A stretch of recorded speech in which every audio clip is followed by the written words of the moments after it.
This is Dallas, February the 14th, 1969.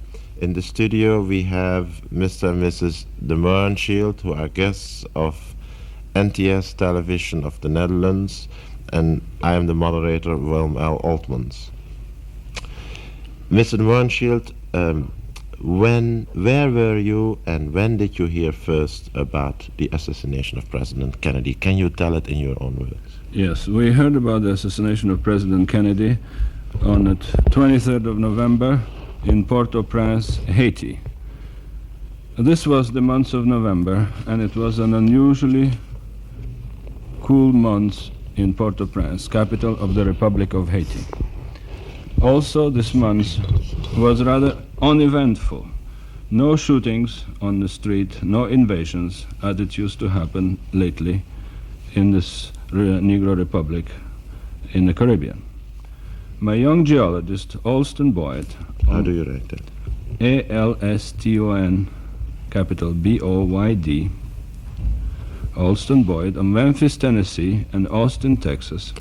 A handsome, eager 24-year-old worked hard all morning with me on the cross-sections of Haiti. What are cross-sections? Cross-sections are geological cuts of the formations across the island, which we prepare for the purpose of investigation in our survey. In an oil survey? In an oil survey. Okay.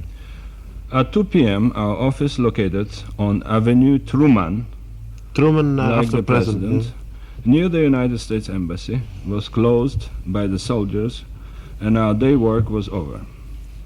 Although my contract of a geological survey of Haiti was private, that is, I acted as an independent contractor working on behalf of the Haitian government,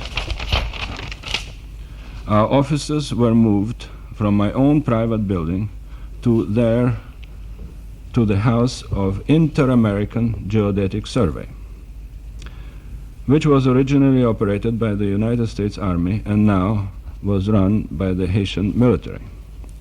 Thus, to better keep an eye on me and my employees' work, we occupied the front part of this whitewashed, decrepit, but air-conditioned Quonset hut. During office hours, which lasted from 7 to 2 in the afternoon, we were kept there incommunicado. I did not have a radio in my Land Rover, and it so happened that the radio in our house was on a blink that day. Alston Boyd and I took a siesta after a copious meal, and around 5 p.m. my wife dressed and I set out towards hilly old part of town where an annual reception was held at the Lebanese embassy. By an amazing coincidence, the radio in our Galaxy convertible did not work that day. Probably some prankster had broken an antenna. Thus we drove through tortuous, narrow streets of Port-au-Prince, unaware of the tragedy in our own country. The streets seemed more deserted than usual. The occasional passers-by were subdued. "I feel some trouble brewing again," remarked my wife. The Lebanese embassy, an old brick building with galleries around, was overflowing with an international crowd of diplomats, politicians, local bigwigs, and businessmen.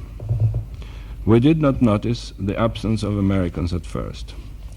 Huge tables were loaded with Oriental delicacies. Everything seemed normal at first. One thing struck us, however, pretty soon, was the absence of all Americans. Still not paying too much attention to it, we joined the crowd.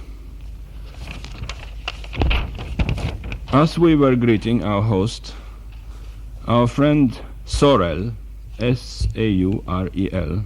S-A-U-R-E-L. The ambassador of the League. No, Haitian manager of Pan American Airways. Yeah. Stepped forward. "Didn't you hear that the president was killed?" He asked you. Yeah.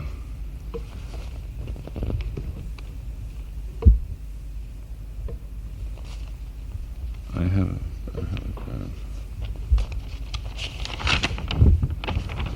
"You are kidding. It's impossible," said my wife. He has too many Tonton Macoutes around him. What is Tomakut?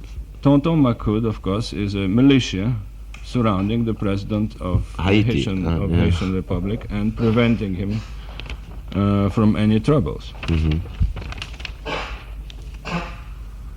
It was a natural reaction, as the Haitian president and his family had lived for a long time under a consistent threat of assassination. "Is it Duvalier?" I blurted out. "No, your president," said Sorel. "President Kennedy." And he said it slowly and sadly. The chills went down our spines. "When?" asked my wife. "This early afternoon." "Where?" "In Texas." "Where in Texas?" Hoping it was not in our city. The answer was in Dallas. 6. It's okay, he does very well. 6.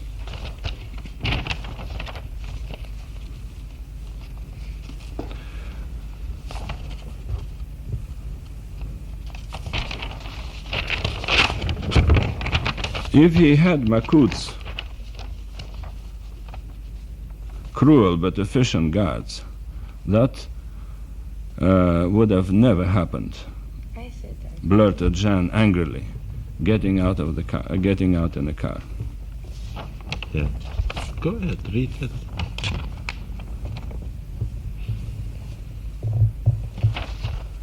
Okay. 6. We left the party immediately and drove in gloomy silence down to the seashore where the American embassy was located. You see that you have... If he had Macoutes, repeat Jean, those Macoutes that prevent the assassination to happen here, said Jean again, this would have never had happened. Can you cut a minute? George, you should... Okay, George, go ahead. Easy now and relaxed. As if you talk to me. We left the party immediately and drove in gloomy silence down to the seashore where the American embassy was located. The entrance was wide open, Yeah, that's excellent. the flag down, and the 2 Marines stood silently by the book opened for the residents who wanted to sign their names and express their grief. We were the first to have signed this book. Still dumb with grief, shocked, bewildered, despair in our hearts, we drove slowly to the house of our old friend, Valentine Black. How do you write that? Valentine, Black, Blacque, also known as Teddy Black, the commercial attaché of our embassy. Each one was asking a silent question. Why President Kennedy? While I had never been a particular worshipper of our president, having always voted Republican, but my wife was a great admirer of her, Of him. of him.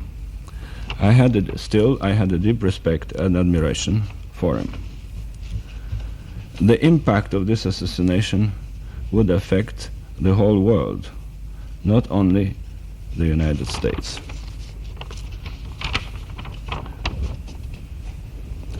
For us, it had unpredictable consequences. The president of Haiti never saw us again. Yeah, but that we will discuss later, All right? right. Don't you agree?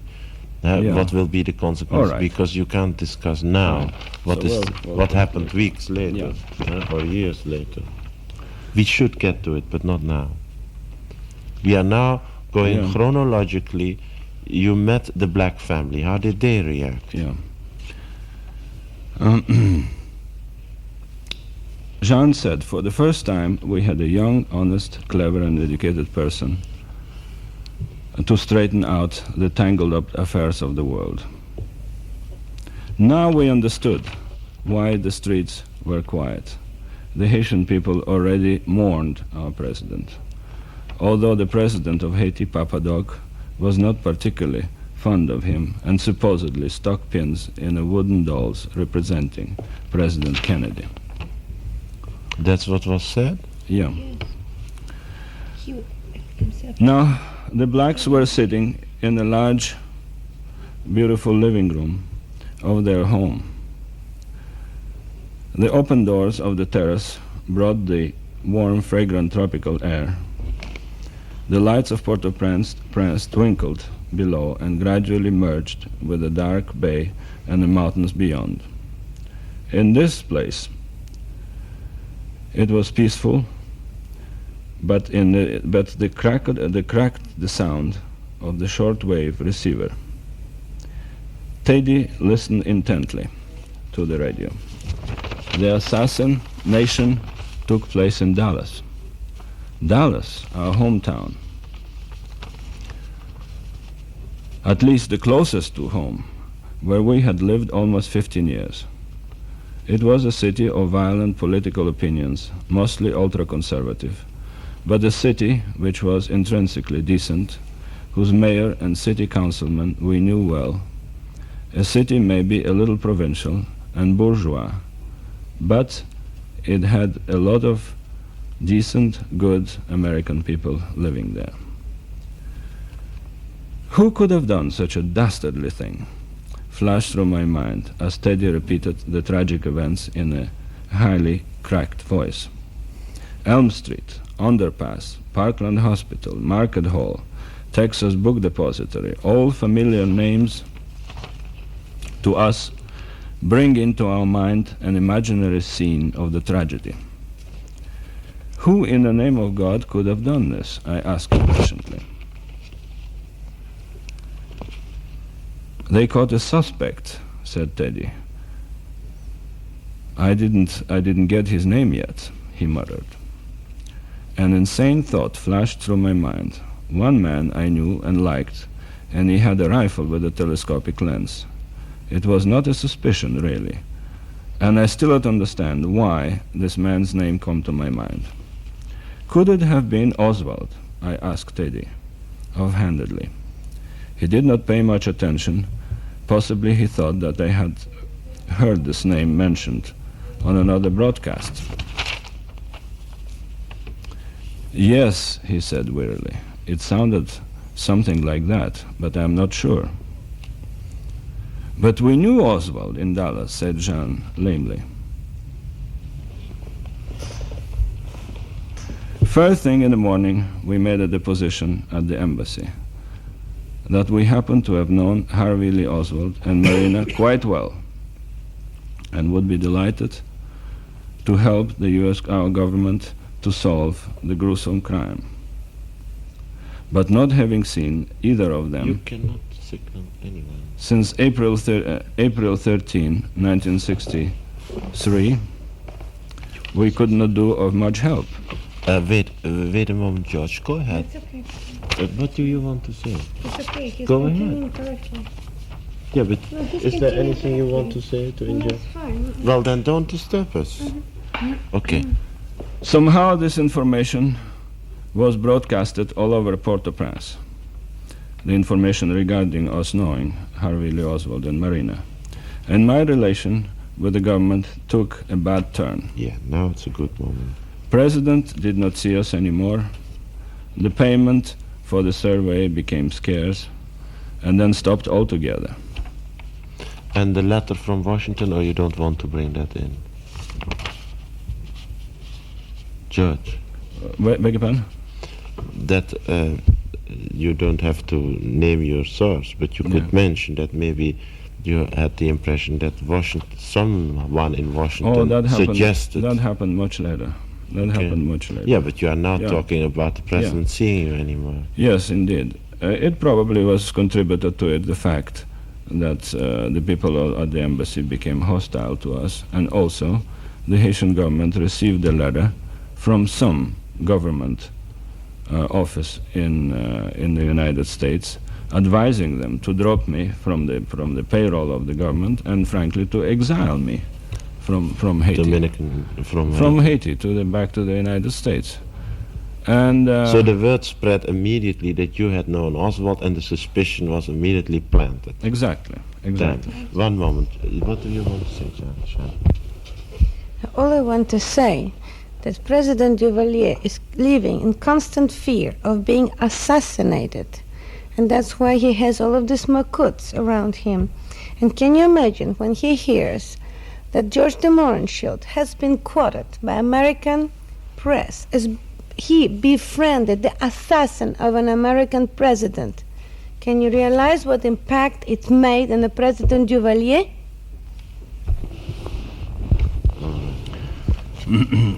Actually, we could not contribute very much to the investigation, but if necessary, we could help to clarify the personality of the alleged assassin.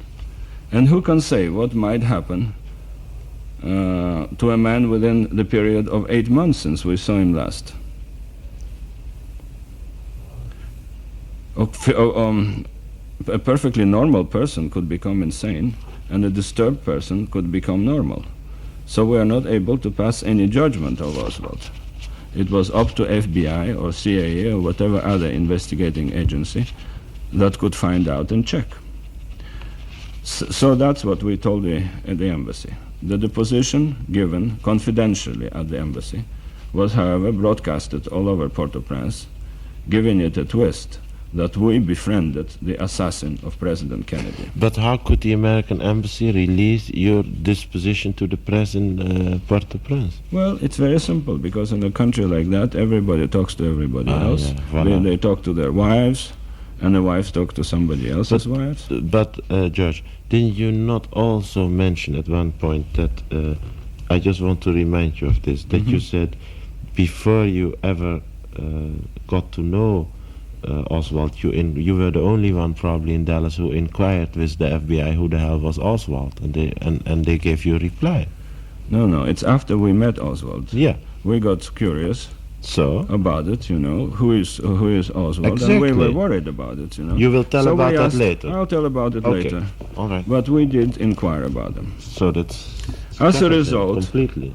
as a result of our deposition at the embassy that we knew Oswald, and the broadcasting of this, we were ostracized by the ambassador Timmons, by all the American diplomats. We were ordered not to come to their homes, and we were not to invite any of the American diplomats to our house. And even the private American businessmen were advised not to come to our house.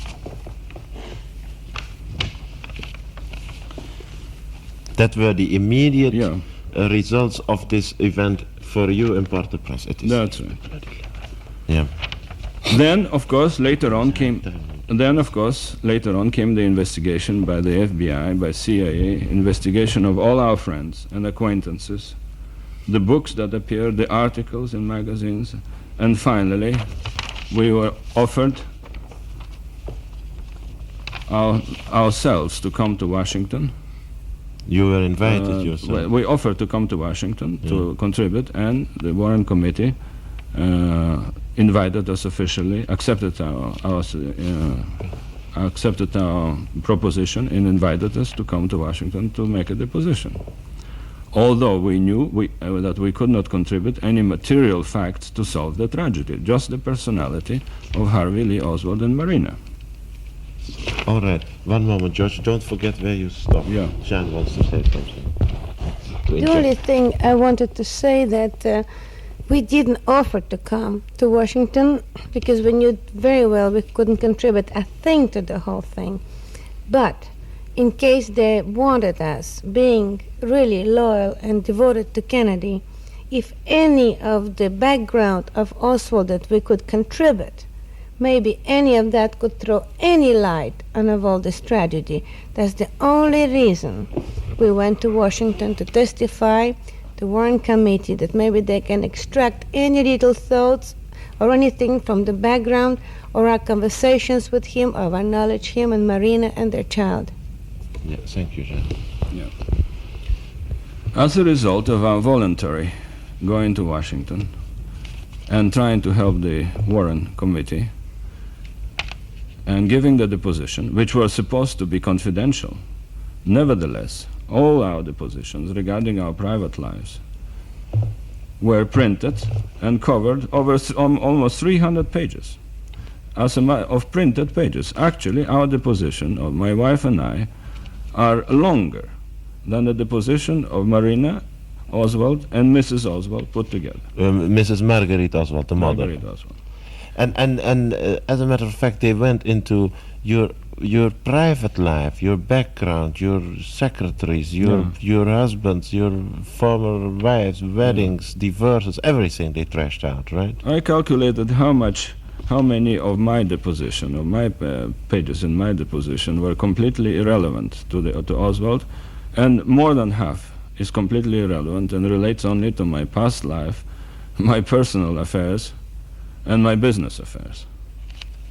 And they were all printed in the And Warren they all report for printed everybody to, without your permission. Without our permission. And all this happened because in 1962 we happened to have met and a fellow by the name of Harvey Lee Oswald, and took a liking to him. He, on the other hand, on the other side, considered me his good friend. And now we feel an obligation to tell United States public what kind of a person Lee Harvey Oswald really was. We are still doubtful of his guilt, but we are not judges. We just want to tell the truth about Lee Harvey Oswald. Excellent, thank you, Josh. Perfect. Now we move in the second chapter of Mr. and Mrs. de Mohrenschildt's recollections of having known Lee Harvey Oswald. How do you call this chapter? Getting to know Oswald, huh?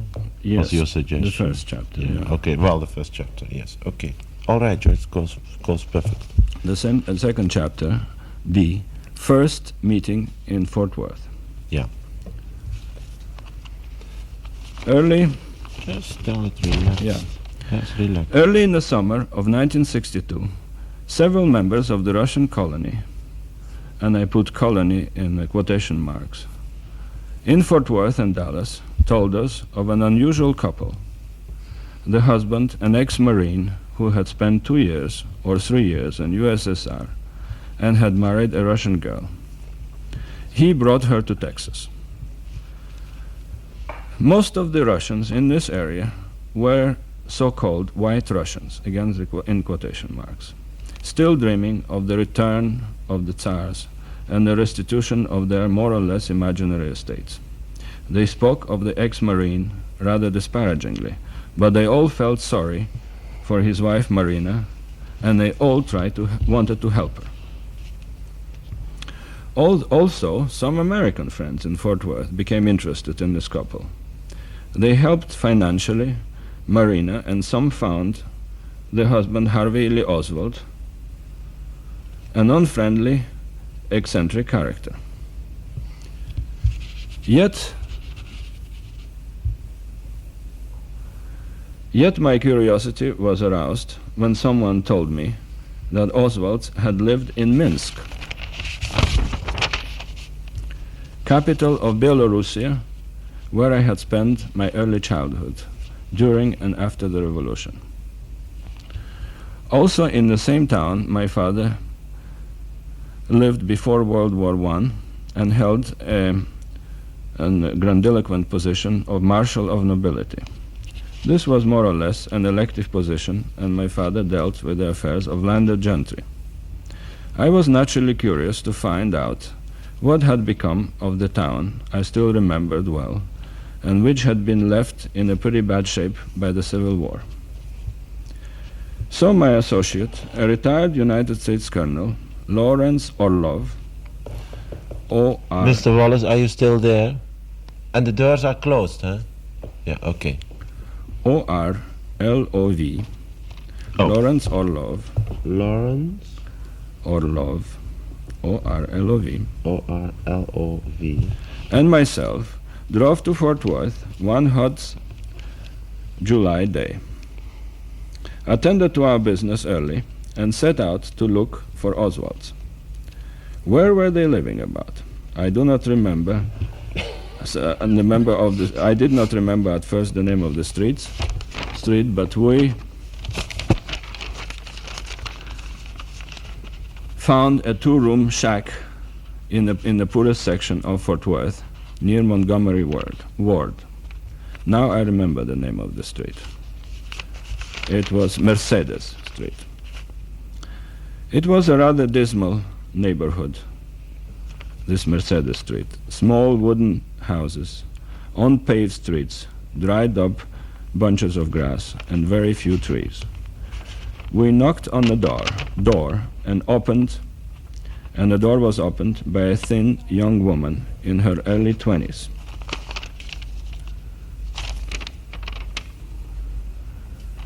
The room was very poor, tawdry, with a few pieces of cheap furniture, which was worn out, no draperies on the windows, threadbare carpet. It has every signs of poverty, but it was relatively clean. I introduced myself in Russian to this young woman, giving as reference some refugee friends, namely George Bouhe, B-O-U-H-E. B-O-U-H-E, Bouhe. Yes. And Sure. Marina invited both of us in. To my friend the colonel, she was quite beautiful. To me, she was less so.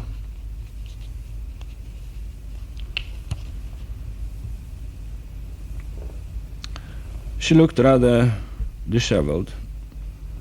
Didn't make any particular impression on me. Not well kept, with bad teeth, and not too orderly. She had mousy blonde hair, but she possessed a certain undeniable charm. Her features, nothing out of the ordinary, were quite regular. Most pleasing to me was the fact that she spoke melodious and spoiled Russian, so different from the anglicized Russian spoken by the émigrés who had spent many years away from their country and added foreign words to their language.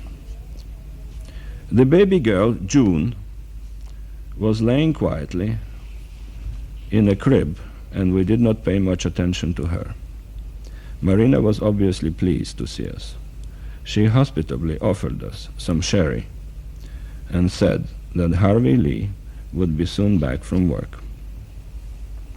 I translated several questions of my friend Colonel Orlov regarding Marina's life in Russia and her impressions of the United States. As I remember, she was quite pleased with the new ways of life and complimentary to America and Americans. But pleasant as she was, with a... Tell it in your own way. Yeah, You don't have to read and it pleasant as she necessarily. was, and the pretty good sense of humor that she had. Her opinions that she had expressed were rather trite, and neither myself nor my friend remember any particular details of our conversation.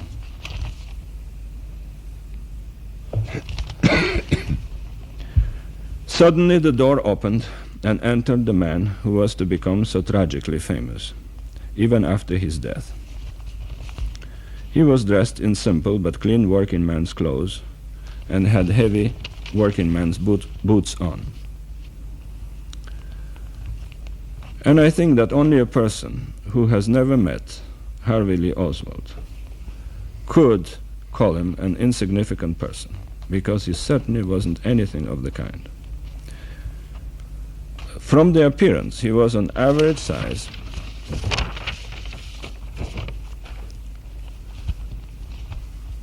and there was nothing particularly important or striking about his appearance.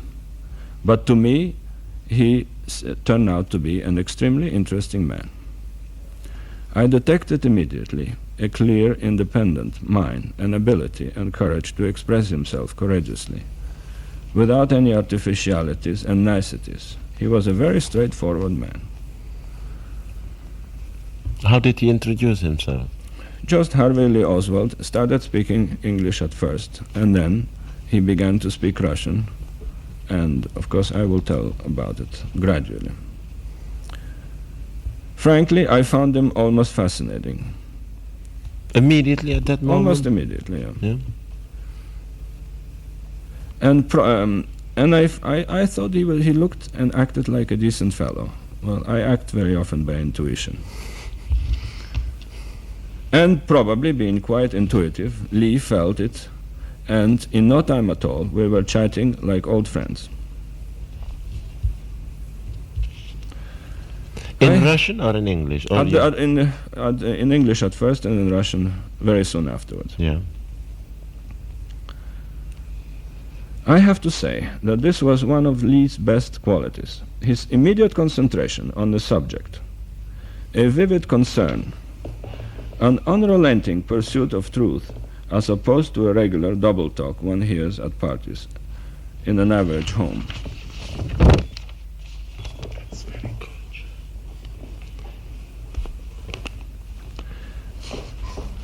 And we spoke immediately very seriously.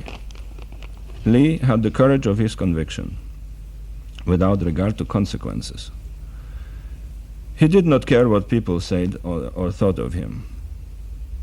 Our conversation immediately took me back to my student days in Belgium, where all subjects were freely discussed, passionately, sometimes all night long, either in the open-air cafes, during long walks in the country, or in small, stuffy rooms.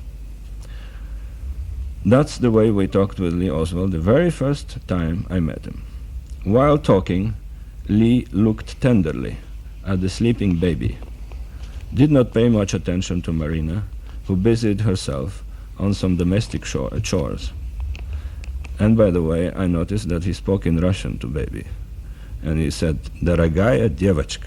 What does that mean? My darling baby. So he did speak Russian to him? Certainly. My darling little girl. In the meantime, my friend, the colonel, was getting bored. We still kept talking.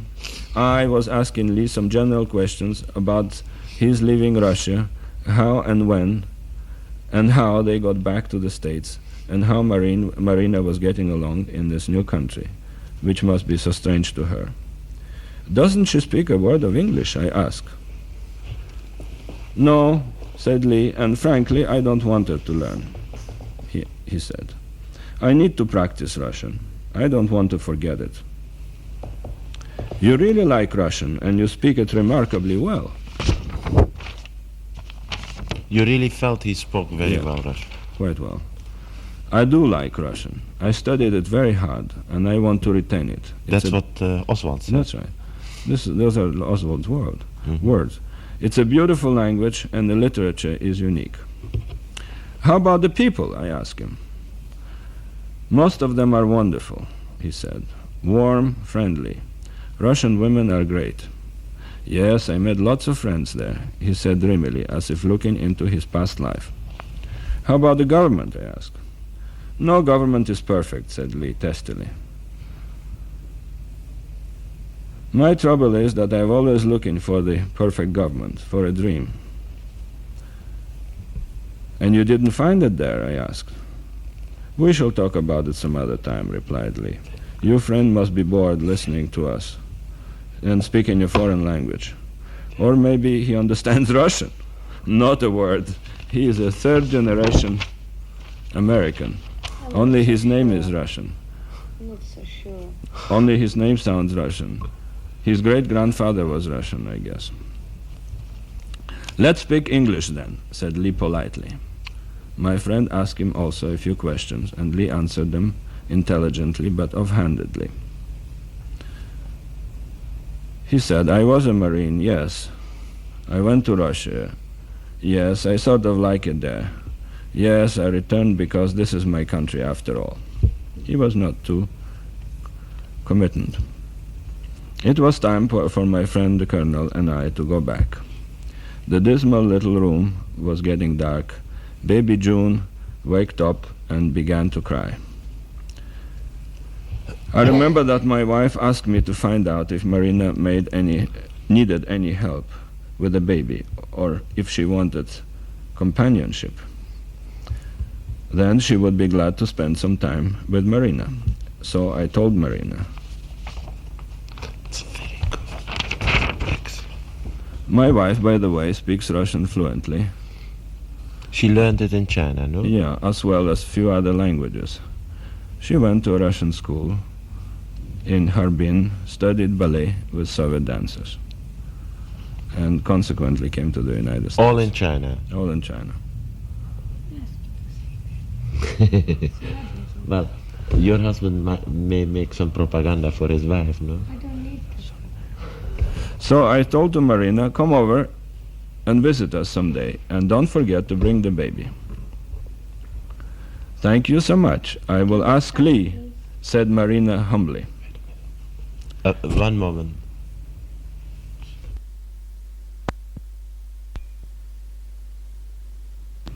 Okay, go ahead, George. So, thank you so much. I will ask Lee, said Marina humbly.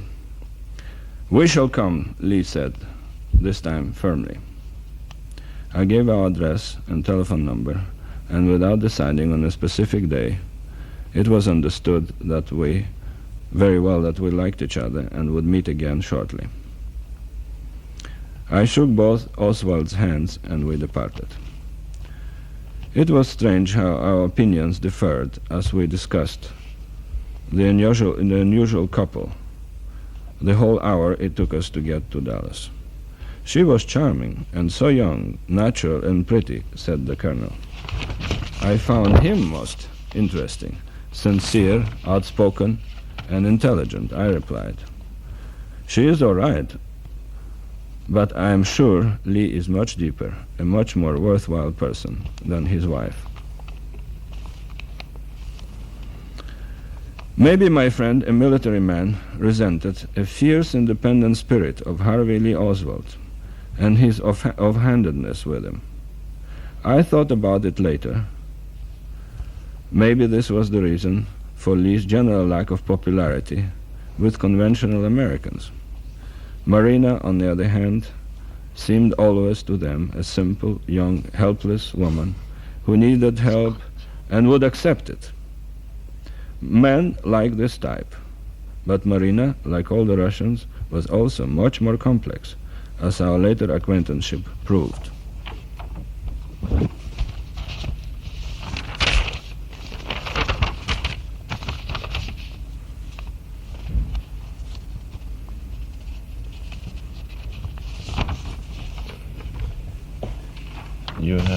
You should move to 13 now. 13, I don't have 13. You have 11, 12.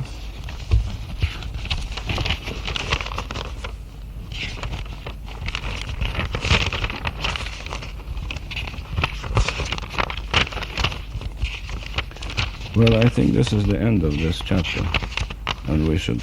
How come then that the next is 14? Yeah, cut.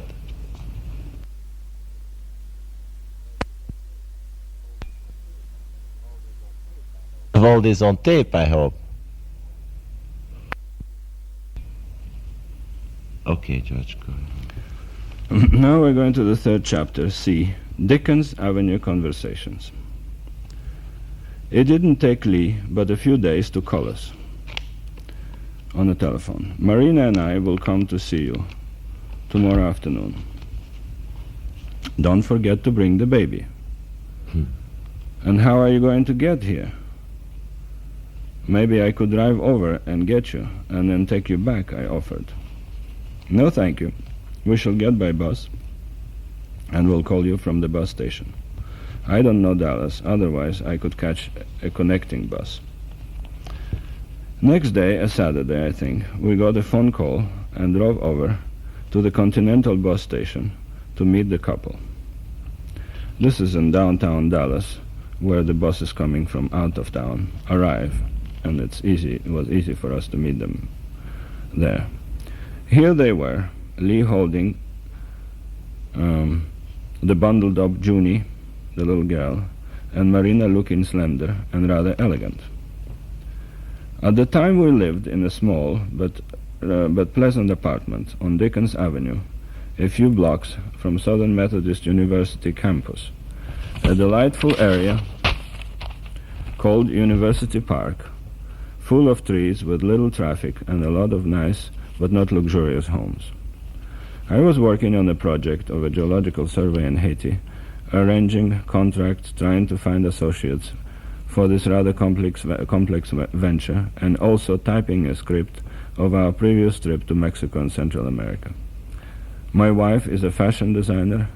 Yeah, this section you will later agree with Jean Yeah. on the exact wording so that we don't get a misunderstanding. Yeah, but she wasn't too busy that summer of 1962. Thus, we could spend a lot of time with Oswald, whom we both liked a great deal. My wife hit it off with Marina and volunteered to help with the baby. She also tried to help her with her English. She reminded Marina that how tough it was for her some 20 years before when she arrived in New York from China and had to start making a living in a strange country. One needs to know the language. Marina seemed to listen carefully, but her eyes darted in all directions. She interrupted my wife, asking about her dress, her shoes, kitchen utensils, and furniture. She was starved for material possessions, for the small ordinary things she saw in our house. Probably they seemed like luxuries to her after her life in Minsk in Soviet Russia. Lee, on the other hand, could not care less. And since I have a similar frame of mind and do not care for furniture and things, we hit it off fabulously again, even better than the first time. Lots of people asked me later why I liked Lee, and the following chapters maybe will explain it. I do not know why Lee liked me, and I know he did, as the dedication of the picture indicates, as he had as he had mentioned many times that he considered me his only friend. Naturally, I never asked him, an intelligent man as he was, why he liked me. Neither did he pose any such superfluous question. There was a rapport between us, a good feeling of comradeship. We were both mavericks in our own ways. Lee talked to me of his youth in New Orleans, of his dislike of the white kids, segregationist, staying away from the blacks, considering themselves superior to Negroes. All people are equal, I remember Lee said. So says our great Constitution, but we don't always practice it. Stop. Remember where you are. Intention. No, he didn't even mean This is the second tape of the interview of Mr. and Mrs. de Mohrenschildt on the Oswald affair. Mr. Mohrenschildt continues now in the third chapter halfway. Okay, George. So I remember some of the conversation I had with Oswald right from the beginning, and Lee was remembering his young days in New Orleans. He said that he was appalled by the segregation which he encountered in New Orleans. Therefore, when he was 12 or 13, he realized some injustices of our segregationist ways and began looking for other answers. Where, I asked curiously Lee Harvey when he was telling me this. In Marx' The Capital, he said, rather solemnly. I got it at the Loyola University Library here in New Orleans. Well, I never read it myself. It's too heavy load for me. But I know the main points of dialectic materialism, the theory of the struggle of classes, etc., etc. I read it carefully from the first to the last page, said Lee. Maybe I was too young to have understood it completely. But I liked what I did understand. What, for instance? I asked Lee, curiously. The exploitation of the poor by the rich, for one thing. You can see it all over this country. The strong will always win. Is that what you have in mind? I said. You must have seen it all over the world. The strong will always win over the weak. Maybe I'm not too good a theorist in political science, and I'm not able to say whether Lee Harvey Oswald was deep or he was very knowledgeable in his ways. But he was fairly logical, and furthermore, he was on the outlook for justice and equality, and that was good enough for me. My wife served a Russian dinner that night, which Marina found delicious, but Lee hardly touched the food. As we observed later, Lee was completely indifferent to food, did not touch wine, was not interested in any desserts, and detested smoking, especially by women. And Marina, or you get to that? Marina, on it, completely different. No, but did he like Marina not to smoke? Or? Yeah, he liked Marina not to smoke, but we come into that. June, who was 7 or 8 months old at the time, was sleeping during our conversation, peacefully propped with the pillows in our large bed. The conversations that day and the following day centered quite a lot on this child. Doesn't she have any diphtheria shots or any inoculations? Asked my wife, Jean. No, she didn't, admitted Marina. Jan had noticed that Marina, although a certified pharmacist, as we found out later, in Russia, was an advocate of rather pre-diluvial hygienic methods. If June dropped her pacifier, the mother would pick it up from the floor and would put it in her own mouth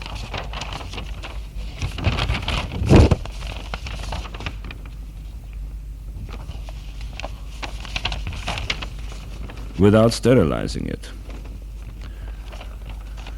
Also, she would put it pick it up from the floor and put it in Juni's mouth.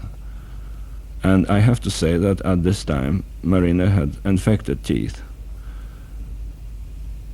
Also, to please the child, Marina gave her plain sugared water.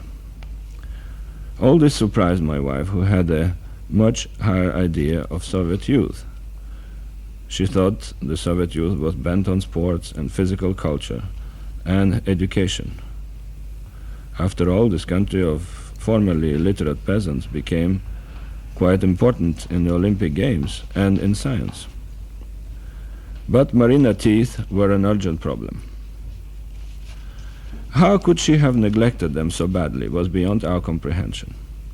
After all, according to Marina herself, medical and dental care are free in the Soviet Union. Whatever the reasons, 4 of her teeth had to be extracted and a bridge had to be put in front. Infected teeth had to be urgently removed, as this created a danger to the baby. My wife promised to help her immediately.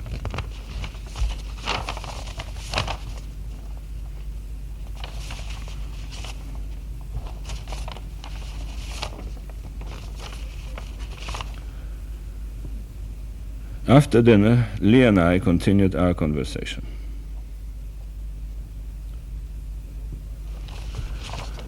He spoke about his service in the Marine Corps. My service in the Marine Corps was of great influence on me, said Lee. I served because this was the only way for me to see the world. After all, that's what they say when they try to promote you to join. Did you like it? I asked. Not particularly, but I had a lot of free time on my hands, studied, passed the exams, equivalent to high school degree, and I still had time to read. How did you like Japan, I asked. Weren't you stationed there? It's in Japan that the Marxist ideas of equality for all became clear to me. I was in contact with revolutionary young people there, and I liked what they told me. Is that because of that you decided to go to USSR? I asked him. Yes, to a great extent, he said, with a serious mien. I saw in Japan another side of exploitation of poor by the rich, a different side of it than in the United States of America. There is a semi-feudal industrial giants in Japan exploiting very poor masses in a kind of a paternalistic way, catering to their pride of belonging to an organization meaning a large industry, giving them some side benefits but paying them ridiculously low wages. So you decided to obtain your discharge from the Marine Corps, I asked. I got it ahead of time, said Lee, because I wanted to support my mother. Did you? I inquired.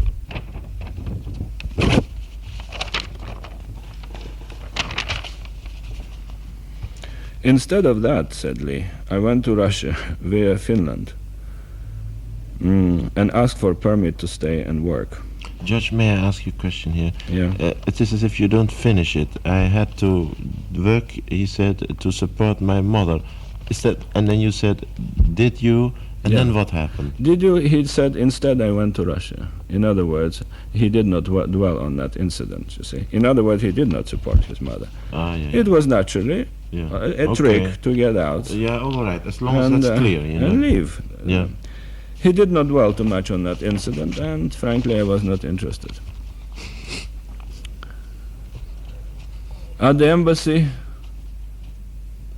In Moscow. yes, he supposedly tore up his American passport and said that he would never return to his country.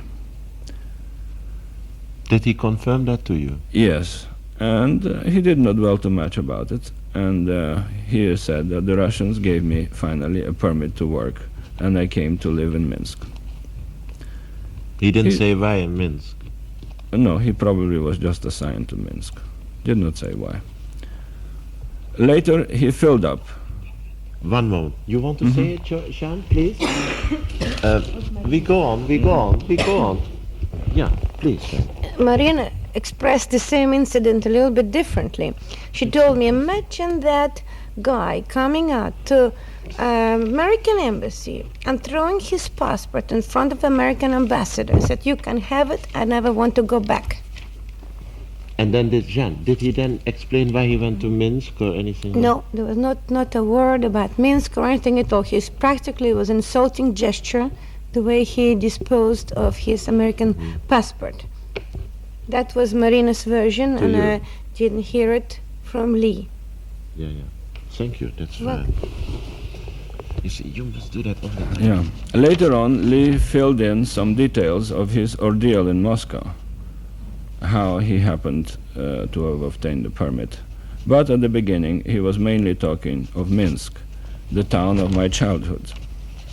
And of course, I was most interested in that, not actually in his experiences in Moscow.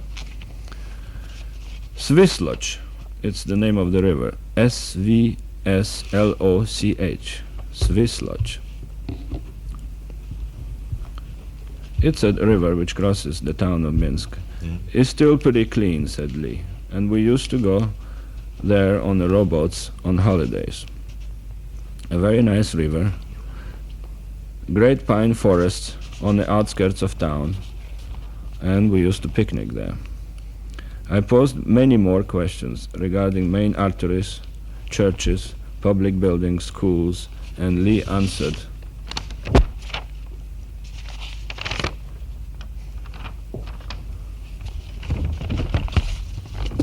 Them with precision. I saw from his description that the town has changed a great deal in the last 30 or 35 years. New factories were built, new schools were created.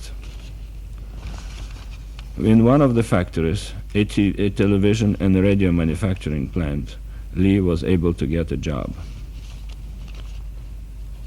Did he talk about that job? How he liked to work there? Did he ever tell you whether he liked it?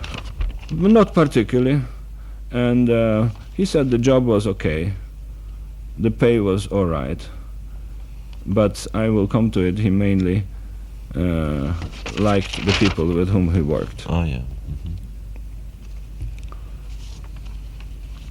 He said that he was getting somewhere around 100 rubles a month, an almost gratis apartment. A ruble, by the way, is more or less an equivalent of $1. The food, he said, was plentiful and good. Meat and butter may be a little too expensive and not easy to find, he reminisced. I used to go to the market myself, he recalled. And sometimes we had trouble getting meat, and Marina very often interrupted him because she was interested in food and would say that, well, Lee, don't you remember that the meat was too expensive or impossible to get? And things like that. This is just to point out that Lee was not particularly interested. He gave you the correct answer, but Marina was concentrating on practical aspects of life. Yeah. And I asked Lee, and how do the other workers live in Minsk? He answered, not too well. All families live in small rooms. Several family units are served by the community kitchen and toilet. All people in this community unit share in them. Rather dismal, isn't it? I said. Yes, Lee answered, no privacy. And this community in life leads to quarrels over who will be first in the lavatory or by the stove in the kitchen. But he added, thoughtfully, since everybody is in the same boat, nobody really suffers. Nobody gets jealous.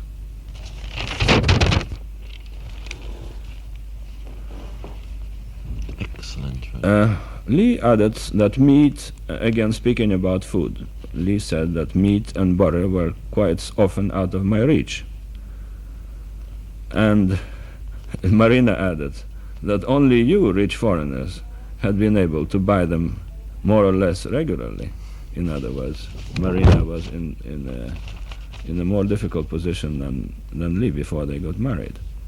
In Russia. Yeah. We all laughed, as Lee certainly didn't look or behave like a rich foreigner. Neither was he interested in food, but he was the most enjoyable companion for me, as he brought back with him the breath of my old hometown. Marina, by the way, was from Smolensk, and she also lived in Leningrad, and didn't know Minsk too well. That night, Marina indicated that Lee was about to be laid off from his job in Fort Worth at Leslie Welding Company, as far as I can remember. As we understood, it was a rather poor job anyway, some kind of a metal worker, and it was a small metallurgical shop. Hard, long hours, minimum wages, but again, Lee didn't complain about it. He never complained. It was Marina.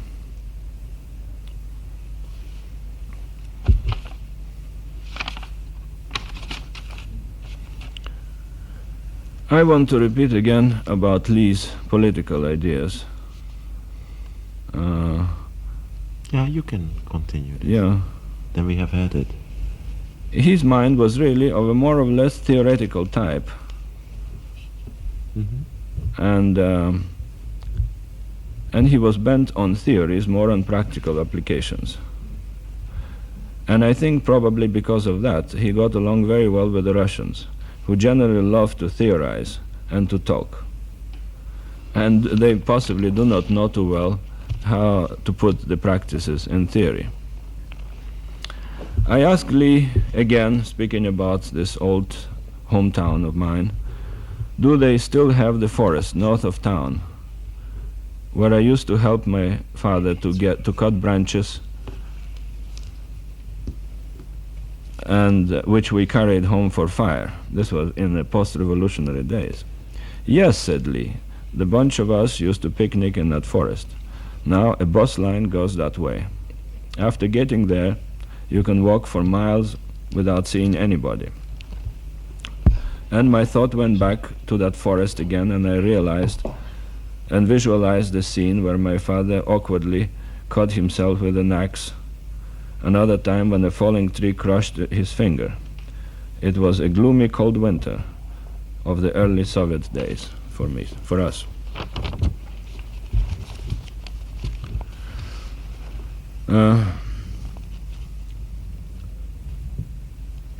So I'll say again that Lee did not complain about his life in Soviet Russia, but Marina complained quite frequently. My wife and I thought that we should really help this couple. Why don't you move to Dallas? We asked Lee. You have had rather unpleasant experience in Fort Worth, and you live in a miserable section of town. You will be closer to us, said my wife, and I'll help you and the baby. All right, said Lee offhandedly. I will start looking for a job in Dallas. And I shall give you some introductions. Also, I promised Lee.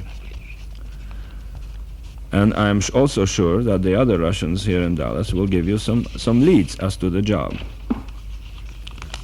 Don't worry, said Lee. I'll get along and find a job myself. I don't need any help from anybody, repeated Lee proudly. That's good. This is the main characteristic of Lee's personality. He hated help from anybody, would accept it only from a good friend, and even then he wasn't happy when somebody offered him help. Later he did accept an introduction to the president of a large reproduction firm from me. He had a long discussion with him, made a good impression, but finally took another job, I think at Jaggards or Taggards, Jaggarts. It's a photo reproduction firm, which I think he got through Texas Employment Agency. Because he was interested in photography? Or? Yeah, he was interested in photography, and it came out later that he did know something about photography. He had a camera, which he brought with him from Soviet Russia, and later on he showed us some enlargements of the pictures he has made in Russia, and he was quite good at it. Did he photograph in color or black and white? Black and white. Did he took up photography in the Soviet Union then? I think he did it and picked it up there. And later on I found out from this friend of mine, who is a president of a reproduction company, that Lee was somewhat familiar with the reproduction machines and offered to operate them for my friend. Yeah. But he did not get the job because my friend, a practical businessman, decided that Lee was too much of a maverick for him. He was too much of an individualist. It would not fit into an organization. It would not fit into a team. Good. But he had a good impression of him. Late at night, we drove the Oswald family to the bus station and returned home talking about them. Can you recall any did they for instance sang for the dinner, and did Oswald? Well, Lee was always very polite. Very polite. He was not effusive in his politeness. But Marina was also quite polite and was a well-brought-up woman. They didn't. You didn't suggest to drive them to their home. No, we couldn't. It's too far to. So we took them to the bus station. This was the first time they came to our house. Sure. No, I just tried to refresh your memory. My wife found Marina after we returned from the bus station. My wife found Marina rather shallow, but she found her a lot of fun, which was very true about Marina. And she found Lee serious and interesting, and my impression were exactly the same.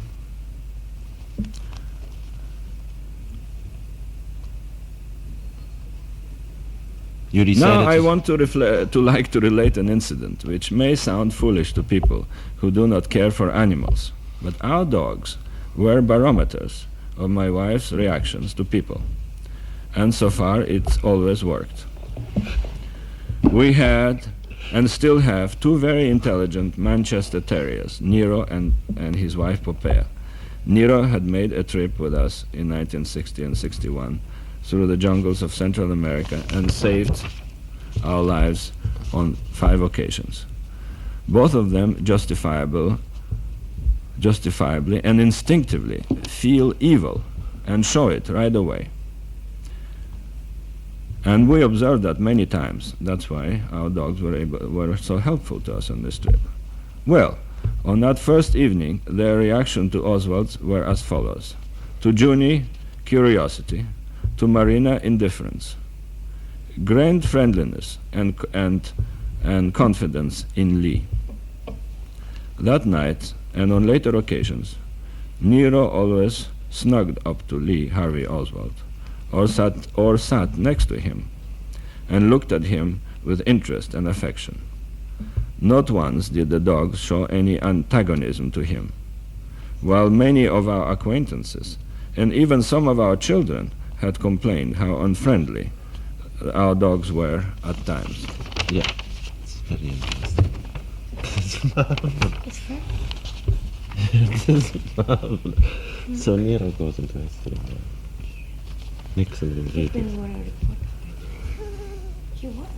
Now I recall maybe a few more incidents about our conversation with Lee that evening, or possibly it was on another evening. Lee actually told me that he earned less in Soviet Russia than he had anticipated. Possibly he expected to be treated as something special.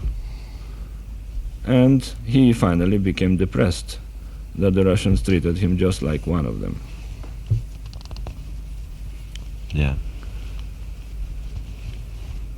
Go ahead. Mm-hmm. Yeah, we are expected to be privileged. Take your time, George. Read Yeah. the whole thing. Don't cut anything out. Don't hesitate. You can approve it or disapprove of it Yeah. later, but get in what you wrote, because then we have more material to work with. I have the impression that Lee expressed that day, and possibly the previous time, that he did not like the Russian form of government. Oh, you have that impression? I have definitely that impression. For what reason? Too dictatorial, too regimented, too less freedom for the individual? Well, regimented, and he did not find it particularly attractive and pleasant for himself, and especially he objected, as I will point out later, the regimentation and the necessity to be present at meetings As a after worker. work, as a worker, you see, constant present of the meeting. Indoctrination. Indoctrination, which is unpleasant. But I'll talk a little bit about it later. Now, what are you skipping now? Because that Those will are. lose more. This is the manuscript. our first evening with Oswald is over. Mhm. Now I wanted to recall what happened in the meantime, and which relates possibly to that first evening. Yeah. Take your Mainly, that finally I asked my daughter and my son-in-law to help Lee and Marina to move from Fort Worth to Dallas. As a result of that, Gary Taylor, my ex-son-in-law, Taylor, Taylor, and my daughter Alexandra, went to visit Lee and Marina in Fort Worth, and it was decided right there that Marina would move and stay with the Taylors. And Gary and Alex helped them to move the furniture, some of the furniture, to a garage in Oswald's friend's house in Fort Worth at Hall's, Elena Hall. And Marina moved to Gary's place and to Alex's place until Lee would find a job in Dallas and also a place to live. And where did Lee go? And Lee decided to stay in this place decided to stay for a while in a place in Fort Worth, and then moved to YMCA in Dallas. And from there he communicated with his wife. Marina brought her clothing along to the Taylors, and from time to time Gary Taylor, my ex-son-in-law, picked up Lee at YMCA and would bring them to the house.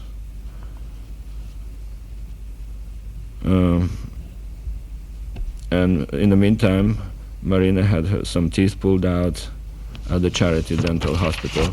In this, my wife helped them, and also my daughter.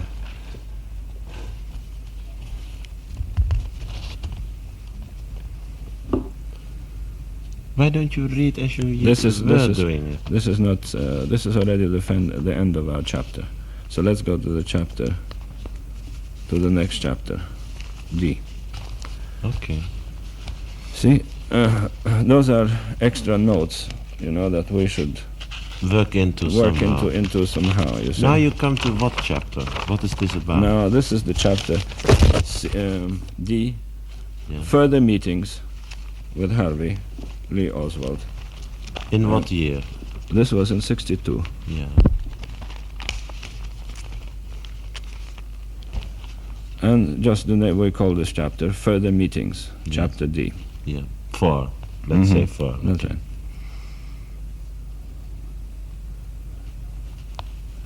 At the time, when we knew Harvey Lee Oswald and Marina, nothing could be further from our minds that someday Lee might become a historical figure. Why? would you think Why that? should he be? Nothing could be further away. from Further him. away, Yeah. yes. Yeah. Why should we? Well, he was just an interesting, friendly guy. Never thought about it. His visits, either by himself or with his family, were quite frequent during that summer and fall of 1962. Sometimes they were short, sometimes he spent the whole evening with us. I actually never went back to his place in Fort Worth, out of which he was moved by my son-in-law and the daughter. And Lee and Marina finally settled in an apartment on Elspeth Street in Oak Cliff. What? Elspeth. Elspeth, Elspeth Street in Oak Cliff. Yeah. It was rather amusing for us why he had chosen a place so far away from us, as my wife had suggested that she would try to find yeah. a place close to us. Yeah. But for some reason they possibly wanted to be alone and far away, maybe from the other Russian immigrants, and they have chosen a place maybe 10 miles away from us. Lee, but before this, Marina had foreseen that Lee would lose his job in Fort Worth, and Lee started looking for a job in Dallas. Leave it to next time.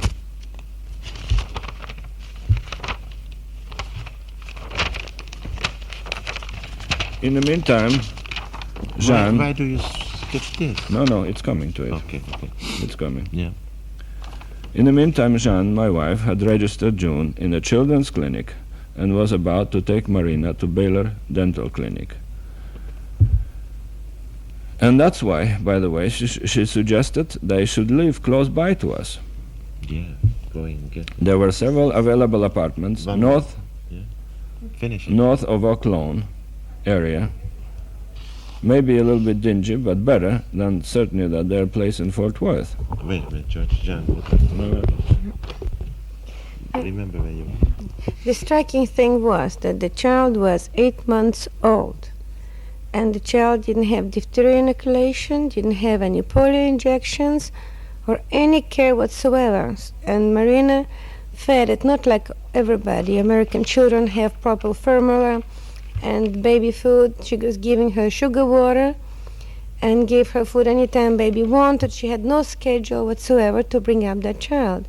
That was the reason that I enrolled her in that clinic and have a card for her that she should bring her for regular visits, and what would have been so much more comfortable for us to have her as our neighbor instead of living all the way across town for about 20 miles away. Did you feel she appreciated what you were doing for her? I think she did, but for some particular reason, they or Lee decided to live so far away.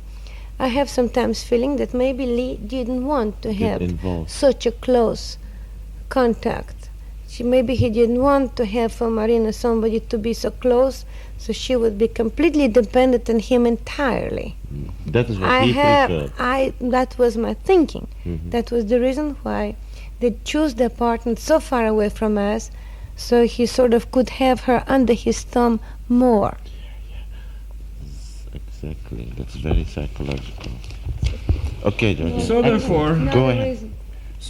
they rented an apartment on Elspeth Street in Oak Cliff. The bus connections were very poor to that place. And even to have them to dinner, we had to drive there to get them and drive them back.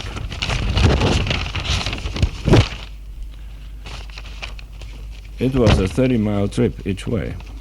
Each time we went there, 15 miles one way, 15 miles the other. How they ever found this place remained a mystery to us. It was illogical, as I said, to take a place so far away. Especially that my wife wanted to see Marina frequently and took charge of Marina's and baby's health problem.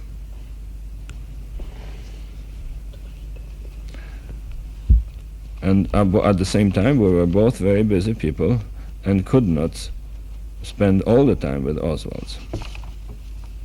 Finished? Yeah, apparently. No? Yeah.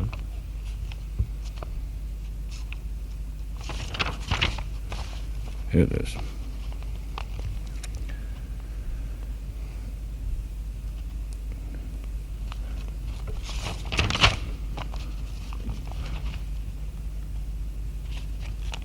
You aren't skipping anything, George. No. I repeat here in this chapter that since Lee did not have a car and was one of the few young Americans who did not know how to drive. At least he told me so at several occasions. And You never saw him drive? Never. Yeah, And I didn't have any reason to disbelieve him. sure. This question arose several times later, and I Garrison, remember that Lee did not know how to drive. Yeah. That's why I introduced them, both Lee and Marina, to my daughter Alex and her husband, who were about the same age than the Oswalds, and also they had a baby a few months old. Gary was a good, simple-minded boy, always had time on his hands, and most of his commercial schemes were doomed to failure. He dreamed of becoming another Clint Murkison or H.L. Hunt, and that purpose was never to be achieved. Frankly, I hoped that my daughter and her husband would acquire some of Lee's worldwide interest and his serious approach to life, and that Marina would teach my daughter Alex some good things about Russia. As you may see, we believe introducing people who might help each other, and sometimes it led to unpleasant results for us, this tendency. Yeah. Anyway, my daughter and my son-in-law therefore met Lee and Marina in Fort Worth. They transferred their meager belongings to Oak Cliff in their car, and Lee decided that he would set out and look for a job from Dallas. He stayed at YMCA, as I said before, and Marina and the baby stayed with my daughter and her husband in their apartment near the Turtle Creek. Their belongings were stored in a garage in Fort Worth. You said so, Yeah.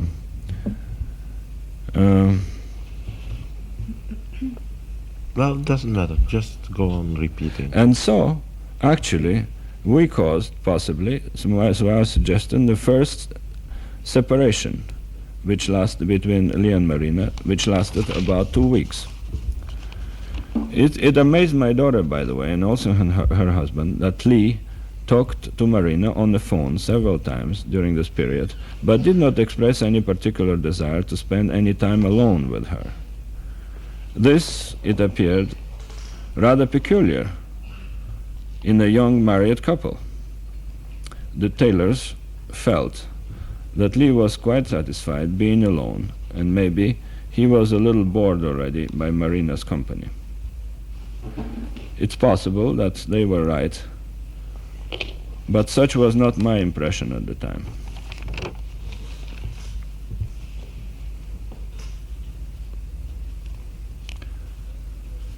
Also, there was a clash of personalities between Lee and my ex-son-in-law, Gary Taylor, and nothing but animosity resulted from this acquaintanceship.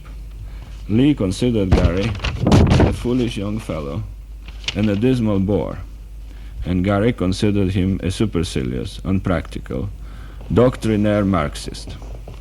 It might be amusing to know that my daughter's opinions of Marina was the following. I have never seen a less adequate mother than her. She does not know anything about baby care. Lee did not make any great impression on my daughter either, because he was not a good-looking kid. Also, he was far too serious and did not dress well. Neither was he inclined or anxious to make money. It was unfortunate, I thought, that my own daughter lacked a quality I liked and admired in Lee: his idealism, his dreams. But a dreamer in our modern world is terribly handicapped, and that was probably the reason why so many people considered him a failure and a loser. I put it in quotation mark, failure and loser. Maybe, had he lived longer, he would have joined the ranks of love children, had grown a beard, and would have been a sage of some amusing sessions here in Dallas.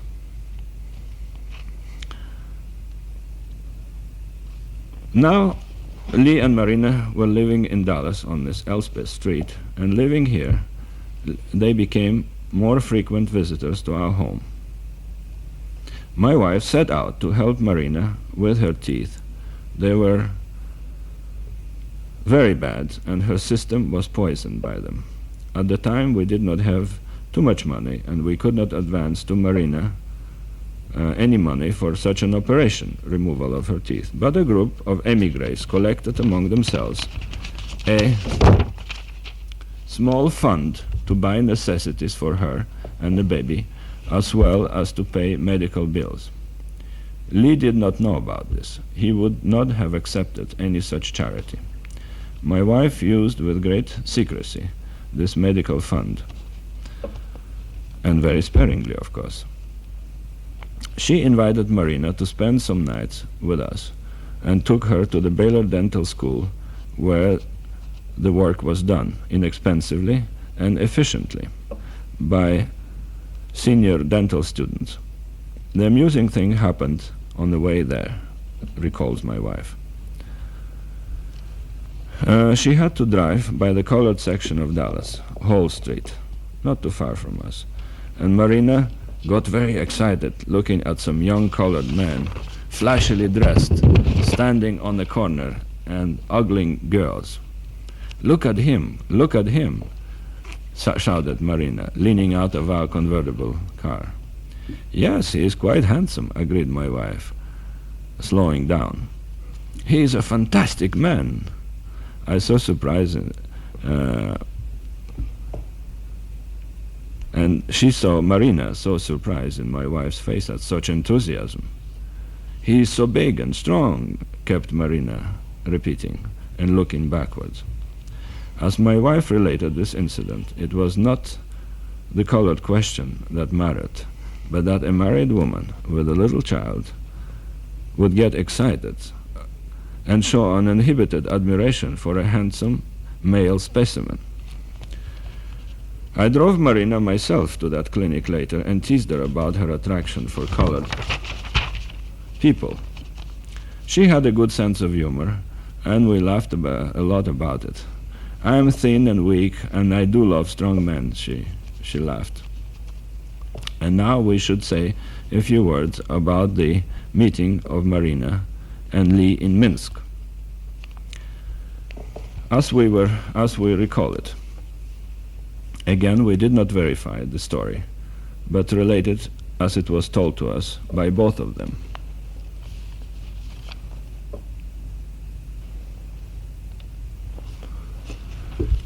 It seems that Lee was quite unhappy at the beginning of his life in Minsk, or possibly in Moscow, and even slashed his wrists.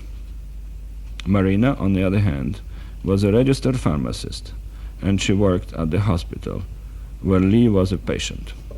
This is not completely clear to me whether Lee went to this hospital for some problem of polyps and some trouble with his nose, or he went because of his wrists.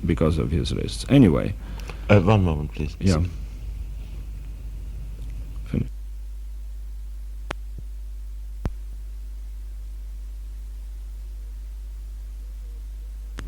Okay, George, go ahead. So we're recalling now how Lee and Marina met. Marina, as far as I recall her statements, was born in Leningrad of rather good family, pre-war family of officers. Her father was a captain in the Tsarist times, but then died. Her mother remarried, and she was brought up by a stepfather by the name of Prusakov, P-R-O-U-S-A-K-O-V, Prusakov. Now, later on, the mother died. Marina was dissatisfied to stay with the stepfather. She said that she was a sty in his eye. In other words, she had half brothers and half sisters, and decided to move from Leningrad to Minsk, where she graduated from the pharmaceutical school. I do not recall, but she did have a degree of registered pharmacist.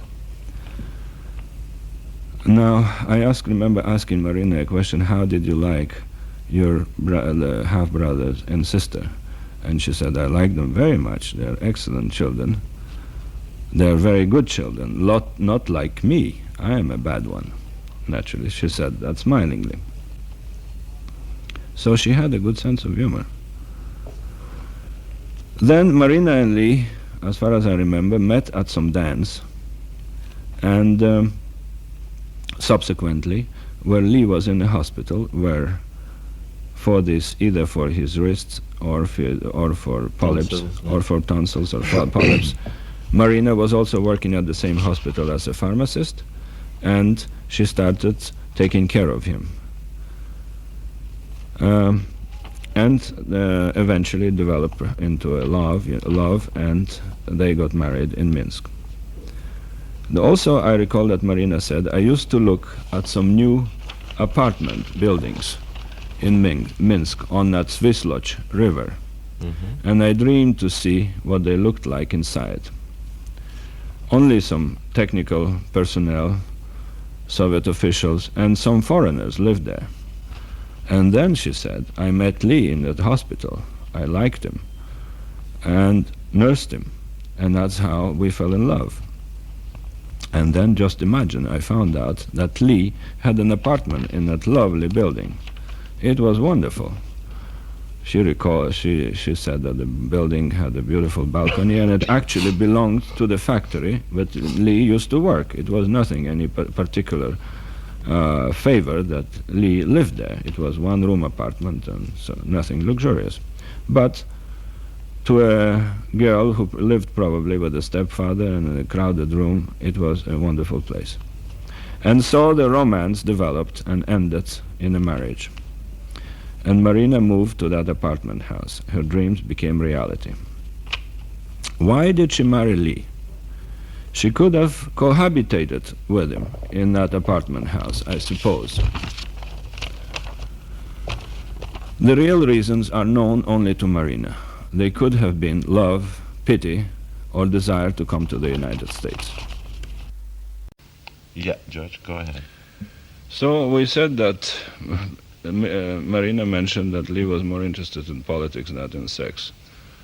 It's rather confidential, but I think my wife remembers that Marina would tell her that Lee slept with her just once a month, and I never get any satisfaction out of it. You can say it. We can cross it out later Yeah. at the advice of the publisher. Talk in the mic. Now we're talking, well, again, some reminiscences about Marina and Lee's life in Soviet Russia. We had the impression that Marina wanted a richer life, and that she convinced Lee to leave USSR, and that she made him go to the embassy and ask for his passport. And as I recall, she told us that Lee took illegally a train from Minsk to Moscow. As being a foreigner, he was not supposed to leave town without notifying the police.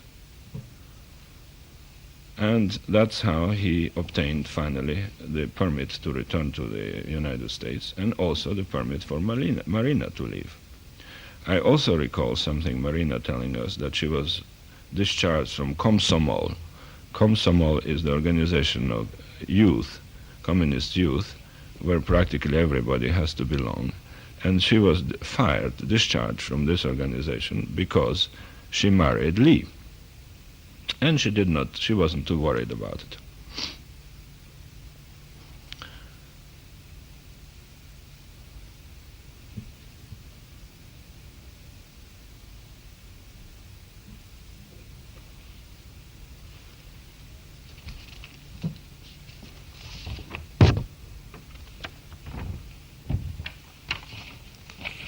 Don't skip too much because we This don't is have from that the much position. material, George. I remember. But why don't you read this? Yeah, Why this not? is my position. So, makes no difference. Yeah. We don't have that much. I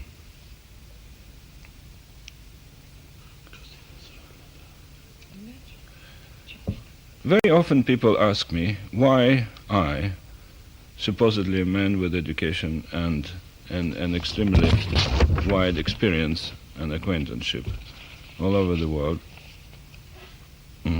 got acquainted with Lee and got interested in him. Well, I said always that it is because of his straightforward personality, of his experience in Soviet Russia, and the fact that he lived in Minsk. And it never occurred that, in my mind, that Harvey Lee Oswald was an agent of any other country. He was too outspoken in his ideas and his attitudes. If he were an agent, I think he would have kept quiet. Of course, he wasn't an uneducated fellow, but he tried to improve his education by reading, by studying. His opinions were sincere, even though a little bit crude. He picked up quite a few difficult words from the books he had read, and these words he liked to display a great deal. Sometimes we laughed with him about the use of those long, difficult words. Let me say something that both my wife and I had an element of pity. And for this forlorn individual who was groping for something, trying to find the truth, and speaking about the fact that whether Lee might have been an agent of any country, I would say that I never believed that any government would be stupid enough to trust Lee with anything of importance. Even the government of an African country would not give him any job of any type of confidence because he was too outspoken. He had a certain element of instability. As I said before, he switched the countries, but he did it, I think, for the enjoyment of adventure. One thing he disliked about the United States is the difficulty of finding a job.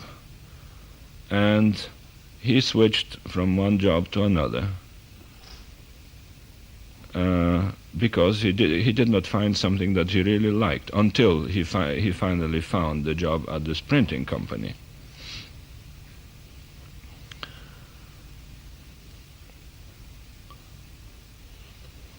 Why do you skip again? So No, this has nothing to do.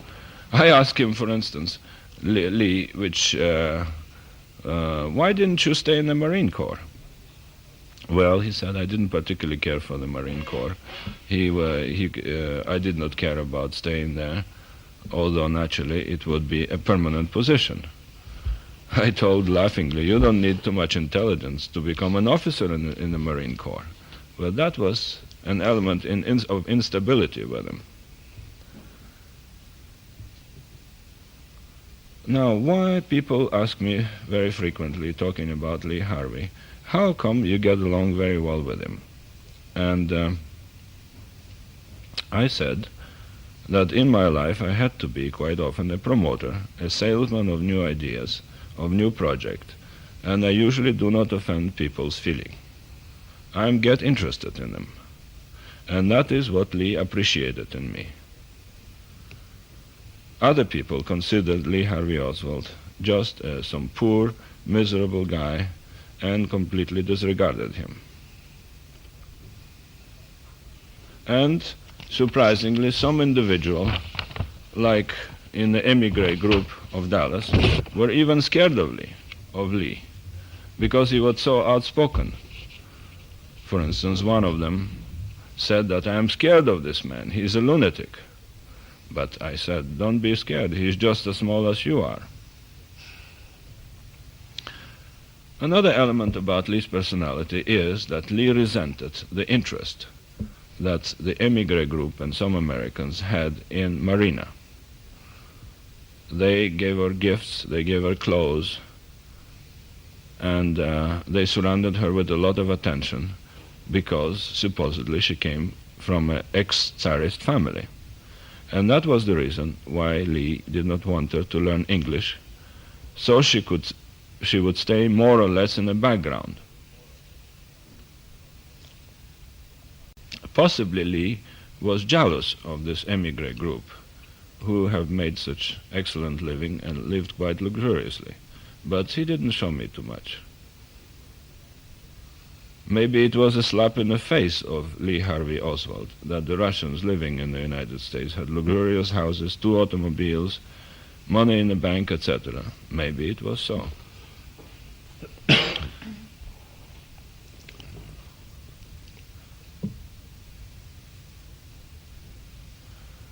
Also, both my wife and I are very fond of children. I personally lost a child, and I'm very fond of babies. And we wanted June to be happy and to have some kind of a future. Therefore, we told Lee, you have to let your wife learn English. It is a very egotistical attitude on your part by not letting her study English. You are showing yourself quite selfish.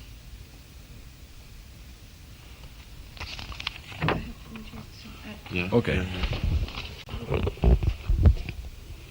The reason that Lee didn't like and resented all of these people that helped Marina so much, it was because they were really very, very kind, and practically she had around 100 dresses or so given to her. You mean 100? 100 dresses, because we carried them ourselves when we moved her and baby to somebody's house. Baby had all the things, crib, carriage, playpen, toys, everything. And it hurted Lee very much because Marina was throwing it in his face. Look, all of these people giving me all this and that. Do you think you could ever make enough money to give that all to me? So naturally, he resented immensely. The more people were giving to Marina, the more he resented. And that created ill feelings between the people that helped them and Lee.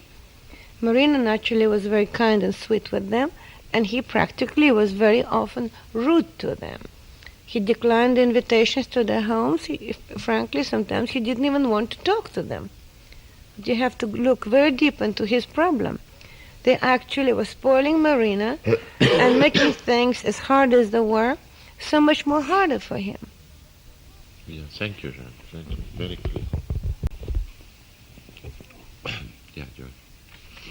So after we found out the situation in Minsk, how was life in Soviet Russia, how they got married, our interest in Lee and Marina Oswald remained that we only wanted to help them. My philosophy is in life not to bend in front of the strong people and be nice to the poor, as nice as I can. If they annoyed me, I did not show it, because it's like insulting a beggar. So if sometimes Lee annoyed me, I didn't show it to him. Well, this week, from then on, I think we should start now on, if we have time, on the We can start. on the element on the chapter F, the increasing, which I called increasing animosity. the increasing animosity which existed between Lee and Marina Oswald, and I think we showed it in the previous chapter, how it slowly developed. Looking back and remembering Lee's relation to other people, I must admit that he was rather standoffish, spoke civilly only to people who happened to be of interest to him and whom he liked, and these were not many. He mentioned very rarely his mother, never criticized her, but neither had he any kind word for her. Neither did Marina. We have never met Lee's mother, but we admire her efforts, as awkward as they may be in trying to clear up the name of her son. We wish her the best of luck in these endeavors.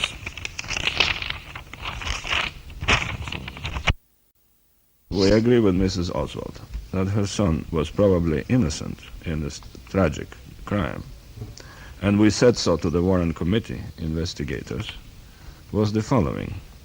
Lee was not only favorably disposed towards President Kennedy, but he admired him in his own quiet and reserved way. One evening we discussed Kennedy's efforts on bringing peace to the world, and he said that he thought it was great. Kennedy's effort to bring end to segregation brought expressions of admiration from Lee. Lee, by the way, had a bug on the subject of integration. He told me that he was willing to fight for it and to die for it. Lee obviously identified himself in his frustrated, miserable childhood with the fate of underdog, of colored children, and he expressed his feelings to everybody who wanted to hear it. He despised reactionary people, the so-called hate groups, the white supremacists from the Deep South, and there I was ready to agree with him. Marina, of course, was only interested in getting along in this world, acquire some possessions. For the rest, she did not give a damn. So there was a deep gap between ideology and prosaic materialism, and this leads to their increasing animosity. Lee was indifferent also for his brother Robert, and spoke of him only at one or two occasions. But neither Marina expressed any fondness for his brother-in-law. As I understand, Lee and Marina had stayed with Robert Oswald and his wife upon their arrival from Russia, and probably they had usual domestic clashes during this forced cohabitation. To my wife, it was clear why it was difficult to tolerate Marina in one's house for any length of time. She liked to stay in bed till noon or later, preferably abhorred domestic chores, and furthermore, there must have been a complete language barrier. You know that case. Because you know the long sleeping, because she also stayed in your house, no? Yes, she stayed in our house, and we recall this incident. Sorry. Same thing was the same opinion my own daughter had of Marina and her lack of cooperation in the domestic chores, and the fact that she slept very late. Lee was not the average, eager, go-getting type of a person, like his brother Robert. Excuse me, George, at that point. Can I ask Jeanne a question? Yes. Jeanne, when she slept late, didn't you say something about that she then let the children also wait until she woke up? That she wasn't looking after the children, wasn't that? Well, she had one child at that time, and whenever she slept late, the child just slept with her. It was amazing. But for a little baby, usually they cry at 6 o'clock, and mother gets up, gives them a bottle. But that child, amazingly, just slept right there with her. And whenever she gets up, then she feeds the child. But child also very often was kept up very late. So maybe that was the reason that the child could sleep longer in the morning. I just want to make sure. Yeah. Lee was not the average, eager, go-getting type of a person, like his brother Robert. And he did not admire such people. I often thought it was a pity Lee did not have a better education. He might have done well in the scholastic world and would have made a useful citizen. But fate was not to be kind to him.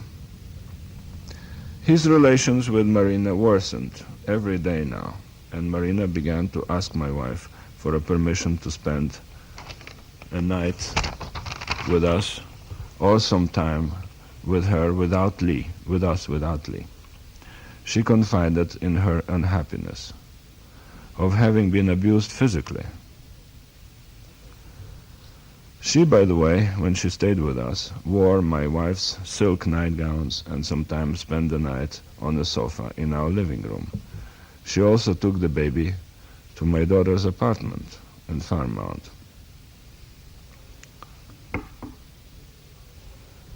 In the meantime, while all this was going on, Lee kept on working overtime, reading his Russian books, maybe sulking, but always proud, always meticulously honest, paying his bills and living like a hermit.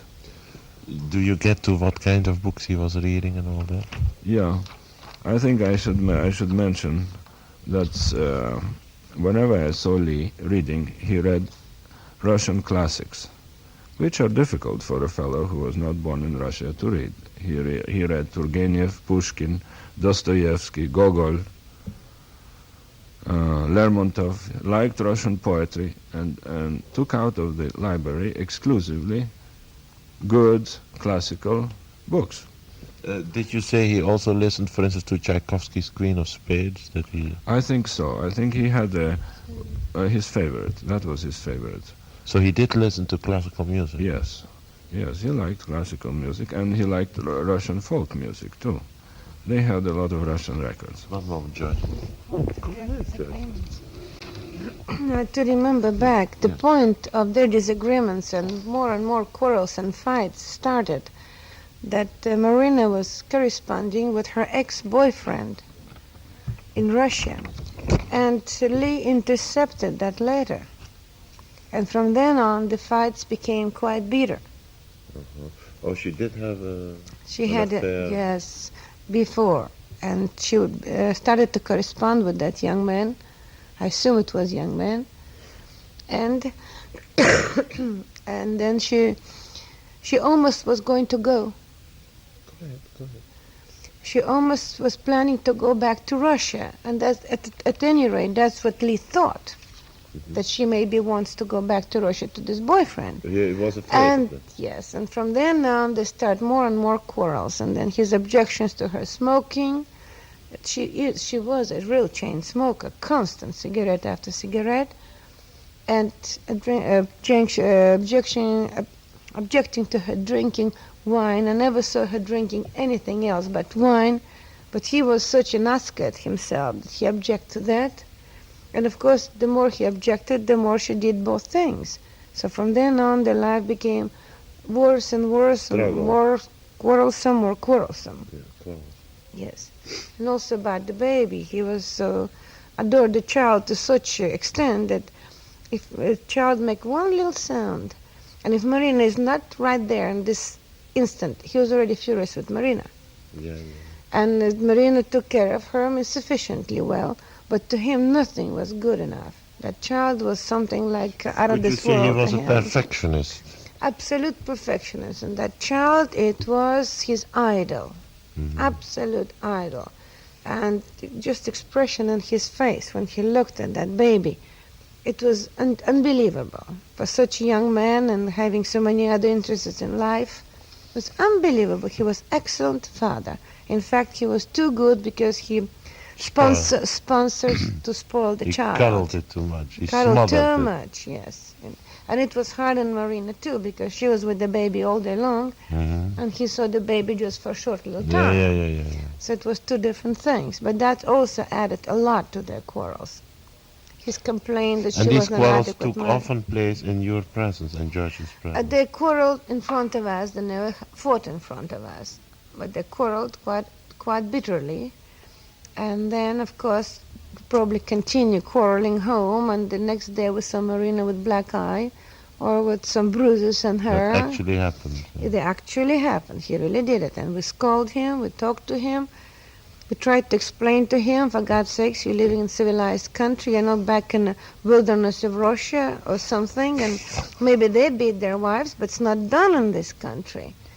And I said, if You realize the Prime Minister of Japan recently was exposed to beating up his wife, so... No kidding. Okay, and then we return to the story. Thank you very much, because this is an excellent interjection. With all this, I know that my wife liked Marina and found her entertaining and tried to help her in any way. And yet we had to listen to her constant complaints about that idiot, Lee, who brutalizes me and does not give me enough sex. Again, we advised Marina to study English, to go back to school, to revalidate her degree, to become independent of Lee. It was unfair to both of them to continue that way, said Jean. My wife gave her the English records she had used herself to study English here. In what year did you use them, Jean? 20 years back. 20 years back. British record. She It's had a set of records to learn English from Russian. From Russian to English, yes. Excellent records. She had herself a hard time when she came to this country. She learned, she worked, became successful and independent. We gave Marina our own phonograph, but instead she played melancholy Russian records and did not study anything. It was highly amusing for us, considering the sad situation, that one evening Lee and Marina showed us a letter from one of Marina's friends in USSR, and Lee read it to us with his wife's permission. This letter said, "Marina, I knew you would do it. I knew well from the first time I met you that you were destined for something great. And now in America you are such a success." Ironical, isn't it, that Marina finally did become a notorious and successful woman after Lee's death. But at the time, it was rather pathetic to hear such nonsense. Lee understood it, but we do not know if his wife did. In her strange way, maybe Marina considered her marriage to Lee and her arrival in the United States a great success. Maybe her life in USSR was even more dismal than her life here. That we shall never know. One day she related to my wife the following. "What a fool was that Lee, he's throwing his passport in the face of the US ambassador. He said, I will never go back to the United States." She obviously considered the mirage of the United States as a reality. Maybe she still hoped that Lee would at last provide her with clothes, furs, cars, luxurious home, all that she had dreamed about from her early childhood. And Lee kept on working. As far as I know, he did not make friends with his co-workers, came to us to talk about Russia, and seldom, if ever, complained about his marital troubles. But that situation became gradually almost desperate. One day, Marina came over with a baby. She was badly bruised, and we convinced her that it was time to separate. Since we did not have room in our apartment, we discussed their situation with some members of the Russian colony, and we asked an elderly couple, Mellers, M-E-L-L-E-R-S, Mellers, he a former professor from Poland, and his wife, a charming Russian woman whom he had met during the war in Germany. Both became displaced persons and eventually came to the United States. The Mellers knew Marina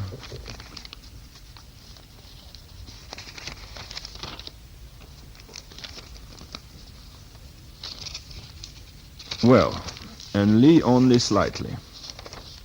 They liked Marina, didn't have any children, and they accepted to be hosts to her and the baby.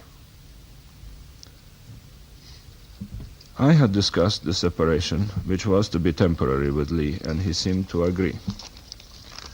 We remember that we invited Lee to our home, sat him down on the sofa.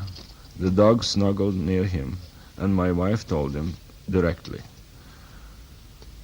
when the things come to beatings, desperate quarrels, etc., it's time to separate and see if you really love each other.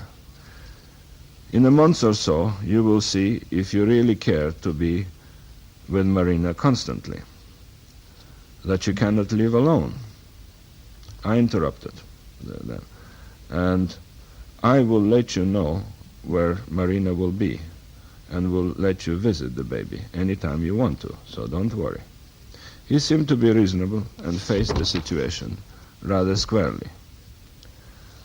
So we said, tomorrow we shall drive over and move Marina and the baby from the apartment. Wait a moment, George. I would like to talk to you.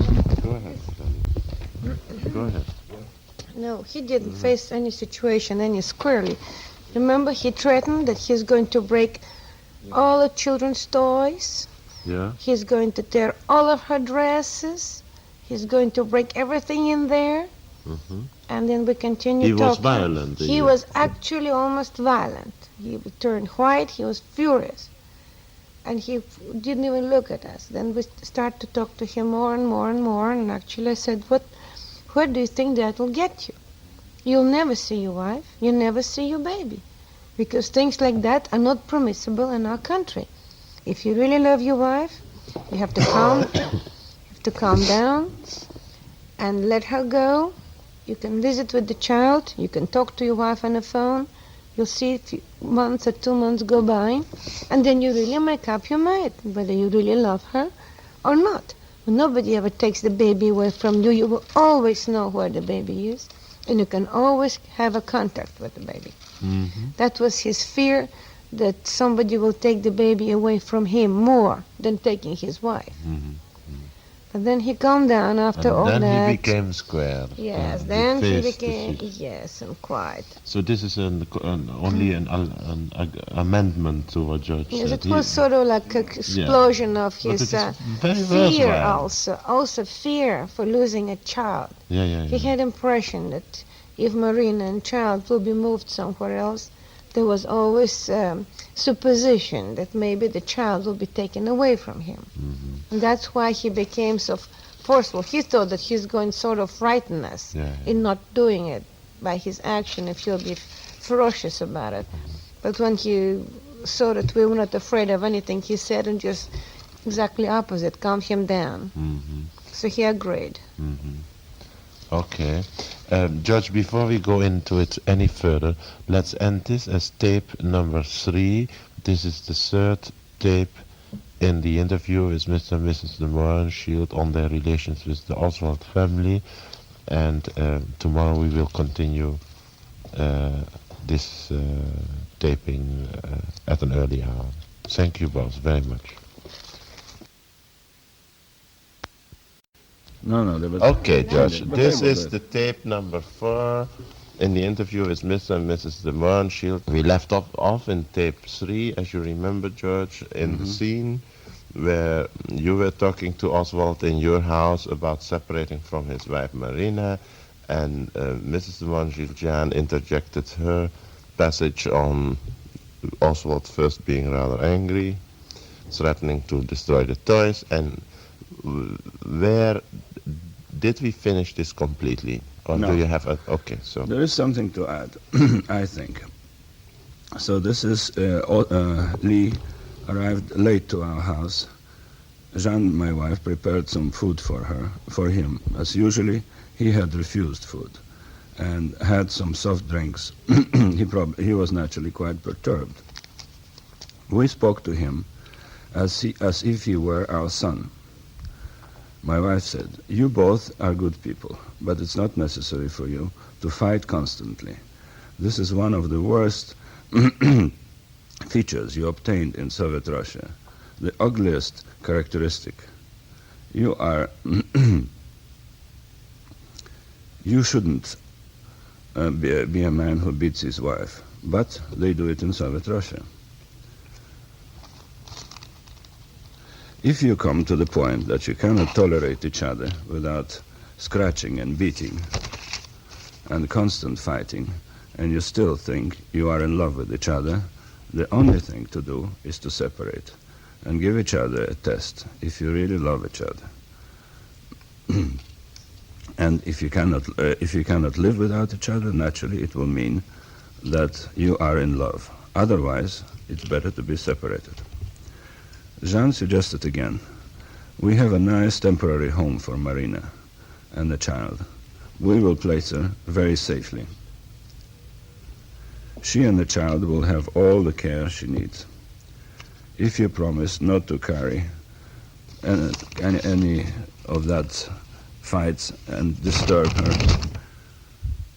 the people who will give Marina and June hospitality, we will give you their address and the phone, because nobody in the world has the right to separate a child from its parents. George, please remember you are talking into a microphone. If you mumble too much, they will not be able to... How is the sound, Mr. Wallace? It's okay? Okay, go ahead, George. Yeah. I confirm to Lee also that I will give him the telephone and the address. I would also like to digress on that point that we had consulted the other members of the emigre colony regarding the separation of Lee and Marina, and they were all for it. They were helping Marina, and at the time there were still relatively good relations between them. And some of the members of the emigre family group in Dallas told Jean and I that we should not give Lee the address and the telephone on Marina and should leave her completely separated from their husband. Of course, that we could not accept. As my wife mentioned before, the first reaction of Lee was quite violent. I'll never consent to that. I'll tear all the dresses of my wife to shreds. I'll break all the toys of my child. Where on earth will it get you if you love your child and your wife? Countered my Jean. The only way to solve this misfortunate and unpleasant situation, the only proof you can give that you care for your wife and child, is to let them go, do the best you can while you are alone, and give yourself and Marina a chance to find out whether you have feelings for each other. You may hate us for it, or you may someday be exceedingly grateful to us for enforcing this separation, I said. This is logical under the circumstances. Then Lee gradually calmed down and did agree for us to come and get his wife and his child, as well as their belongings. He trusted in that we would give him the phone and the address. He left the house very blue and very thoughtful.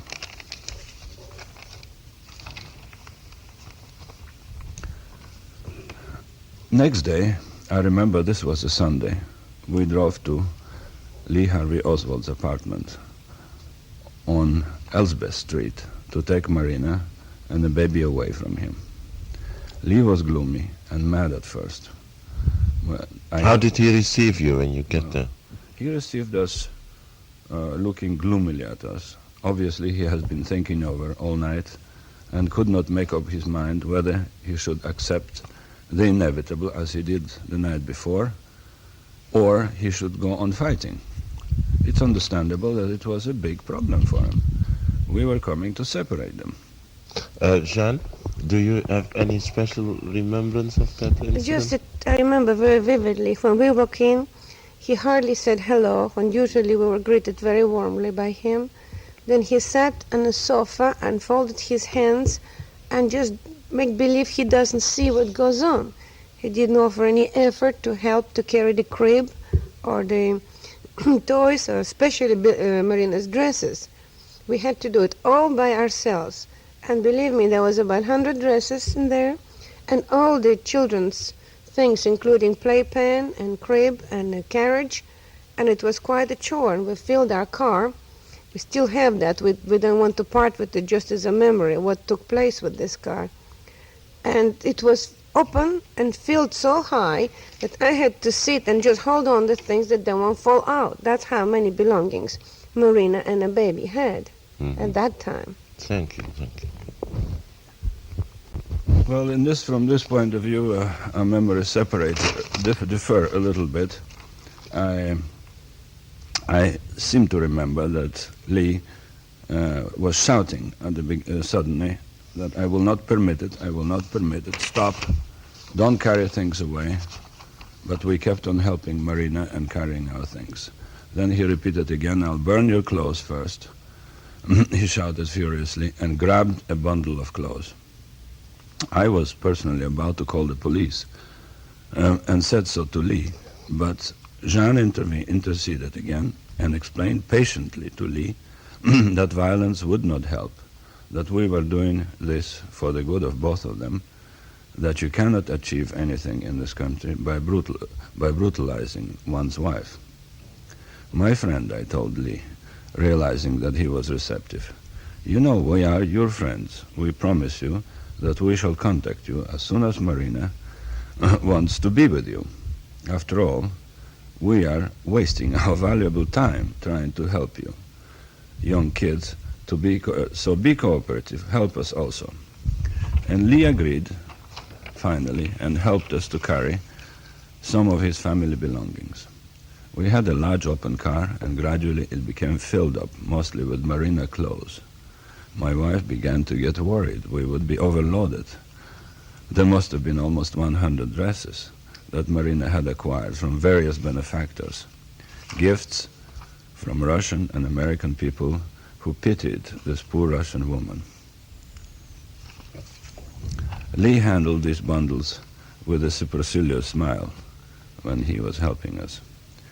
He began to help you? you? He finally began to help us. The playpen, the crib, came to the top of the mountain of Marina's and June's belongings. The car was overflowing. We had to hold the rags, and we must have been a ridiculous spectacle. Fortunately, it was Sunday. The traffic was sparse. Avoiding main arteries, I drove slowly to the opposite part of town, to East Dallas, and left Marina and June with a charming elderly couple, the Mellers. Little did they suspect that this kind action would cause them, after November 2363, endless troubles and investigations, and that their quiet, gentle lives would be disturbed by insane publicity and suspicion.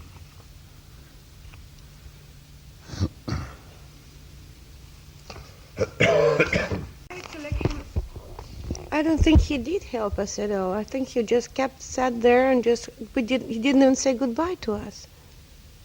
That's how you remember? That's how I remember. He was very, very cold and gloomy, from what I recall. And did not change throughout the incident? No, he remained very, very gloomy. Okay, thank all you. The time. The next chapter is chapter G, which we call Separation and Further Development. George, you want to finish this chapter before I go into my questions to you? Maybe within this chapter. After that, okay, yeah. Obviously, the semi-forced separation, which we've described in the previous chapter, was not the right solution for Lee and Marina. Marina became immediately a burden on our friends, the Mellers, the Polish-Russian couple, and Lee was definitely unhappy, alone. Now he was every night in our house, asking about Marina, fretting, discussing his past, saying a little more about his disagreements with his wife. There was nothing new in them for us, just another proof that this separation was necessary. I was asked over and over again in the last 5 years, why did you waste your time with this crazy Marxist, his baby and his slovenly wife? And I would like to add to this a lot of explanations, just memories of what I found interesting and attractive but George, about Lee. Let's keep this on the track now. Yeah. I know you have many recollections on Lee Harvey Oswald, but why don't we go through? I have collected during this first half of our interview a number of questions that I would like to ask you and clarifications on certain points. Why don't we do it? You want it at this point? At it's this okay point. with me. Fine. Okay. And let me let me go over a number of things that I have found we should elaborate on a little bit. And my first question to you would be, you have indicated that Oswald had a definite liking for President John F. Kennedy. Yes. And how did that become clear to you?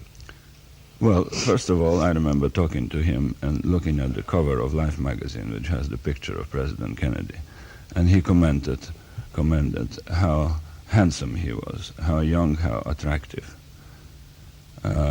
Again, I think this appealed to him, and every time he spoke about President Kennedy, he spoke kindly of his effort to improve the racial relations in the United States. You feel his racial, that was one of his basic preoccupations. That was from one his of his childhood basic in New Orleans. preoccupation and one of his basic motivations. And from that point of view, he definitely had love and respect for President Kennedy. He, I have to say, did not respect particularly his background. For instance, the fact that his father, Joseph Kennedy, made money in the whiskey business, and he knew about it. And he mentioned that to me. But I do not think that this distracted from his general, very positive feeling towards President Kennedy and his wife. As far as politics in the United States is concerned, did Lee have any ideas about Democrats, Republicans, and did he tie it in with international affairs like U.S. and USSR? That, I think, is an interesting question. And for instance, he mentioned to me one day that all the politicians are the same, and the people all over the world are decent. Those are the leaders who create confusion in the world. And he made a very amusing comparison between the Republican and Democratic Party in the United States on one side, and said that they disagree on certain subject, but still they do not fight each other. And then he made a comparison between the Western civilization, the Western democratic countries, and the Soviet Union. And he said, well, that's the same thing between the Western countries and the Soviet Union. There are different points of view, but we should not fight each other. Mm-hmm. What did Lee say about his Marine Corps days? What did he feel? How did he feel about the Marine Corps in the United States? The Marine Corps in the United States, he had a rather unpleasant memory. He did not like the discipline. He considered that the Marine Corps was a highly rightist organization, and actually he thought even that it would be a danger to the democratic institutions in the United States someday as a powerful military group which might take over sometimes. In other words, a coup d'etat. That's exactly that. By the military. That's exactly that. And he mentioned at the same time that President Truman wanted to abolish the Marine Corps.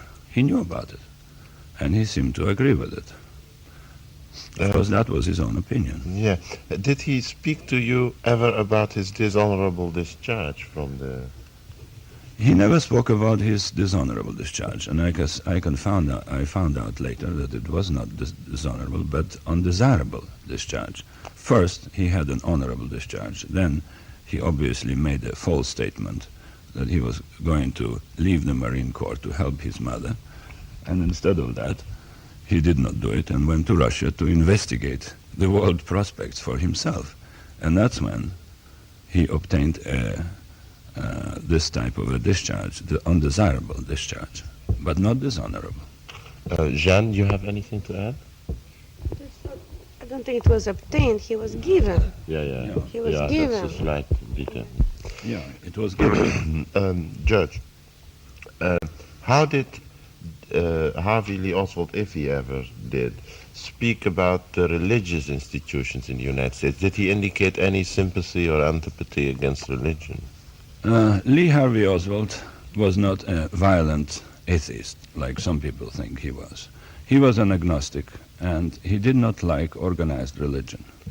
Many, many times he mentioned to me that the money spent on churches in this country could have been spent much more usefully by helping poor people by building hospitals, asylums for poor, and by improving the situation in the Negro slums.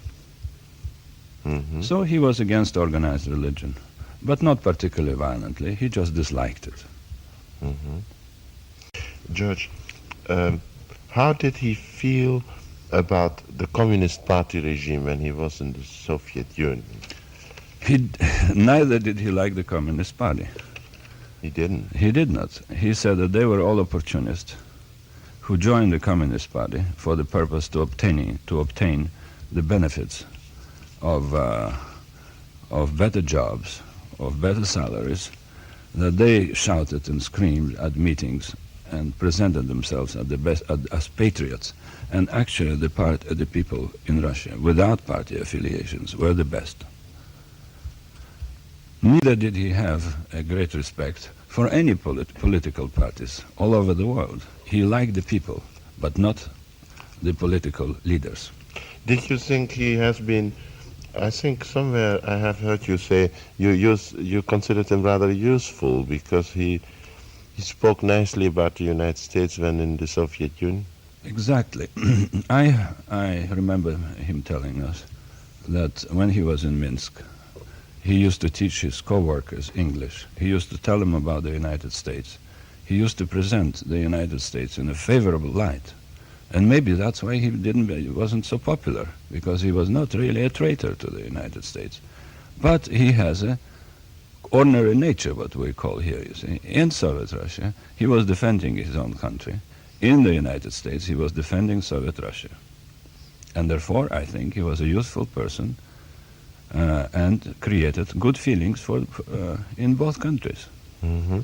You would say, though, from your knowing him in these years, you did not consider him capable of violent acts. I never considered him capable of violent act. He did threaten to destroy the toys, but that was, in your view, more a fit of... Definitely, it's in a fit of anybody can get mad. And don't forget that Marina constantly annoyed him, made fun of him. Yeah, we'll get to that. Yes.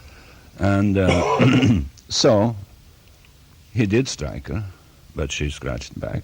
If you call it very terrible, violent act, then he was capable. But to me, he was not capable of really violent act. I never considered him capable of killing a man. And the example for it is that he accepted our intervention in his personal life, a very strong intervention, taking his child and baby away from him. Yeah. Personally, I'm not a very violent man, but I wouldn't stand for it. Yeah. Okay, George, one moment. I'll come back to you in a minute. What did you want to inject, Shan, at that point? Well, just to clarify his personality, that he believed and he said in what he believed, he never played double game. And when he expressed his belief about religion and his view about religion, he stuck by it. Yeah.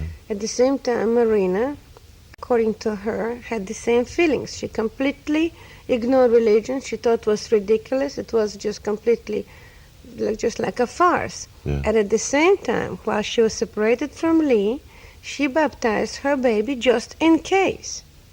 Oh, she did? She did. Were you present at that time? Of course not. I wouldn't let her if I knew she would be doing it. But, Jean, how did you find out she... Is that in the next chapter, the baptized? Everybody knew. She was baptized. No, she was baptized in the Greek Orthodox Church. Did Oswald know about it? Who? Oswald? I'm sure he found out about it. Yeah. He had to know. And in fact, the priest of that church is not particularly a friend, but very good acquaintance of ours. Yeah. We can't be two very good friends because we don't attend the church. Yeah. But otherwise, he's a very nice person. It was a real ceremony of baptism, just real christening, actually. And I dislike Marina for being double-faced right there. Yes. Which Oswald never was. Do you think your Russian friends have influenced her to have that done? Oh, I am sure. Yeah. I am sure, because they'd also do it just in case, most of them. Yeah, okay, there are a that's few another, religious, yeah. but most of them are just in case. And Yeah, that's yeah. despicable, really. Sure. Either you believe or you don't believe. Right. Thank you, Jean. George, I want to come back a minute to to Marina. Did you have an impression that in their relationship, for instance, Oswald would help her in the house, around the house, and was he a good husband in that respect? Yes, extremely good husband. He was constantly helping her with housework. He objected to her being a relatively sloppy houseworker, but he did not mind helping her, cleaning the room, cleaning the dishes, and washing the clothes even. So I thought he was very, very helpful. And did you notice any talk between them or with you about when the marriage was going to the rocks, of Oswald saying, well, then why don't you go back to the Soviet Union? Well, I don't remember him saying that, but possibly my wife does. However, he did mention to me quite a few times that he was not too happy in the United States. There were many reasons for it, and I had the impression that they might leave both of them together someday if they could not find happiness here. You want to say something? Yes. One moment. But I did not hear anything about the idea of a separate moving away from the United States to Russia separately. Jeanne, you have to inject something here? Yes, I was going to just add a little bit to it, that when Marina came to United States, her dreams were that everybody has a car, everybody has a washing machine, everybody has terrific, well-equipped kitchen, and nice apartment, nice gardens. And when she came over, and they were so poor, and they lived almost in destitute, she didn't find anything, and in spite how hard Lee worked and how hard he tried to work, she definitely knew that he'll never be able to provide all those things for her. So she began to be a little bitter and more disappointed. At the same time, she didn't make a move to get those things herself, which she can very easily if she learned the English, having profession already, and if she disagreed with Lee, she could obtain all of those things by herself. So that was beginning of their quarrels, that she was dissatisfied with the things that she found instead of the things that she was dreaming about. And she began to pick on Lee. Why can't you make more money, and you're not smart enough, and you're this and that. And that was the beginning of their quarrels until future, when he intercepted one of her letters from her ex-boyfriend from Russia. Then the real battle started. George, I would like to ask you, did you have the feeling that Marina ridiculed Lee Harvey Oswald? Yes, I have to say that she did it quite often, and really unnecessarily. Of course, he was not a conventional type of a person, but to call him a fool, an idiot, you're always busy with his politics, you're always busy with the books, instead of doing something useful. You think you are such a big shot, and I think you are nothing at all, was definitely a form of ridicule. Did, for instance, when Lee would talk Russian, did she correct him? Yes, that was another thing. She tried to correct Lee, and Lee resented it. Of course, he spoke Russian excellently, but with certain grammatical mistakes, and had a slight foreign accent. It was remarkable for a man of his educational background to speak Russian so well. But Marina tried to underline his mistakes. To blow them up. Yeah, that's exactly it. Yeah. But because you did say to me somewhere along the line that his phraseology was correct. For being 2.5 years in Russia, it impressed you, did it? Sure, it was perfect. Not perfect from a point of view of a Russian. You know, really, one knows only one language in one's life. It's very difficult to know two languages to perfection. And Lee's language, of course, was English, and Marina's language was Russian. And Marina knew Russian very, very well. Oh, you have your impression was she was well educated. Well, from that point of view, she was very well educated and spoke Russian, well-educated Russian, not a vulgar type of a Russian that one hears from a ditch digger. George, I might inject here that you are actually at the moment teaching Russian at Texas University in Yes. Arlington. Right? Yes, indeed. Mhm. I'm a lecturer there. Yeah. One moment, Jan, you wanted to interject here something. I saw you. Oh, okay. All right. I thought maybe you mentioned somewhere along the line that he did read the classics, and did he talk intelligently about Russian classic writers? Yes, he did not talk at great length about it, but he definitely appreciated the atmosphere created by the Russian classics, the atmosphere of the Russian countryside, of the life of the Russian people, and of the complicated Russian mental processes. Did you ask, for instance, talking about language, did you ask Marina how she got along buying stuff in shops without making any effort to learn English? Well, that was quite amusing. She went to the store and knew only 2 English words, yes and no. And so she said she would point out to a merchandise that he wanted to get and said yes, and she didn't want it, she would say no. And that's how she got along in the stores. George, how, getting back a minute to this political philosophy of Lee Harvey Oswald, did he ever ask you what your political philosophy was? Well, my political philosophy is to live and let live. That's what you told Oswald. Yeah. And I'm not interested in any political organizations. And You did vote Republican I always, voted usually. Republican all my life because of my own personal reasons. But I would consider that each country deserves the government they have, and let the communists live the way they want, let the socialists live the way they want, let the dictatorships live the way we want. We have enough problems in this country to solve, rather than to try to intervene in other countries' affairs. And that was more or less Lee's ideas too. George, what was, coming to you, since we are talking a minute about you, how did the FBI influence your life after this Oswald affair? I mean, what were your contacts with the FBI? You did ask them, first of all, whether Oswald was okay. You were one of the few people in Dallas who inquired at the local FBI. How Yes. did it influence you?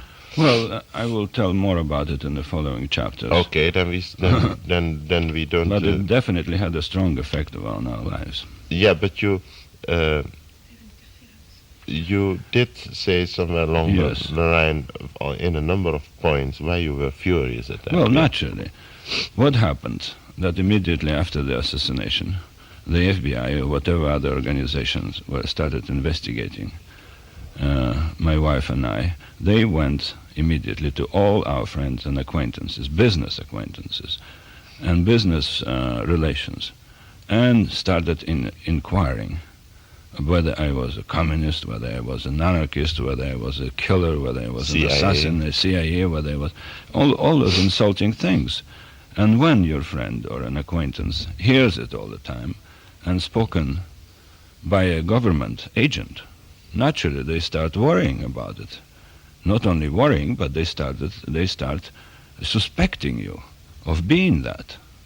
And that's exactly what happened to my wife and I. We lost a lot of friends, we lost a lot of business because of this absolutely useless way of investigation. Because you cannot find anything by asking questions. You have to investigate secretly, like Scotland Yard does, and not going and asking people questions and assemble a bunch of papers. This is my criticism, by the way, of the Warren Report too. We will get to that in later chapters, Sir George? Yeah. Because I want to keep that definitely all together, that package of your FBI experiences. So I would almost say we have gone now through a number of clarifications on the past chapters, on your relationships with, and I have made notes for further questions at a later stage. So why don't we continue, or do you have anything special you want A few to inject? things I would like to mention. What Lee did not like about the United States, I Oh, remember. yeah. He did not like about the United States the existence of ultra-rightist hate groups which he called fascist organizations. Number two, he disliked in the United States that it was hard to get education, at least to him. You have to pay for it. You have to work to get an education. You have to get a job to get an education. Well, in that I didn't agree with him, but that was his point of view. And the third, that it's hard in the United States to find a job and to make a living. And in this I have to agree with him because I had similar experiences. And I also have to say that FBI certainly didn't help Lee to hold the jobs. Yeah, let's get. He had a lot of problems here in this area with getting a job, and think that's in part of the FBI going to all his bosses each time? Definitely. Each time he had a job, they would go to his bosses and tell him that here is the guy who went to Soviet Russia, and you know what the result was. He lost a job. And that's a friend of mine also who is a banker in Dallas, who was aware of that fact. You mean? Yeah, Mr. Ballin was aware of the fact that Lee would have a very hard time ever finding a decent job in this geographical area. Frankly, he should have moved out of Dallas completely. Dallas was better than Fort Worth. It was less provincial. But still it wasn't good enough for him. Yeah, but if he goes somewhere else, the FBI... Maybe so, but at least he might have found some more liberal bosses who would have accepted him as he was. George, you mentioned which gentleman, Mr. Sam... This friend of mine, Mr. Sam Ballin. Ballin, how do you write that? B-A-L-L-E-N. He testified too. He testified also at the Warren Committee, and he also told me of his reactions when he heard about that Lee Harvey Oswald might have been involved in the assassination. How did he know Lee at all? I introduced him for a job and asked Mr. Ballin to find him a job. At the bank? No, he was an investment banker, and he had various companies that he controlled and was chairman of the board of. One of them was a reproduction company in Dallas and in various other towns. And he gave an interview to Lee and had a lot of liking for him from his interview. He said he was an independent man, a clear-thinking man, a man who had a desire to improve himself. But he did not give him a job. He was not mentally unstable in Mr. Ballin? Not at all. He said that he did not give him a job because he was too much of a hard head and too much of an individualist and would not fit into his organization. So, did your friend the banker later comment at one point that if you hadn't gone to Haiti and you had been able to look after Lee as you were doing when you were in Dallas, if Lee was involved in the assassination, it would have never happened? Definitely. Did he say that? Did he go on record? He said that, and it's on record in the Warren Committee report. Oh, he did. And I'm really very grateful to him for this remark, because it shows that the man understood Lee's personality, and he also understood what my wife and I have been trying to do to them, to open new horizons for them, to get them out of their frustration, out of their dark hole, to get them into the fresh air and improve their position socially and economically. And I am sure that if we were in Dallas at the time, we would have known what Lee was planning to do, and he would have told me that. But unfortunately, we were not in Dallas, but we were in Haiti. Okay, Joe. Now you said you were dealing with some of the questions that he did not like about the United States. Yeah. Well, I already mentioned what he did not like about the United States. You have any further notes on your remembering? Yeah. For instance, I remember that Marina was saying that Lee was quite a different man in Soviet Russia. He was a friendly man and relatively happy man. But in the United States, said Marina, Lee became a different person. He became more or less of a recluse. He disliked the Russian emigres that he met. Maybe it was a jealousy that they were rich or successful, but I think probably he was sincere in considering them as foolish people and also traitors to their country for having left Russia. But that was his own opinion, not mine, of course. being yourself. Yeah, being myself a refugee, at least the son of a refugee. Yeah. So this is what his reaction to Russian colony and to life in the United States was. Jean wants to inject here something. Actually, his dislike and unfriendliness to a Russian colony or whoever did help Marina was because they were really much too lavish, and they gave her so many things they practically spoiled her and the child. And Marina was throwing it in his face. Look at this. I've just received this. Look this. Give it to me. Did I tell that before? No, but go ahead. Yes, it's fine. So this actually made him quite angry, and you mentioned quite a few times that you'll never be able to give me all these things. So it backfired actually. All their help and all their generosity backfired as far as Lee's concerned, because it made life for him much more difficult and Marina much more demanding. Yeah, it is more or less what you said before. But it's okay. Well, it's okay, Jean. It is. We will edit it. Don't worry. Another interesting thing I would like to add from my memories of Lee Harvey Oswald is the fact that he disliked bureaucracy in any country, and he had sort of a satirical attitude towards the bureaucracy in the United States and in Soviet Russia. I asked him, for instance, how did you get out of Soviet Russia? How did you get the permit to get out of Soviet Russia? Hey, he said, that's easy. You stick it with the bureaucracy and you get it. In other words, he outsmarted the Russian bureaucracy, which to them was just a amorphous bunch of people.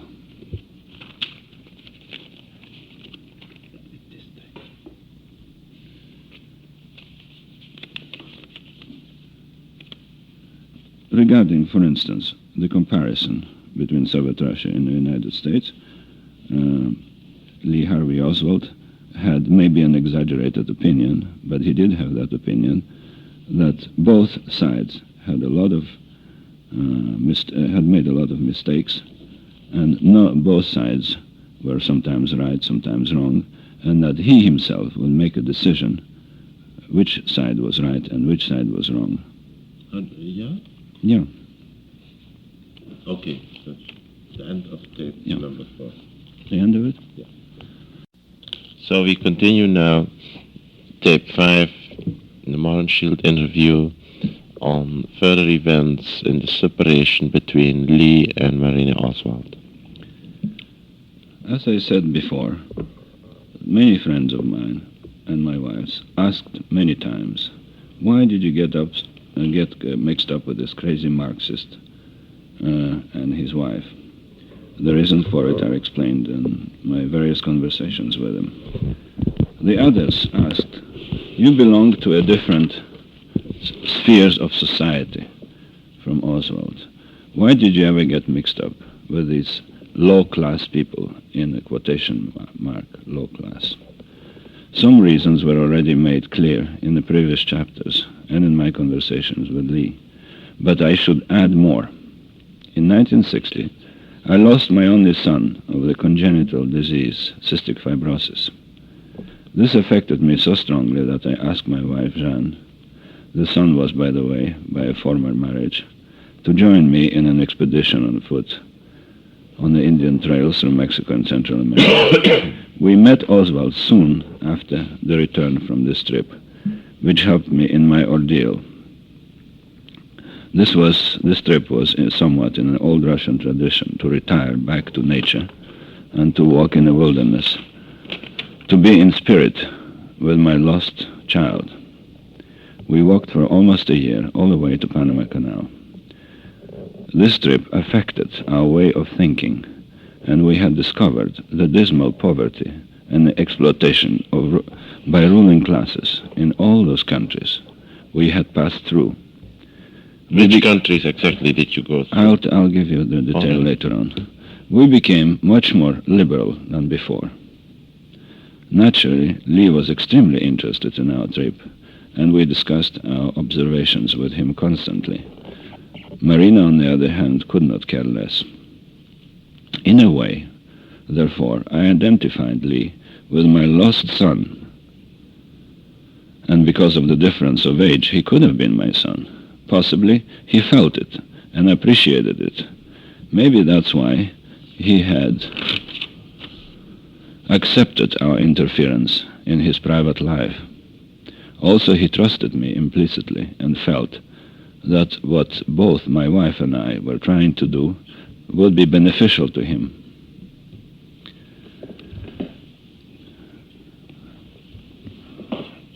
Another comparison. Excellent, Judge. Why I became close with Lee Harvey Oswald. I had been an officer in the Polish army long ago, and I treated Lee sometimes like an officer would treat a young soldier, not superciliously, but fairly and firmly. Jeanne, my wife, also had the same attitude with Marina, as her own daughter was about Marina's age.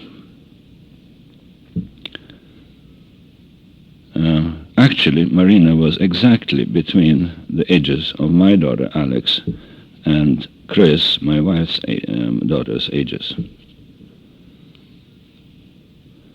Therefore, this was the reason why Lee accepted our interference and our forced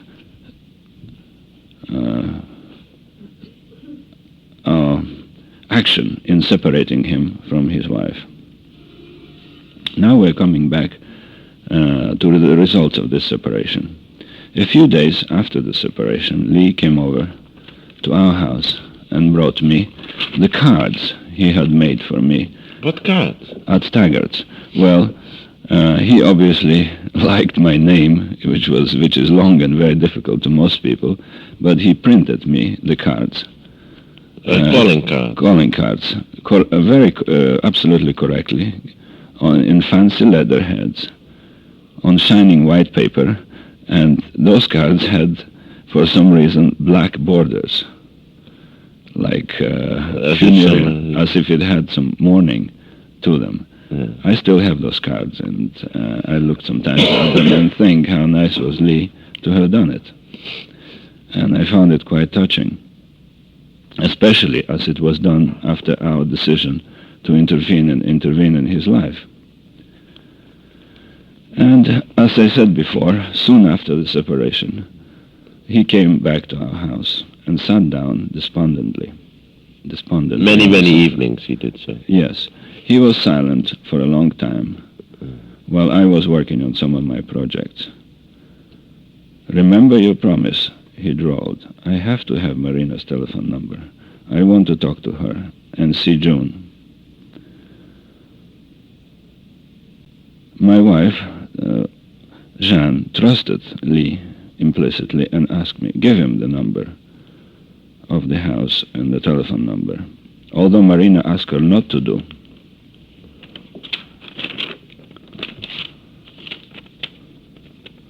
She was obviously quite afraid of Lee and did not want him to approach her. But what we had to do, we wanted to help those two bewildered people, and we could not break our promise to Lee to give the telephone number and the address of his wife. From that day, Lee began calling Marina at all hours of day and night, until the elderly couple, the Mellers, got tired of being disturbed and asked Marina to move somewhere else.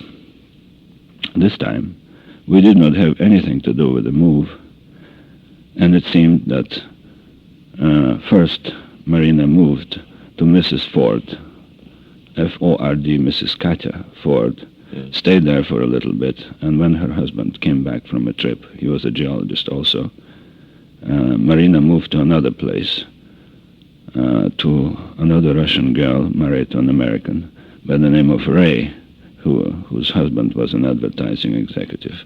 Stayed there for a little bit, and then she returned to Lee. Lee again obtained the various telephone numbers, got to see his wife, and after a tearful scene, so we had heard, we didn't see it, at which Lee cried and promised that he would love her, that he would take care of her, etc. He swore that he would never hit her anymore. he would work even harder and make some real money, and this made effect on Marina, and she returned to him. Later on, we found out that before all this, she had moved all by herself away from Lee in Fort Worth, and then went back to him again. But this is just something that we remember talking to them about, and we don't know too many details.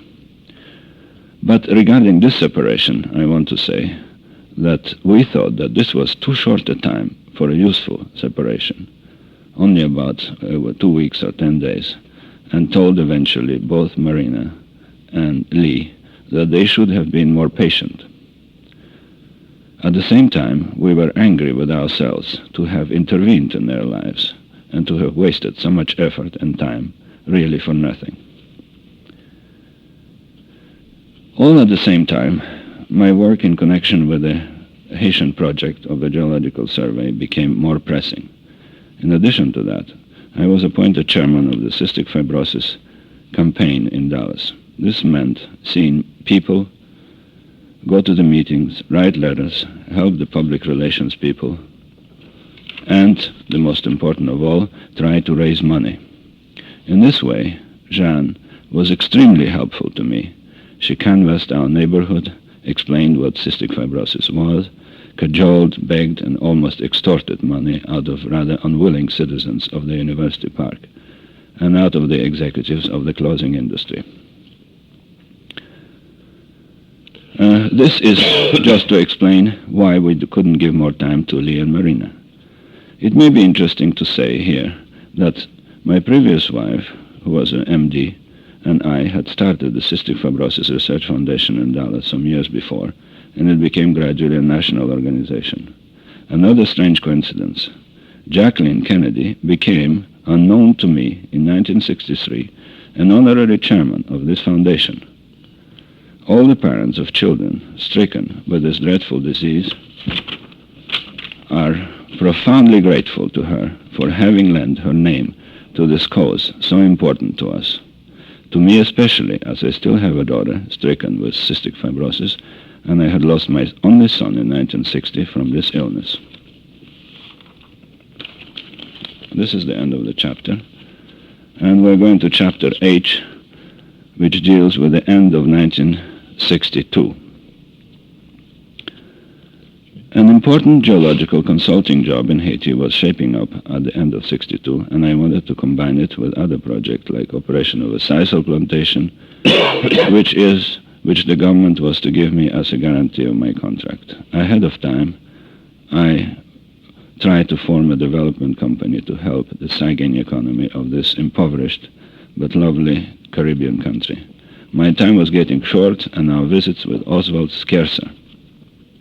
Between Christmas and New Year's of 1962, a big party was to be given by Declan Ford, an international geologist. Declan, let me spell that name. D-E-C-L-A-N Ford, F-O-R-D.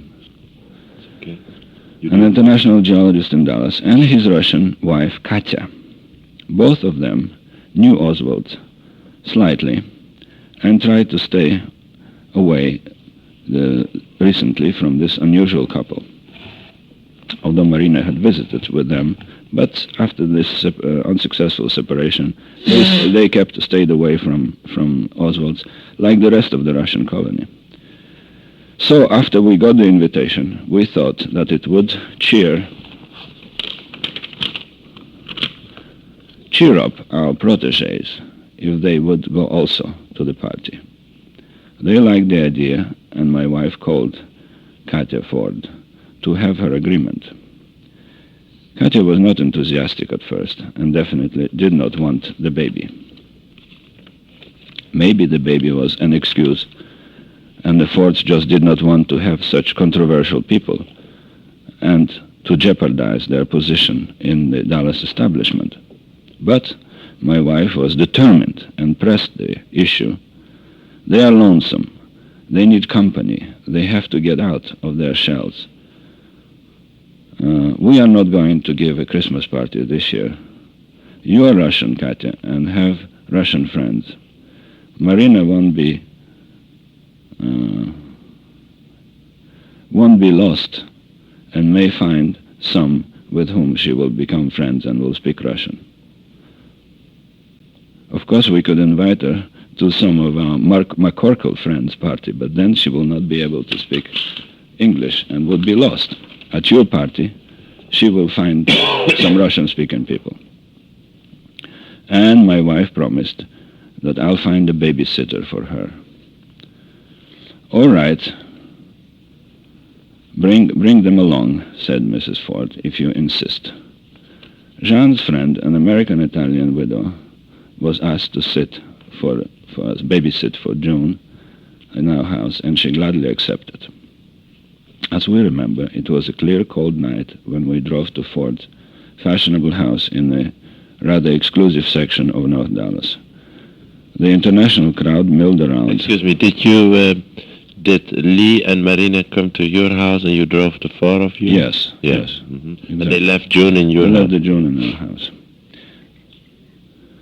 The international crowd milled around. One of the loveliest girls present was a Japanese musician who stayed in Dallas with her friends. Her name was Yaiko, Y-A-I-K-O, as far as we remember. She was delicate, elegant, and sophisticated. She was somewhat dépaysée, in other words, lost in our society of rich, aggressive, self-assertive Dallas women. Marina did not look well that evening, we remember, and did not create much of a sensation. She spoke quietly with a few Russian present there. But Lee was the hit of the evening. Possibly the crowd was more liberal and more international than at the showing of our movie later on, but unquestionably Lee was at his best. He was a good conversationalist that night, both in English and in Russian. His manners were excellent. He was attentive to all present. He was very sensitive to the audience and appreciated when he was taken seriously and when he was asked serious questions. Someone played Russian traditional songs on the piano. We all sang and Lee joined in. Somehow, Marina was a little bit lost that evening. We even don't remember what exactly she was up to. However, I think she also sang some songs or tried to sing, and she was just stayed close to the piano and listened what the others had to do. Several women found Lee most attractive. I heard favorable comments all around. But his great success that evening was the lovely Japanese girl Yaiko. Lee noticed her immediately, and in the middle of the evening he angled towards her, or vice versa, I don't recall. Of course, Lee had served in Japan, where, as he told me before, he got his grounding in his so-called Marxism. So maybe they had something in common. Possibly the Japanese girl had met GIs like Lee in Japan. We do not know, but it was attraction at first sight. They stood away from the crowd and talked. She spoke perfect English, by the way. And Marina stayed in a crowd of Russian women, fretted and fretted. Frankly, I was delighted, knowing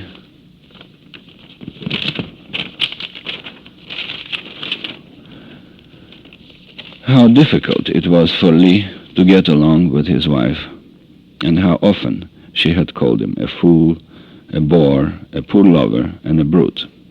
Now she appeared in a new part of a jealous woman who forgot the surroundings. She forgot even men that evening. And she also forgot about cigarettes and wine, and she watched Lee with narrowed eyes. "What's the matter?" I asked her. "Don't be jealous. Your loving husband will come back to you. We should go home. I'm worried about June." She used the excuse of a jealous woman. But this time, Lee was not to be budged.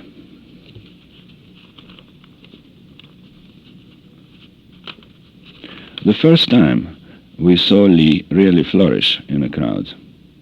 He did not have his usual worried expression. He was really enjoying the evening, and he insisted staying almost to the end of the party.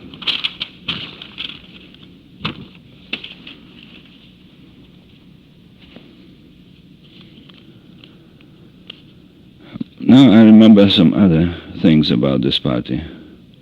Some other Russians who were there and who told me at the party that how well Lee spoke Russian. Actually, that he spoke perfect Russian. They also asked him in my presence, how do you like Russia? And he said, oh, it's all right, not committally. He spoke very fast Russian to this Russian lady who was there.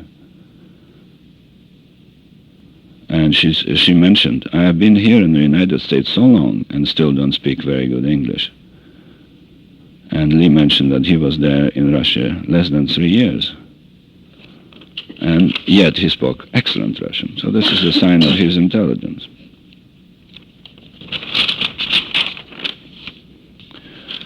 So finally the party became as usual, in the early hours of the morning, quite crowded and boisterous. The Japanese girl and Lee lost sight of each other. She approached me shortly afterwards and said bashfully, what an interesting friend you have. I didn't have a chance to ask his name. Lee Harvey Oswald, I said. What a lovely name, she said in a low voice. Yes, he's an unusual fellow, but lots of people do not understand him. I do, she said. He had such true things to say about Japan. Timidly she looked around. Would you tell me, please, where he is working? Where does he work, actually? I told her, and she wrote it down. A real romance is cooking, I thought. Obviously, she and Lee communicated later, but we do not know what came out of it. You are sure they did communicate later? Yes. I'll explain why. Okay. We are really very nosy people, but in this case, our personal affairs took precedence, and if it hadn't been for Marina, we would have forgotten this involvement. Marina appeared some days later. I found the telephone number of the Japanese girl, or maybe she said bitch, in Lee's pocket. She cried bitterly. And we had a fight again. Look at me. She had a black eye, and Lee later showed me some scratches. She loves to provoke me, Lee concluded bitterly. She fights like a mad cat. Look at those scratches. The situation was back to normal again. They were fighting. Now, next chapter. Excuse me, one moment, Judge. Yes. Jan, do you have anything to add on that party, or is this your view too? You don't recall anything especially of that party? No, yes. No, I don't think so. I think it's just about right. The whole We are thing. back to normal. Yes. Okay. Now we're going to chapter I, Rare Meetings in 1960. 9, huh? Yeah, well, I call it Rare Meetings in 1963. The incident with Lee's romance, in quotation mark, was another proof to us that only themselves could solve their problems. No intervention on our part would be of any use. Maybe the emigres, the Russian emigres, were right in eliminating this unhappy couple. Anyway, our meetings became quite rare and uneventful. If we saw them a few times, we did not talk much about their personal problems or about anything of importance. Hence, we cannot remember the details of these encounters. Maybe my wife should add a few words about this. I don't have it. Because we both were working quite heavy schedules, we, a couple of times maybe, went to see them in the evenings and spent very, very little time with them. And one of those occasions, Marina promised Lee not to smoke anymore, finally. And then during our visit, all of a sudden she was very, very upset. She went to the kitchen, so I went after her and asked what happened. I said, look what that fool did. I had a cigarette, and he took that cigarette and squashed it on my shoulder. That was quite an unpleasant incident, and I could never forget it. Of course, we told Lee that that was completely ridiculous and stupid, but the thing already happened. It was too late.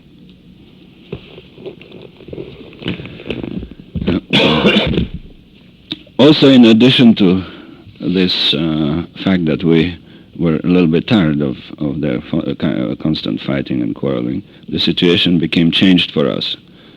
The travelogue I was working on was almost completed, and the practical issues of life took over.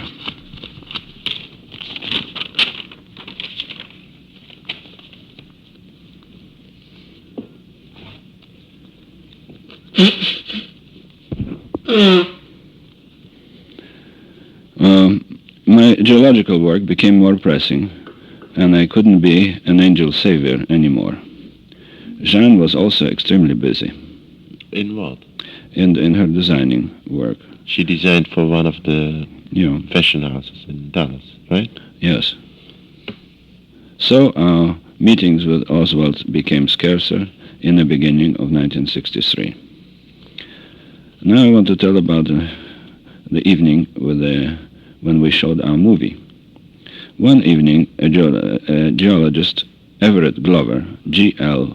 That was in 63. 63. You have a vague idea what months in 63? Probably in January. January. Maybe beginning of February. So still about 9 months before the assassination. Yes.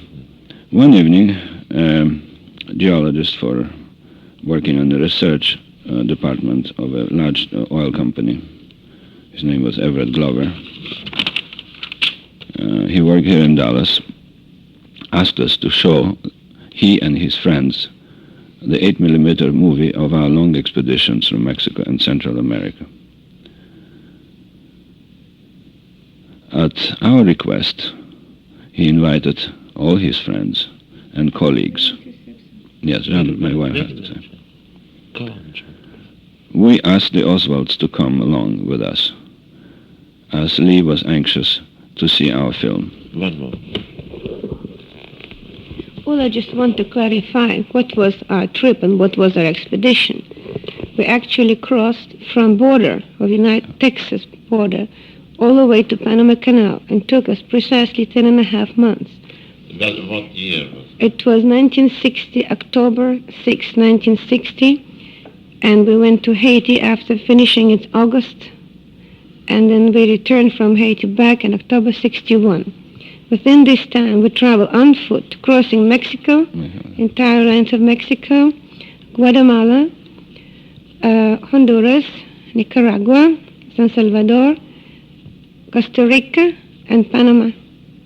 And we stopped at the Panama Canal. We planned to spend 1 more year on that trip, but we were extreme floods, and we couldn't forge the rivers, and we were compelled to wait at least 6 months for the rivers to subside, and we decided to return to the United States. One question. You made a movie during this trip, and you were showing that movie that night. Okay. Yes. This was an amateur type movie, but it showed the sequence of our expedition. And quite a few people in Dallas and even in other cities were shown this film.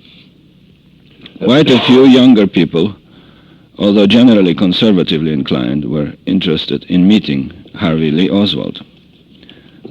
Before the showing, they asked him quite a few questions of the same type that I asked him myself so many times. And I have the impression that Lee answered them, maybe a little aggressively, without hiding his sympathies with the revolutionary movement all over the world. I remember that he especially expressed that night his respect for Che Guevara and for Fidel Castro. That hardly made him popular that evening. And while he was talking and discussing these things, an extremely tall, slender woman dark-haired, in her late 20s, whose name I didn't catch immediately, asked me if Marina spoke any English. I said none. Would you introduce me to her? I find her very nice. My name is Ruth Payne. I did, and to my great surprise, Mrs. Payne began to speak in halting but understandable Russian. She turned out to be an Easterner who had majored in Russian in some Eastern college and was anxious to practice it. From that day sprang a friendship between her and Marina, and friendship which lasted to the day of the assassination. Ruth Payne has done more for Marina than one could conceive, yet for some reason Marina rejected her after Lee's death. The showing of the picture was a success. We filmed mainly scenery, volcanoes, flowing lava, mountains and jungles.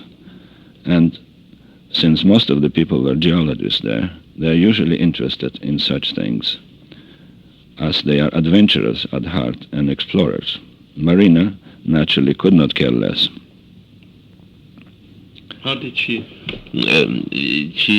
showed to be bored or something? Yes, I have the impression that she was bored by the whole thing. Well, she was not an outdoor woman. She was not interested in that sort of thing. Mm-hmm. She did not express her dislike or like, just anything at all. And Lee, did he say anything about it to you?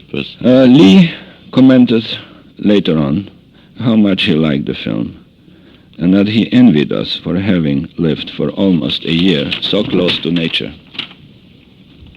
To have walked almost 4,000 miles, to have gotten away from all conventional comforts, and to have been completely free.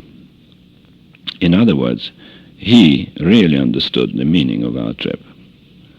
I advised him quite a few times later on to follow in our tracks someday, if he ever had a chance, and if he would be free from unnecessary obligations. That, said Lee, is unlikely to happen to me. He was rather sad. Some people attributed to me, and still do, the part of Svengali, or some sort of a mentor to Lee Harvey Oswald. Nothing could be farther away from that.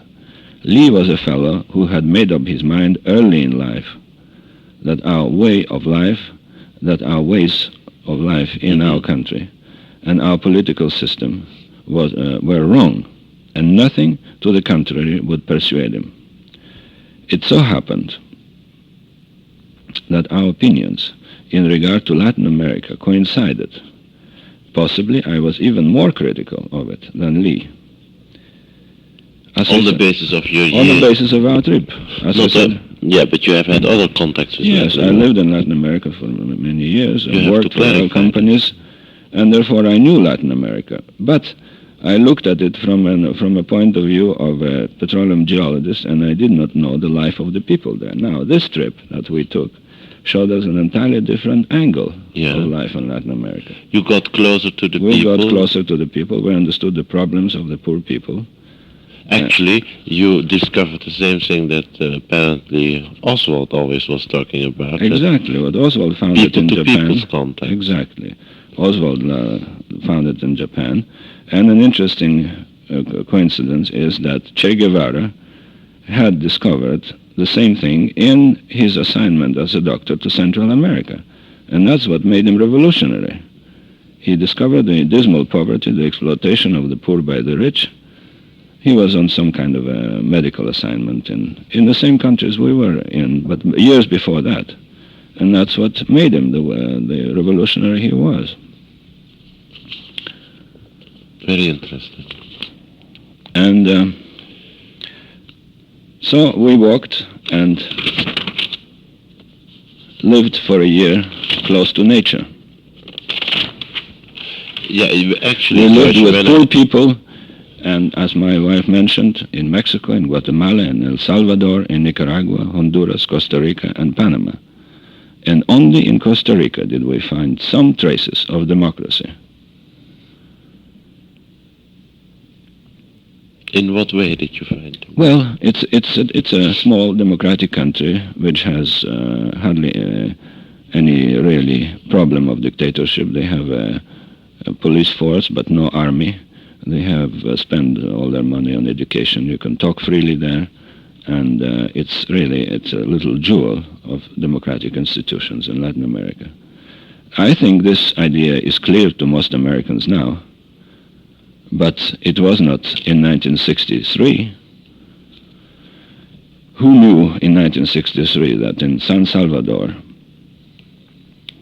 there was such utter poverty and desperation of agricultural masses as the land and the wealth of the country. Banana Republic. Yes, that's right. Banana and Coffee Republic. That the wealth of the country belonged, and still does, to 23 feudal families from the time of the Spanish rule. This is no secret. It is no secret that Somoza family still dominates and owns most of Nicaragua. The underprivileged do not have the slightest chance in those countries. The support of our own country, the United States, to oligarch, corrupted generals, and crooked politicians all over the world is now openly discussed by the national figures like Senator McCarthy or John Galbraith. But 6 years ago, especially in the South, such conversations were considered dangerous and revolutionaries. In this respect, both Lee Harvey Oswald and I were revolutionaries in spirit. Pity for the poor and underprivileged had not been my characteristic in my younger years, but the loss of my son, my long experience in Latin America as a geologist, including pre-Castro days in Cuba, and finally our trip, made me vividly aware of the horrors of poverty and inequality. I had been in the social register, played around with a lot of wealthy people, did business with them, dangled Jacqueline Bouvier on my knee when she was a teenager. Now, these attitudes became meaningless to me. Jeanne, my wife, on the other hand, as well as Lee, had always been on the side of the poor and underprivileged. Lee especially, and because of that, I liked and respected him. May I interject here, Yes. Madam? Jean, I would like you to, if you can, to say a few words about, as George mentioned here, your sympathy for the masses, for the poor people. Could that be traced back to your use in China, where you have seen? Would you be willing to say something about your? I know you are very fond of China because you spent your youth there, and maybe a clarification from your own ideas on how you developed already in early age this closeness to masses and poor people. It would help. It would probably be very interesting. Talk as freely and as long as you need the time. Well, I think the attitude towards life mainly depends on your upbringing and on your parents and not of your background. You can be very poor and you can be snobbish, you can be very rich and you can be very humble and love poor people. I was fortunate. I was born to not a millionaire, but very wealthy family, and I had everything under the sun that anybody could have. In China, including all the most expensive toys from Germany, including all the Russian children's library, which was copied in my own house. But at the same time, it was drummed in our heads, mine, my brother's head, that you have to be kind and you have to, the only way to enjoy life and to be happy, it's to give and not to receive. And the more you have and the more you give, then the only way you can balance what you have if you give. So it's actually very simple. Plus, of course, I'm fond of China because I was born there and I was educated there. And I saw the real Chinese people, not the way they're pictured across the border. In general, Chinese people are exceedingly kind and honorable. In China, such a word as contract will be insult to ask for the contract. Their word is everything. As far as their kindness is concerned, the only thing they're not kind to the animals, but to each other, they never fight. You would never see two Chinese fighting. The only thing they do, they'll be swearing at each other. In fact, they're very funny because they just stand in front of each other, they wave their hands, they're swearing, and they stamp their feet and they spit on the ground. That's the amount of their fights. You would ever hardly see a fight, a bloody fight, between Chinese people. Except, of course, when there was... Naturally, of course, they've been in a rough spot since the Japanese invasion. Say about poverty in China, people's starvation. And so much poverty. For instance, if Chinese family, of course, they had no birth control, nothing of this kind.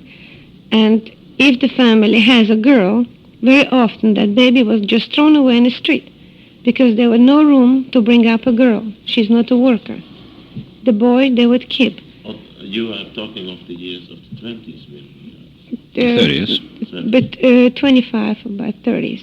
Was still very, very bad. Then the poor people were hit by Japanese that invaded Manchuria, in fact, and they were forcing to intermarriage between Japanese and Chinese, and they called it Manchuria, they started to call Manchukuo.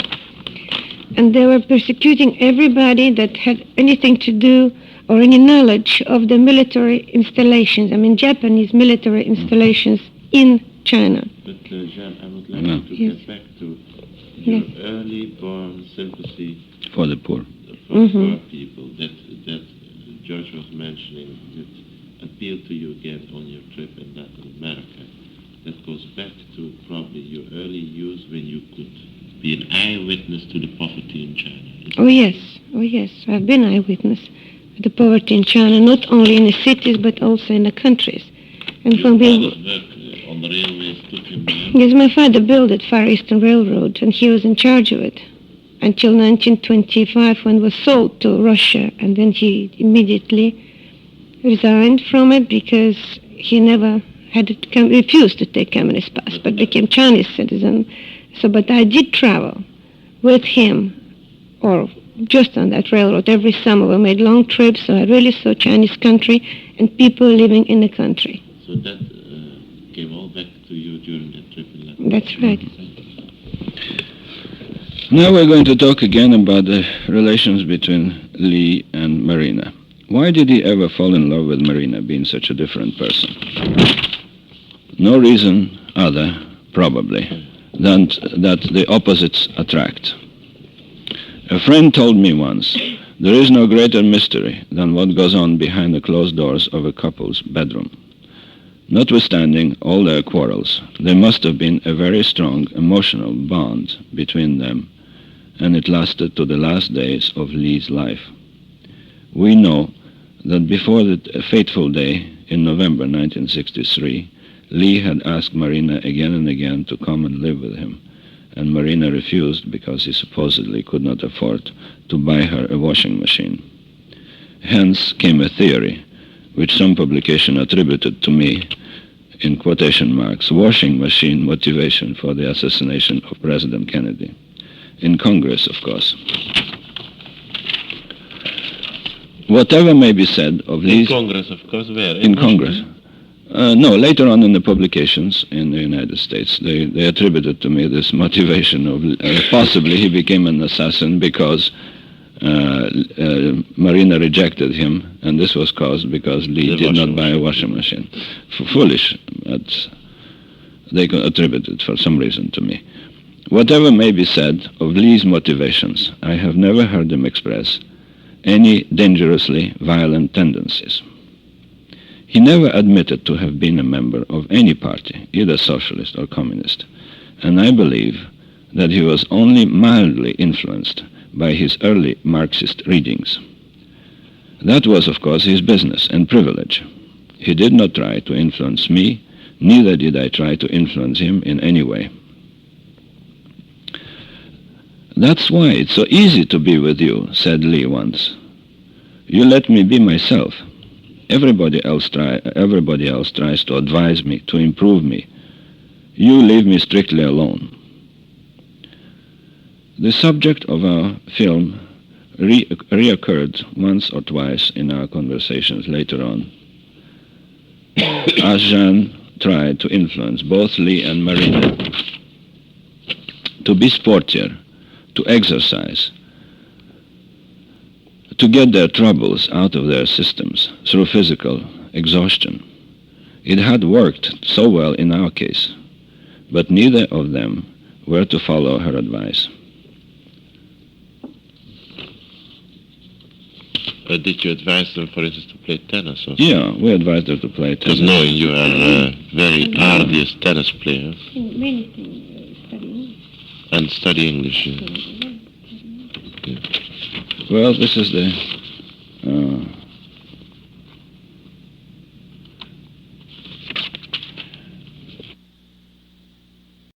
this is chapter I, which deals with rare meetings between us and Oswald in You continue chapter I. 1963. Chapter 9. So I went to Haiti in March of 1963 by myself and signed the contract. When I came back, we still had a few weeks left before our departure from the United States. May I interject here a question to Mrs. Mohrenschildt? While George was in Haiti, did you have any contact with the Oswalds? None at all. None at all. Thank you. None at all. None at all. I was busy packing. Okay. Thank you. Yeah. And I remember this incident.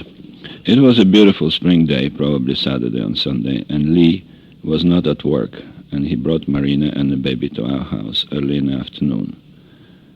It so happened that a dear friend of ours, a retired admiral, Admiral Bruton, B-R-U-T-O-N, a great hero of the submarine war in the Pacific, who had 5 Navy Crosses, and his charming wife had invited us for a swim in their house in North Dallas.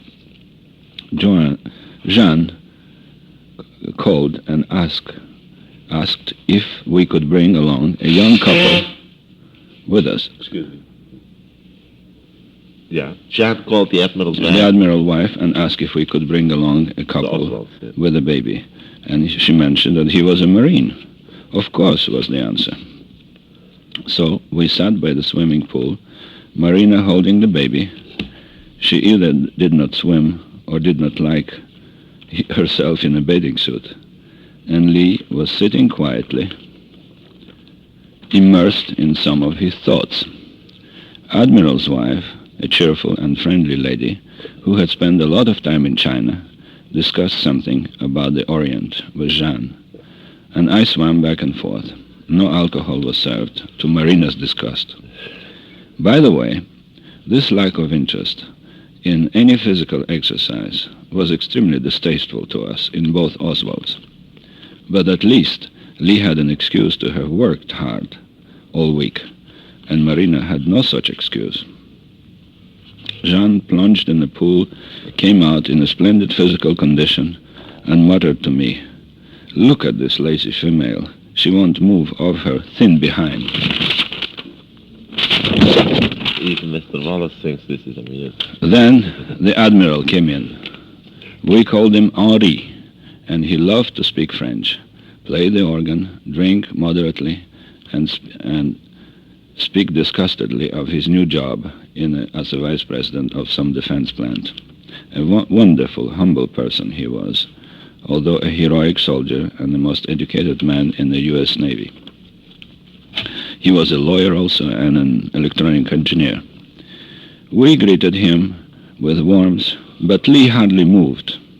Here I noticed for the first time... Well, Lee never saw the man in his life. He was your friend. That's right. Of course, we told him he was an admiral. Yeah. Oh, yeah. Here I noticed for the first time his deep and genuine dislike for the brass, military brass. I presented him to the admiral and mentioned that he had been a Marine. "The most miserable time of my life, that damn Marine Corps," muttered Lee bitterly. In front of the admiral? Yeah. Oh, that is good. I seldom saw Admiral Bruton mad, but he hardly restrained himself from ordering Lee to stand at attention first and then to get out of his house. Lee practically ignored him and behaved like a pouting child or a muffle. Marina was, on the other hand, a personification of a perfect lady and of a good mother, held the baby, smiled politely, and nodded whenever the Admiral spoke, although she did not understand a word of what he said. Nothing particularly drastic happened that evening, because the Admiral was a good... Oh, you stayed for dinner? No, we just spent the evening, had sandwiches, but no dinner. No, but you came in the afternoon. Yeah. Yeah. All afternoon. because the Admiral was a perfect host and restrained himself from being rude to Lee. Lee made a few more derogatory but rather funny remarks about the military authorities. Can you remember any? No, just said that he did not like the discipline, didn't like big shots, something like that, and we left quite early. 4 years later, we visited the Admiral in Washington, and he had forgotten the incident or did not connect the name of Oswald with the ex-Marine who came to his house. He was terribly excited when we told him that he had entertained amicably in his house the presumed assassin of the president. Being a good fellow with an adventurous, healthy streak in him, he was rather amused than appalled by the fact that he had known Oswald. So was his wife.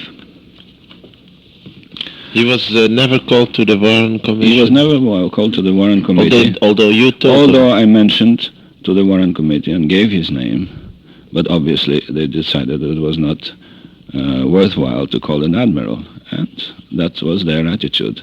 We, being foreign-born, we were suspicious, but an American admiral was above suspicion. Yeah. It's understandable. Now we're coming to the next chapter, Easter of 1963, the chapter J. We were about to leave town for New York first and then for Haiti.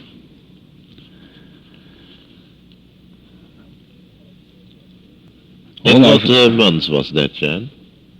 That was April. April 1963. 63, yeah. Yes. We don't remember the date of Easter, but this was in April 63, or April 13th probably. All our furniture was packed, only small details remained to be settled. I want to say that during that period we found out that Lee and Marina stayed practically recluse because none of the Russian-speaking people and the American people saw them anymore, or very few at least. And Jeanne, my wife, said that they are alone, let's do something for Lee and Marina. This is Easter. Which in Russia is the big, is what Christmas is to us, right? Yes. And Jeanne was right. The Russian emigre colony was tired now, not only of Lee, but also of Marina. She went back to her Marxist husband instead of getting a divorce and marrying someone more respectable. I think there were some amateurs for Marina's hand and heart among some elderly bachelors with a Tsarist background, but Marina preferred her Lee, notwithstanding all the fights and beatings. So there was a bond between them. Jeanne got the large, fluffy rabbit, and we drove late in the evenings to Lee's new apartment. A toy? A toy. You are talking about a toy. The new apartment was on Neely Street. It was just a few blocks away from the old place on Elsbeth, but it was an unquestionably better apartment, judging from the outside looks as we drove up to it. This was the first visit to that new apartment house. The house was white frame with a few big pecan trees around and a small garden in the back full of climbing roses. They were all blooming at the time. We rang the bell and had to wait for 10 or 15 minutes as the Oswald seemed already asleep. Yet it was only 9:30 or 10 in the evening. The light came on, a window opened on the second floor, and Lee asked, "Who is there?" "George and Jan," I shouted. "Wake up. We have something for the baby." Lee came down, opened the door, and led us up a dark wooden staircase. Now Marina was up also, and the apartment was brightly lit.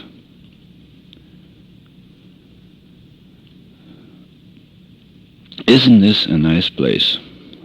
So much better than the old dark hole in the wall," confided Marina in Russian. She was quite cheerful, and Lee also smiled, which hadn't happened too often before. The emigre protectors of Lee and Marina stopped seeing Marina, having lost hope, obviously, in changing her destiny and separating the couple permanently.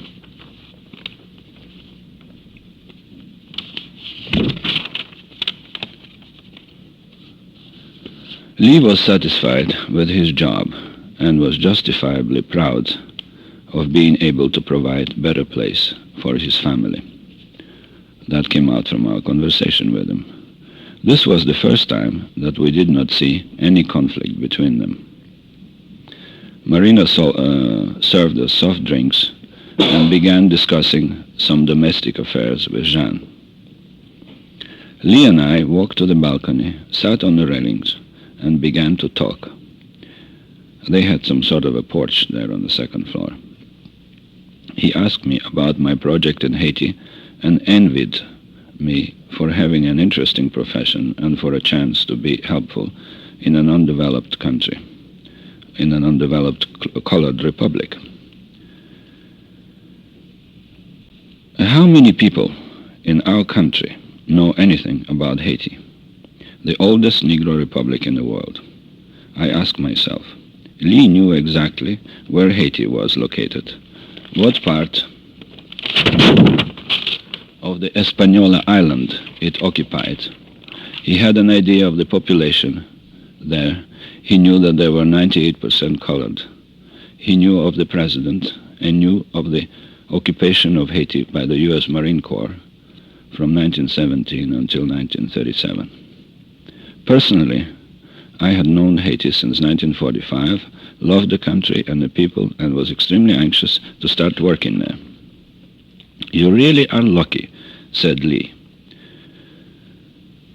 This opinion was very highly valued by me, as the majority of my friends at the time in Dallas, and also their acquaintances, hardly knew anything about Haiti and had predicted the worst of disasters for us if we lived there. So we talked to Lee about his new job, which he still liked, about his relations with Marina, which had improved lately, about June, who was getting along nicely and was growing. We also spoke, as I remember, of the unfortunate rise of the ultra-conservative, in our opinion, racist movement in the South especially, and agreed that it was a dangerous phenomenon for all freedom-loving people. One moment, George. Jean, you are restless. Yes, when he finishes paragraph, I want to start when we do explain everything. No, I just want to tell what we did with Marina and how I found the rifle, and then my remark. That evening. That evening, exactly. George, do you want Jean to talk now, or you want her to wait until you finish? Yes, I think John comes in at the right time now. Okay, that's what I thought so. Go ahead, Jean. So you are in the Oswald apartment on Easter that evening late. Yes. George went to the balcony and talked with him about Haiti on the railing. And what did you do while George was? And Marina was very proud of her new apartment, and he was showing me around her bedroom, the living room, and finally we came in to a large closet. We opened the door, and we told it was walk-in closet, sort of, and lots of clothes was hanging there, and on the right of it, on the floor, was standing a rifle leaning on a wall. In the closet? In the closet. It was not hidden.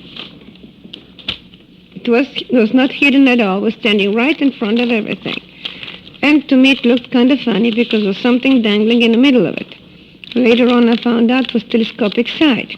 I never did see telescopic sight before, so I didn't know what it was. Did you ask Marina at the time? Well, when I saw the rifle, my first question was, what's this thing doing here? What did she say? Said, well, we bought it. Imagine that, how poor we are and how much we need the money for June. All of a sudden, he buys this rifle.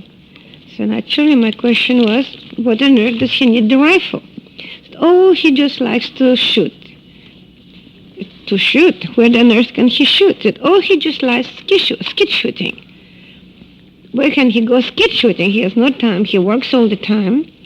So then she said, well, he shoots at the leaves in the park when we take Junie on Sundays, which didn't make too much sense, but at the same time I could understand that because I shoot at least myself. Because I like target shooting and I never harm or kill anything, but I find immense pleasure in target shooting. So to me it was perfectly excusable and plausible. So then by this time, George and Lee moved to the living room, were sitting on a sofa and sipping on their drinks. And we're walking in with Marina, and the first thing I told to George, "George, do you know what they have in that closet?" He said, "What?" I said, "A rifle." I said, "What? A rifle?" I said, "Yes, a rifle. Imagine that." I said, "Did you take by any chance a pot shot at Walker?" And start laughing. General Walker, you mean? Who Yes, said that? George. George. Yeah. Did you take a pot shot at General Walker? Ha, ha, ha, ha, ha, start laughing his head off. Now here, the reactions was hard to judge for us because we thought it was very funny. And of course it was a stupid joke, but just 3 or 4 days before that, there were attempts on General Walker's life in Dallas, in the very neighborhood close to where we were living, in Turtle Creek. So of course we thought it was a tremendous joke, and we sort of all laughed a little bit, and then had another drink, and then we departed for home, and Marina cut me a tremendous bouquet of roses, and everything was fine. Excuse me, Jean. Do you recall the facial expression of Lee Harvey Oswald when you said that, or did it get lost in the joke? Well, it got lost in the joke overall, but I believe that George noticed some change in his faces, which he recalled later to me. I'll ask George in a minute. Yes. So at any rate, as far as I was concerned, it was just perfectly funny and stupid joke. And this was the last time we saw Oswald's. From then on, we just had only one card from them from New Orleans, which we misplaced because we were just about to move out. Okay, but that we get to that Yes, later. So about that evening, you have anything else to say about that evening? Wait a second, I had something to add to the evening. Let Mr. And then you George, come, yes, you get yes, the mic yes. later. Mhm. Okay, thank you, Jean. Yes, George. Again, the question is, what effect did your remark have on Lee Harvey Oswald? And I cannot answer this question with precision, as much as I strained my memory. I think, but I cannot vouch for it. Possibly I was influenced by the later events that Lee mumbled something unintelligibly and was embarrassed. Marina also seemed shocked. But naturally, neither my wife nor I were shocked. My wife laughed and said, "What a foolish idea." And I just laughed uproariously like a damn fool at the poor joke, which at the time seemed funny only to me. Only later did I realize how stunning this remark must have been to Lee and shocking to Marina. She testified later that she knew Lee shot at General Walker, and my remark indicated to her that I knew that he did. I do not blame General Walker, whom I had never met, for being suspicious of me later and calling me a dangerous leftist. The remark was unkind and uncalled for, and as a joke it was in a bad taste, as General's life was at stake. Supposedly, the bullet had missed him narrowly.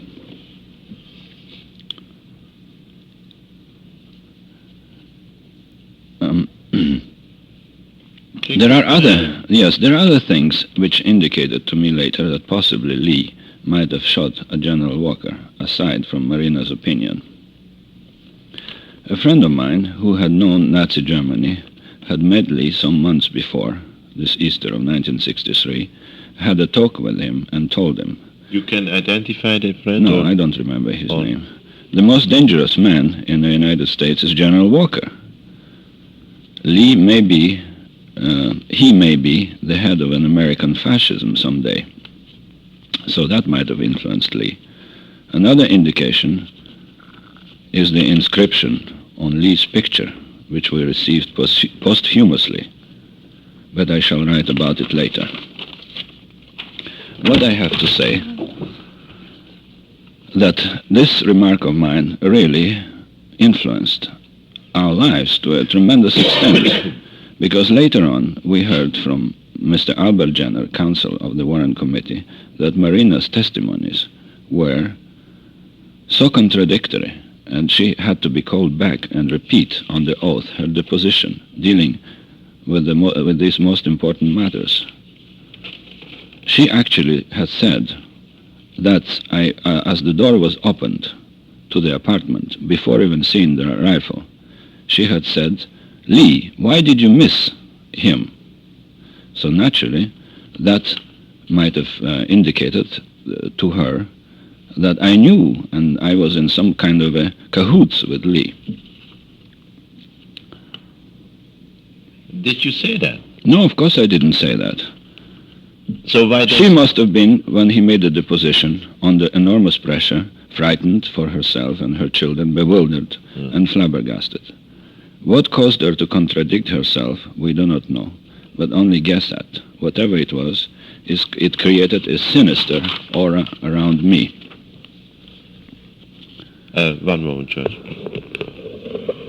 From what we understand later, that Marina actually did believe that we knew somehow about this incident, and she actually lived in fear for days and days, just waiting that we're going to betray them and tell police about it. That maybe was the reason. So when we came to the house was dark. And before the door was open, Lee asked who it was. Maybe that was the explanation of their early retirement to bed and shutting the lights in the house. You think they were afraid that he had been discovered as having shot at General Walker? Yes, she actually did believe that we somehow knew it. And she was afraid that we'd go to police and tell them. And later on... We found out about that 5 years later, when we read it in report, her deposition. In the Warren report? In Warren report. We had no idea about that. And later on, of course, we saw in the Warren report, and the counsel of the Warren Committee told us that she said that we knew that Lee had shot at General Walker. But later, in the same Warren report, she contradicted herself and said that George probably just guessed that Lee had shot at General Walker because he was an intuitive person, that I was an intuitive person. I knew Lee very well, and therefore I made a guess which hit the target. Anyway, whatever it was, we'll talk about it later. But that particular evening of Easter 1963, we finished that evening in the most amiable manner. We walked in a little garden behind the house. There were roses in bloom. Lee and Marina cut a gorgeous bouquet of roses for Jeanne in appreciation for the pink rabbit brought for their child. And probably they were very relieved that yes, they weren't betrayed yet. Yes, naturally, looking backwards at that, we don't know their reactions. Yes. But for us, it was just a friendly visit. We kissed the baby June, which looked now less than Khrushchev, joked about it again, and drove back home. And this was our usual joke. For us, baby June looked a little bit like Mr. Khrushchev. The head? The head, yeah. It was a round head, bald, with a little bit of fuzz around, had little squinty bluish eyes, and a rather bulbous nose. It was a very unattractive baby. And I'm sure that in the meantime the baby had improved. But it looked very funny, and it did look like Khrushchev, and we laughed about it, and so did Lee. Lee also thought it was very funny. Another example of a stupid sense of humor.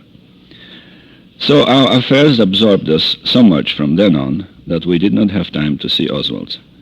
But we received only one postcard from them, from New Orleans. Why from New Orleans? Because they moved in the meantime to New Orleans. This was just before our departure to Haiti, and we lost the card. It was, as we remember, just a short card, greetings from New Orleans, and they gave us the address. I think Lee wrote the card, and the address was the Magazine Street in New Orleans. It was written in English, just to remind us of their existence and to give us the new address. We failed to put the address in our address book, and the only address of Lee Harvey Oswald in my wife's book is 214 Neely Street, and his business telephone number, Riverside 15501, the business telephone of his photographic company.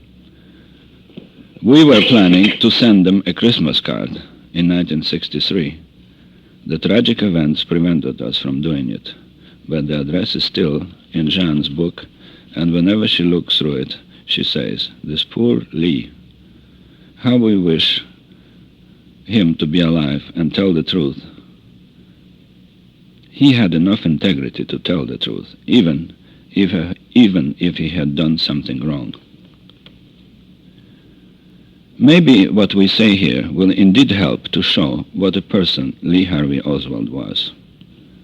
The reader will have to form his own opinion as to his guilt. Both my wife and I miss him and are deeply sorry that he had met an untimely death on the hands of a man extremely unpalatable to any decent society.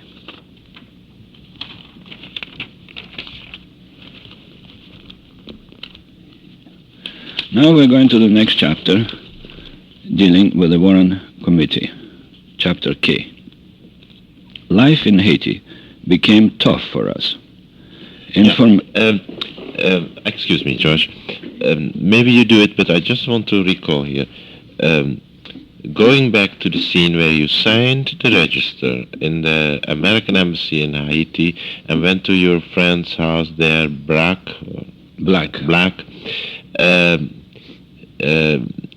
I recall you telling me the next meeting was with a guy in the gray flannel suit at the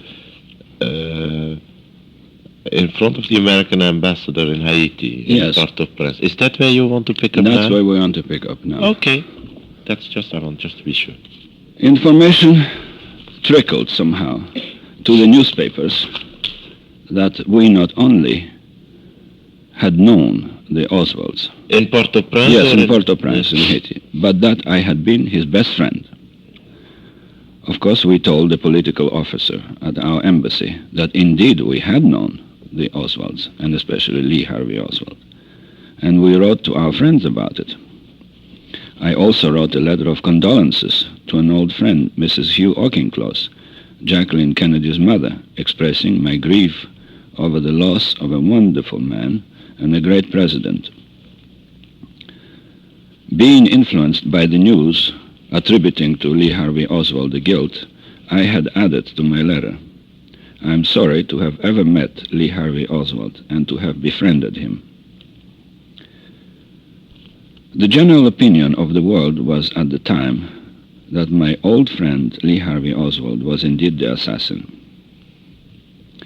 The gray flannel suit boys, the FBI agent, Mr. W. James Wood, arrived in Haiti, trying to make me deny the statement I had supposedly made to my friends that I had contacted government men in Dallas and asked him about Lee, and that the answer was he is a harmless lunatic. In other words, George, to recapitulate, when you got to know Oswald in the very beginning, in 1962, yes, you have inquired with the local FBI who Oswald was? And not FBI, some government agent, I don't know whether FBI or CIA. And I mentioned to the Warren Committee the name of the people. Yeah. It's a vague recollection, but it actually happened. Yeah. Whatever it may be, it never occurred to me, or to my wife, that Lee might have been in any way connected with CIA or any other similar agency. I do not like concealment and spying, and if I thought that Lee would be in some way connected with an agency, he wouldn't have been a friend. He wouldn't have been a friend of mine. So I didn't have the slightest indication that he played some kind of a double game in Russia or in the United States. And I still do not believe it, although in review certain facts, as indicated in previous chapters, leave some unanswered questions. Especially, both to Jean and to me, his incredible knowledge of the Russian language. How did he learn it so fast? Now I want to speak of a strange coincidence.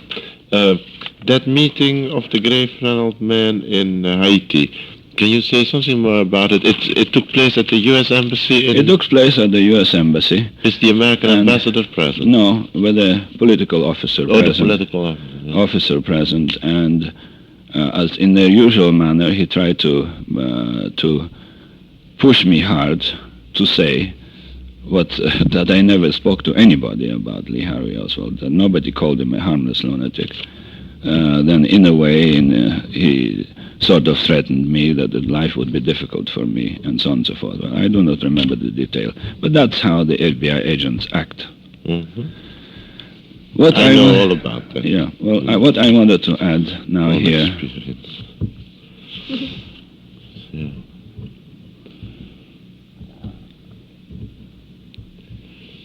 So you are still in Haiti, Port-au-Prince, and it dribbled out that you were his friend, and the FBI came to talk to you in Haiti, and what else happened there? Here is what I have some better memories about this Mr. Wood's visit. Yeah. So we had doubts about Lee's guilt, although the general opinion was he was an assassin, and doubts were working on our minds.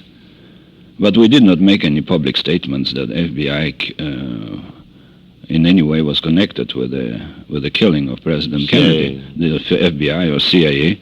Never. I thought they were just negligent. However, our statements were of utmost importance to FBI, and Mr. Wood tried to force me to deny them, which I refused to do. Anybody is entitled to his ideas, especially if the facts do not jive, I told him. It was a stormy session. A friend of mine in Dallas, an investment banker who had known me well, testified later to the Warren Committee.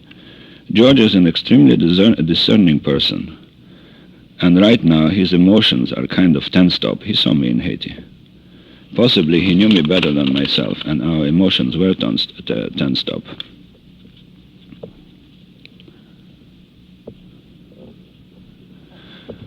As I said before, at the beginning of my acquaintanceship with Lee, I became somewhat alarmed by his extremist views and by the fact of his having denounced his citizenship. And that's why, at the time, I asked a fellow connected either with FBI or CIA, I do not remember with which organization for sure, what did he think of Harvey Lee Oswald, that I had recently met? A harmless lunatic, he said. Therefore, Lee appeared to us all right. And after the assassination, he appeared to us as a patsy because he was a harmless lunatic. So this statement we possibly have made to our close friends and relatives and caused a lot of our future troubles. Maybe we were emotionally upset and tense. Another reason that's an unanswered question that remained in my mind regarding Lee. How did he ever get to Russia? It's expensive to get there. Finally, how did he get the permit to return so easily? And how did he get the money from the U.S. Embassy supplied to him? These are the questions which were in our minds and still remained unanswered. In a way that you might think, was Lee working for any government agency when he was in the Soviet Union? Do you ever? No, I didn't think so. He wouldn't have been a friend of mine if I had thought so. Yeah. Now I want to speak about an interesting coincidence in our lives, that I did indeed know Jacqueline Bouvier in 1939 when she was a teenager. I knew her mother, then Mrs. Jack Bouvier, her father, in quotation marks, the Black Jack, a handsome, dashing man, and a whole charming and warm swarm of Bouvier family. Where was that? I spent the summer in Long Island, near them, and although my later life kept me away from them, I will always have a very warm feeling for them. But Jacqueline's mother, who became later Mrs. Hugh Auchincloss, I visited occasionally in Washington as late as in 1961. Newspapers made insidious remarks about me being the only man who knew Lee Harvey Oswald and Jacqueline Kennedy. But this was just a coincidence, and my life is full of strange coincidences.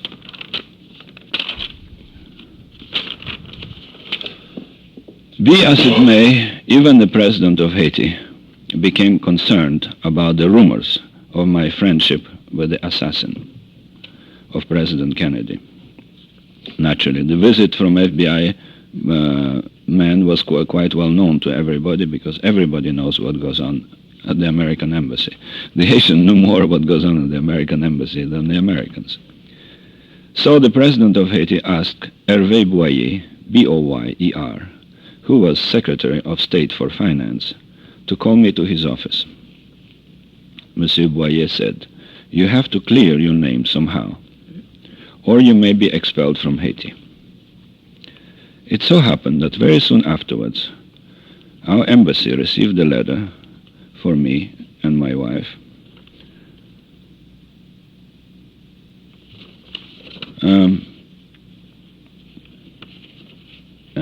from Mr. J. Lee Rankin, counsel of the Warren Committee. The letter asked us to come to Washington if we wished. And we were naturally anxious to help and solve this horrible crime. Also, the committee would pay all our expenses, including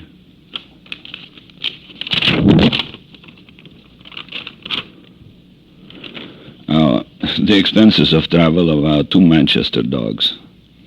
We immediately and gladly accepted, in spite of extreme inconvenience to the work I was doing at the time in Haiti. The Veterans Administration building, occupied now by the Warren Committee, was buzzing with activity. Wait a minute. This way coming to Washington. So we arrived in Washington. This is then a nice moment to end this tape. This is tape number 6. We will continue this afternoon with the interview. Okay. Then we start with your Warren Committee testimony. Thank you, Mr. Wallace.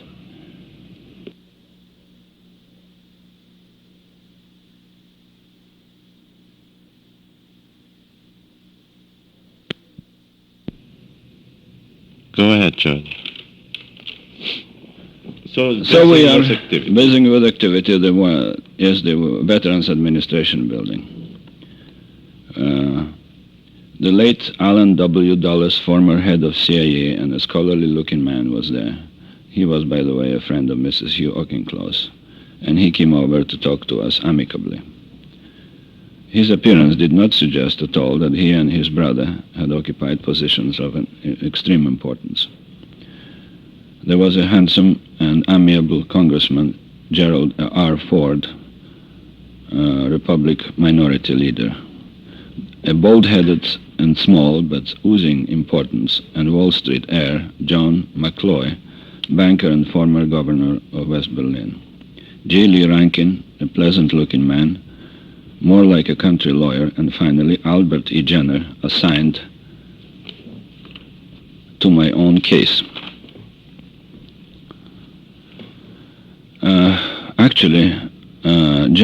Mr. Albert Jenner was assigned to the investigation of the personality of Harvey Lee Oswald and of personality of people involved around Harvey Lee Oswald. And there started my interrogation. It lasted for 2.5 days. And I was interrogated by Mr. Jenner, a successful lawyer from Chicago, who said at the very beginning of the interrogation, in an important voice, "We know, Mr. de Mohrenschildt, more about you than yourself."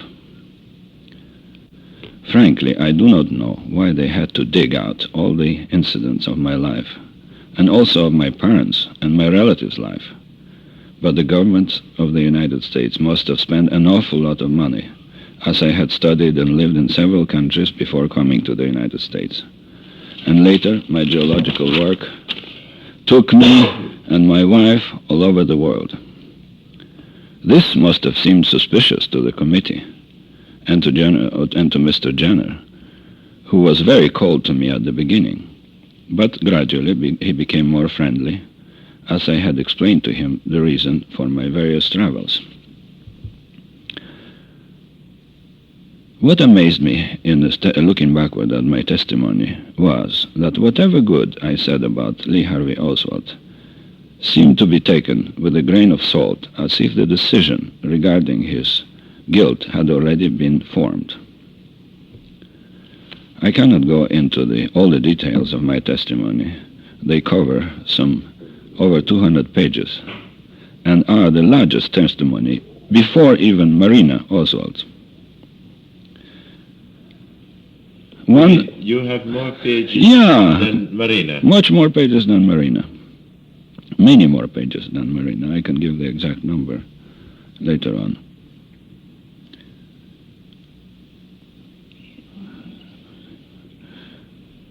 At least half of my testimony had nothing to do with Oswald and pertained purely to my personal life, was irrelevant to the case, and therefore should not have been made public. Did the Warren Committee publish these details without your consent? Without my consent. I didn't know. I didn't have the slightest idea that they would be published throughout the world. All right, George, then this is the end of Reel 6. Yeah. This is a good moment to continue your memories this afternoon. Okay, Mr. Willem? Mm-hmm. This is tape number 7 of the Mohrenschildt interview in Dallas. So, we were discussing the Warren report, the meeting of Mr. and Mr. Mohrenschildt in Washington with the Warren Commission. Yes, George. Mr. Albert Jenner, the counsel for the Warren Committee, is a very clever lawyer. He's a trial lawyer in Chicago, and I have to admit that either he was much more intelligent than I was, or I was just impressed too much by the attitude of the whole situation and the people at the Warren Committee. And I really said some unkind things about Lee Harvey Oswald, which I regret I had said. And this is more or less the sequence of Mr. Jenner's attitude towards me when I sat there and answered his questions for 2.5 days. First, it was intimidation. He said to me, "I know more about you than you do yourself, so you answer the questions and don't say a single lie." He was very, very cool to me at first, and I answered the questions. Then he started flattering me, how great I was, what a cosmopolitan person I was, how many people I knew in this world. And probably the flattery worked on me and convinced me that he is a good friend of mine. So finally, at the end of the testimony, at the end of this long testimony, I think he was convinced that I was not in any way involved in the assassination, and gave me a lot of compliments, and we parted the best of friends. At the end of this testimony, I told the counsel of the harm this affair had done to me in Haiti, and he hurried to insert a statement that I was naturally above all suspicion. I said also, I feel that having helped the Oswalds is considered by you as immoral. Not at all, concluded Mr. Jenner. You did all right. Keep living the life you led. It cannot hurt to help other people. Then there was half a more day, long day of testimony for my wife, at which both she and our dogs were present.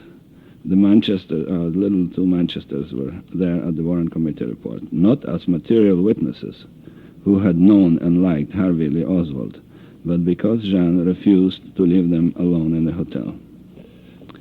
George, is this the moment you want Jean to... Yes, one more question I would like to ask you. Somewhere along the line, Lee Harvey Oswald asked you a pointed question like, okay, George, what is your political philosophy?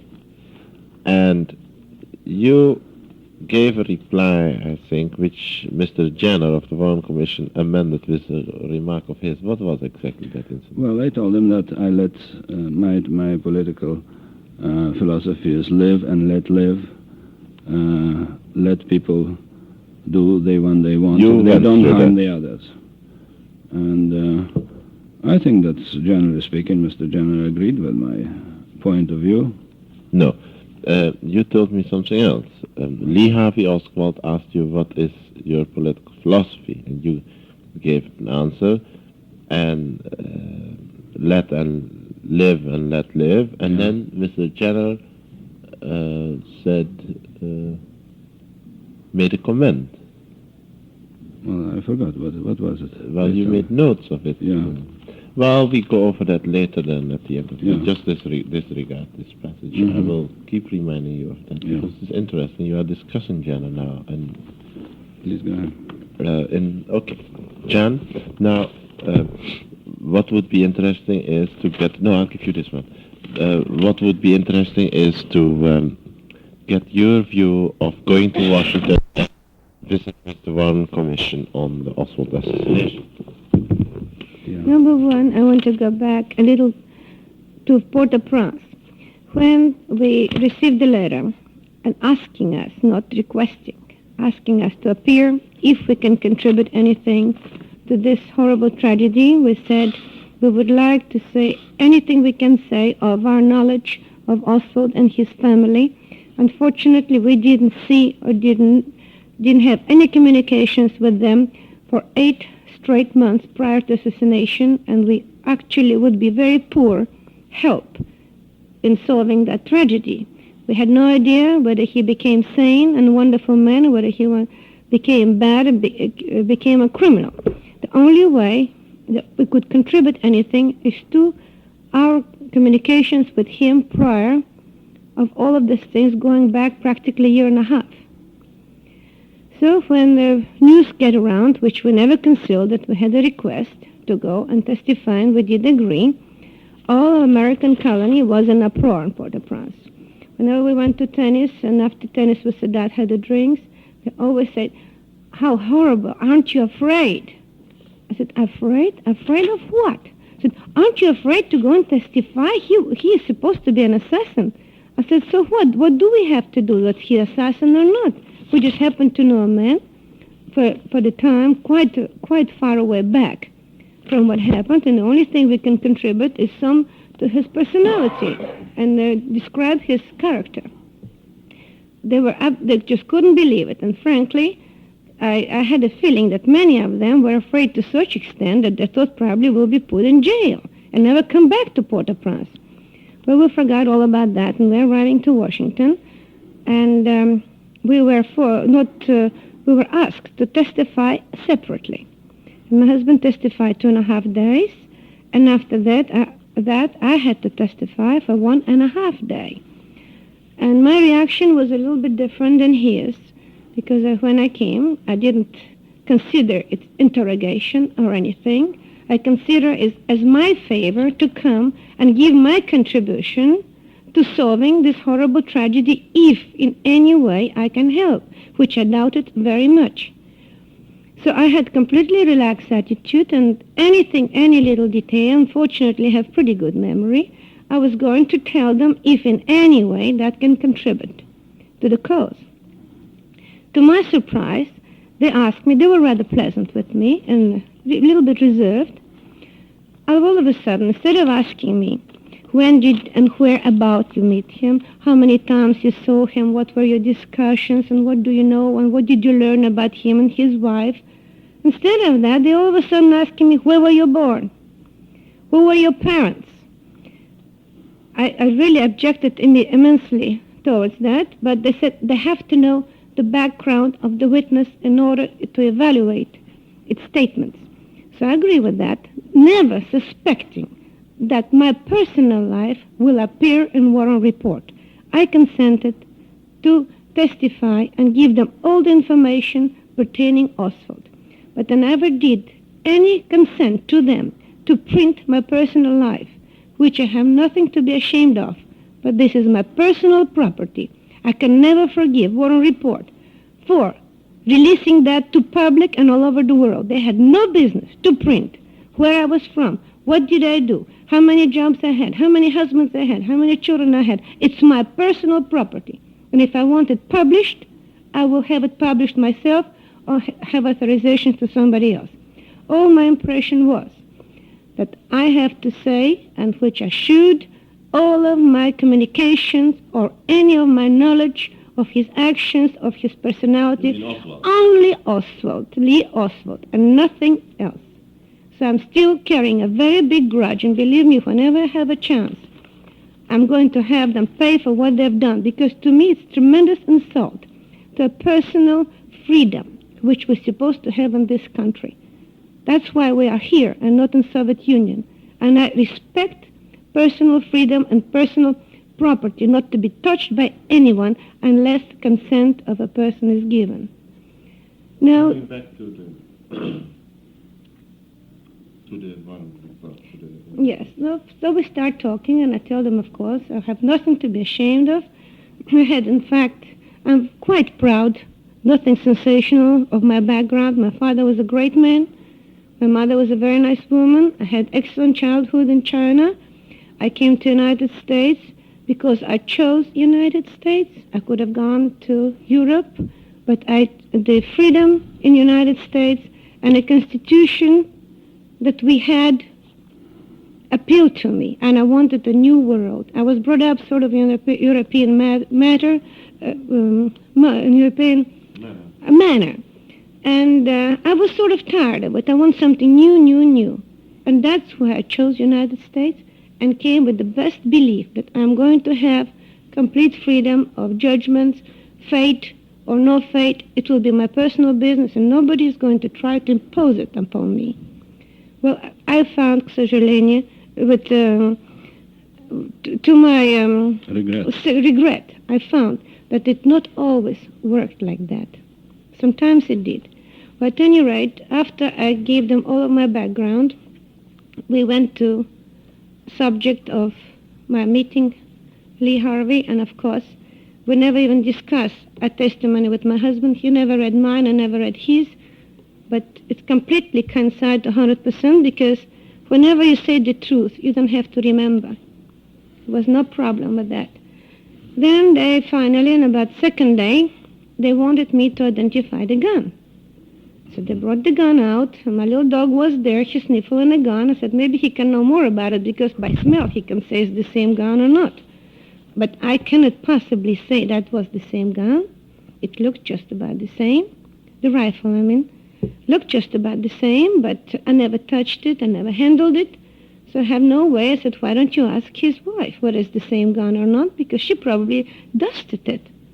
She probably handled it, so she can tell you much more in order to identify that it was the same gun. Did you feel in your testimony for the Warren report that you defended Lee? Did you also have the feeling like George had that when they questioned you about Oswald, they did so as if they had already made up their minds that he was guilty? Did you feel you had to, were you free to express your opinions as far as to bring also sympathetic angles of his character out, or knowing him? Yes, they were not as strong as they were with my husband, but definitely there was an air that there were no way out. How do you mean? That he is supposed to be the assassin. And no matter what, that was the feeling we had. And they were not very happy with whatever good was ever said about him. How did you notice that? It's just a feeling. That was dislike in their faces when something nice was said about him. And frankly, we were very fortunate because we were interrogated much later than the other people. After they were interrogated immediately, and they were bewildered, they were frightened. When we faced Warren Committee, we were completely cool, and we were not excited, because in excitement people did say, and we know lots of our good friends said things that they didn't mean because they were too frightened, they were too excited or something. We spoke completely indifferent, just trying to bring facts of whatever we could recall of our relationship to Oswald. But definitely I had a feeling that whenever anything kind was said about Oswald, they were sort of displeased. It was not completely said in so many words, but the feeling were not how I say it? They they sort of didn't agree, but they didn't say so. Mm-hmm. Because all they wanted to know and to hear what we have to say about the subject. Frankly, the whole thing, calling us to Water Report, spending all the money, and bringing us in, and taking us back, and dragging our little mutts, little doggies there.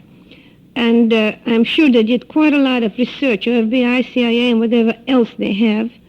All of that money were completely wasted. I told them so. Why don't they go to New Orleans? Why didn't they find out who were his acquaintances and what was he up to in the last few months prior to this tragedy? Instead of covering all it up and spending all the money of digging in the backgrounds, for instance, like ours, or the backgrounds of anybody that came in contact with him in Dallas. This is so far removed, was complete waste of time. I had sort of a feeling that they just wanted to fill in the pages with some kind of nonsense, instead of actually digging in and find out. We even had a fight. I had a personal fight with Jacqueline's mother in her I'll house. tell you about it later. Okay? Oh, it comes into Yeah.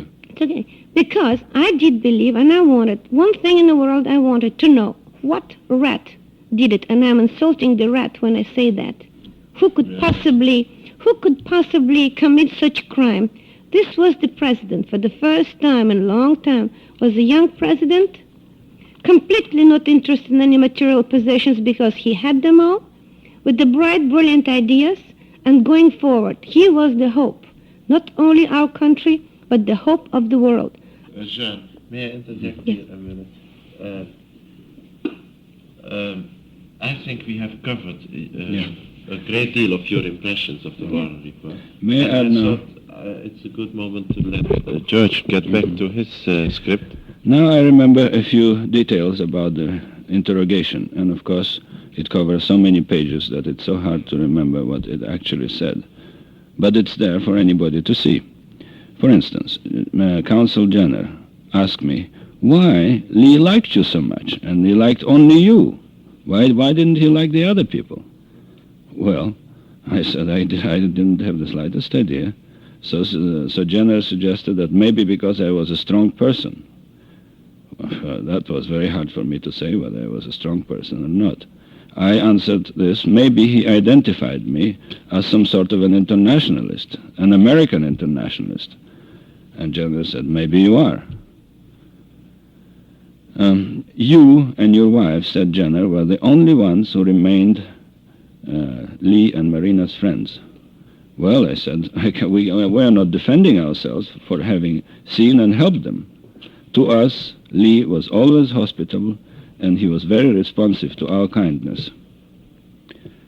Then, at the end of the testimony, Mr. Jenner brought out the letter which I wrote to Mrs. Hugh Auchincloss, the mother of Jacqueline Kennedy. And I quote what I wrote to her. Since we lived in Dallas permanently, last year and before, we had the misfortune to have met Oswald, and especially his wife Marina. And I continued, the possible reason. No. And I do hope, I continue, that Marina and her children, I understand she has two now, will not suffer too badly throughout their lives, and that the stigma of assassination will not affect the innocent children, innocent children. Yes, but George, you did write, let's face it, you did write the possible reason he killed Kennedy was insanely. Yeah. Why don't you read that? Yeah, well, because it's different. What is different? Okay, I'll answer it. Because this way... The innocent children, that will not affect the innocent children somehow. Just, I'm sorry to have to come to business here. Yeah. Why don't you do it chronologically? You made the notes of what you said. Why don't you come up with it? Why do you skip it now? All right. Well, it's boring you. It's boring, and it's very long, and this is the pages. So what? The pages are long. This is an example of of a thing that I really dislike about my testimony. So that's And why I want to that's- come to it. All right. Well, and I think that I was really bamboozled into saying it because of the general atmosphere. And I did say that the possible reason Lee killed Kennedy, that he was insanely jealous of an extraordinarily successful man who was young, attractive, had a beautiful wife, had all the money in the world, and he was a world figure. And poor Lee Oswald was just the opposite. This appeared in the Warren Committee report. What? This Yeah, was this appeared in the quoted. report. Yeah. He had nothing. He had a bitchy wife. He had no money. Was a failure in everything he did. And you look upon this now as a little unfair, maybe, I said I look at it now as an unfair statement towards Lee Harvey towards Oswald. Lee Harvey Oswald. And I continued my testimony. It's in the report. It made him a hero in his own mind, possibly. He did not realize that he was doing it at the expense of the whole nation. It might have been a mental blackout. That's what was my conclusion. And you regret that now. I certainly do. George, is this all you want to say about what you said in the Warren report? Oh, there's the Warren report is there for people to read, and yeah, for instance, there are other interesting questions that they ask me. Yeah. Jenner asked me, as a humanitarian person, you cannot imagine anybody murdering anybody else. I said, I cannot imagine.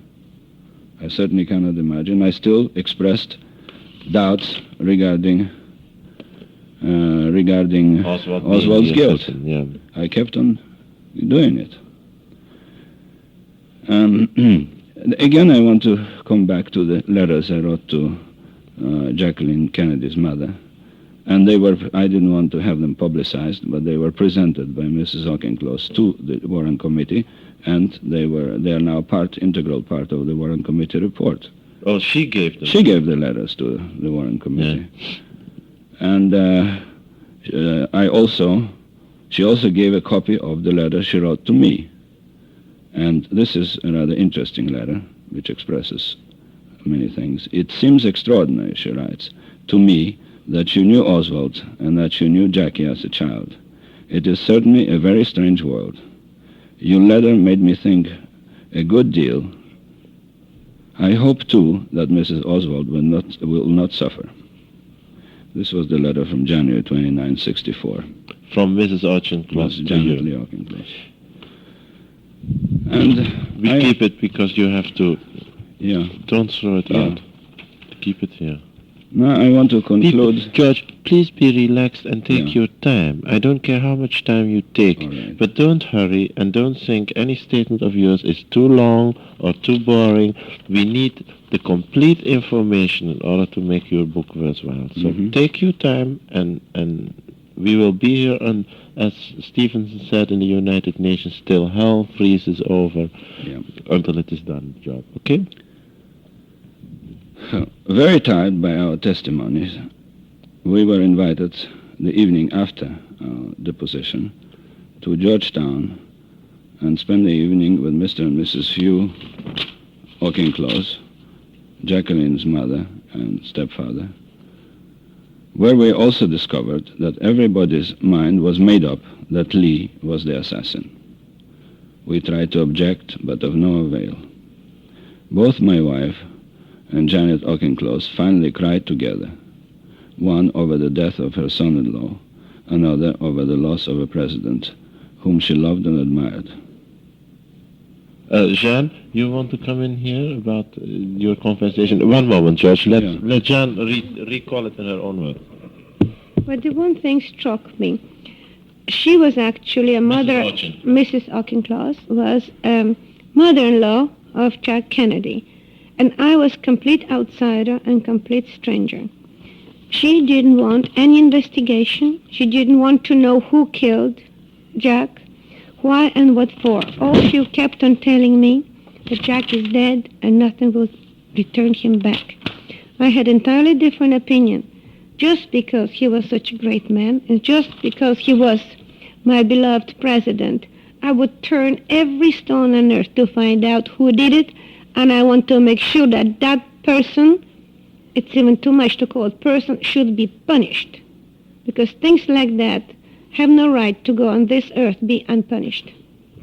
Thank you. And actually, you got into a fight with Mrs. Auchincloss about it. It was not exactly a fight. It was we had a disagreement or argument, and I couldn't possibly understand how the person, a woman, being so close to the man that was so killed so horribly, having no interest whatsoever to continue investigation and finding a person who did it. And here's a complete outsider, but just happens to know how great that man was, wanted the justice to be brought and showed to everybody who actually did it. Thank you, Jean. Judge, may I once more say, take your time. Don't throw any material out, because we have the time. At the end of our conversation at Mr. and Mrs. Hugh Auchincloss' house, to my surprise, Mrs. Auchincloss told me, "My daughter Jacqueline does not want to see you ever again because you had befriended her husband's assassin." So you see how their mind was made up.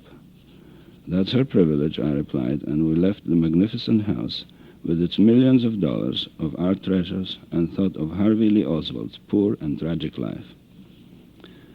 Fortunately, the Haitian government was reassured by the Warren Committee, and we did not have much trouble anymore. But we did have a lot of trouble later because of the wrong interpretation by the press of my friendship with Lee Harvey Oswald. We cannot even give here a resume of incongruous theories that have evolved in feverish brains of some writers as a result of this Warren Committee report. One of them being that I had operated Harvey Lee Oswald by long distance wave transmission, having previously inserted an infinitesimal receiver in his skull. In his car? Skull. Yeah. As a matter of fact, you realize that even last week, the second week of February 1969, a book was published in New York by Paris Flamont called The Kennedy Conspiracy, in which you and Jean are being discussed over pages, having had at CIA branches which put Lee Harvey Oswald on the assassination, even this week. So. And also, in this book that circulates all over Europe now, L'Amérique Brûle, a book published in Luxembourg in French. By James Hepburn. Yeah, so that is impossible to sue for slander. I am called to be a CIA agent who had been assigned to test Harvey Lee Oswald. And may I quote what they said there? Judge, yeah. Aren't we... going away from the purpose, okay. Very much so. Keep these pages. I only inserted this about this you have to keep for later use when we round up your knowing Oswald with... We must now stick to the fact that you came to Washington. Don't throw the material out, we need it later. That you went to Washington to meet the Warren Commission, you testified, and we have now both yours and Jean's impressions, including the next day meeting the Auchincloss family. Now, what is your next chapter about? The material on this... No, there is a little bit more about the Warren Committee. Yes. This was very discouraging, of course, the result of that. However, more encouraging was a comment which I read later on in the Warren Committee report by a friend of mine. Talk a little. By a friend of mine, to whom I introduced Mr. Ballant, to whom I introduced Lee Harvey Oswald when he was looking for a job. He, as we mentioned before, liked Lee, liked what he saw of him, and found him intelligent and alert. Judge, sorry. You don't need to look into any defense of what you said by quoting any of your friends. This Mr. Sam Ballant. We brought in already considerable time ago, and I don't want you to start defending yourself without being attacked. If you need to defend yourself, I will ask questions which you then will quote whatever needs to be said in defense. But don't bring up defense yourself, because it's not necessary. You are not being interrogated on the basis of an attack. Fine. Keep that material for later. Later. Let's just close this one thing because you are getting off the track. All right. Really. Fine. We must be businesslike in following the chapters. No, not there. This is the material where it was here, and this was he threw out, but this we need. George, really, I'm not very pleased this afternoon with how it goes. We must stick to and talk with slightly more pleasure in what you are doing, because give yourself a little more, you mumble away, and we have to really get this.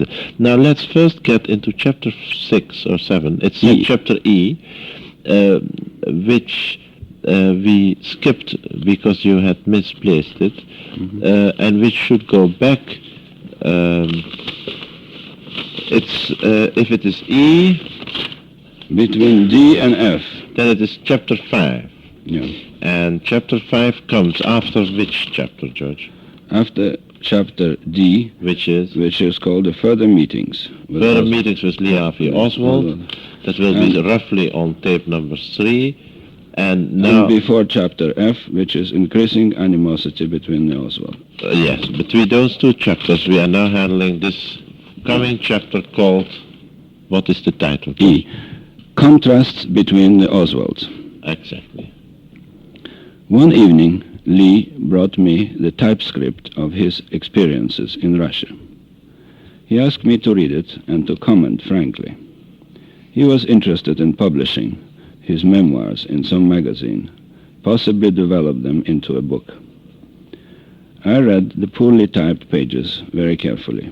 They related his experiences, and nothing much was added, as far as I can remember, to what he had told me already. Lee sat on our sofa and looked hopefully at me. "Tell me frankly, what do you think of this typescript?" he asked. "I'll tell you the truth," I said, "but remember, I'm not a writer. However, I had a lot of technical articles published," I said. "Your story is simple and honest, but it is poorly written, deprived of any sensationalism, and it really has no point. Personally, I like it for its honesty, and because I remember Minsk. But how many people had similar experiences? How many people would know where Minsk is? Tell me," I asked Lee. "Not many," he agreed. Frankly, I did not want to tell Lee that his grammar and syntax were rather poor, his sentences were awkward, he used pompous, difficult words, frequently without knowing their meaning. This was the result of his scant formal education. The only thing in his favor was his obvious goodwill. If you add some sensational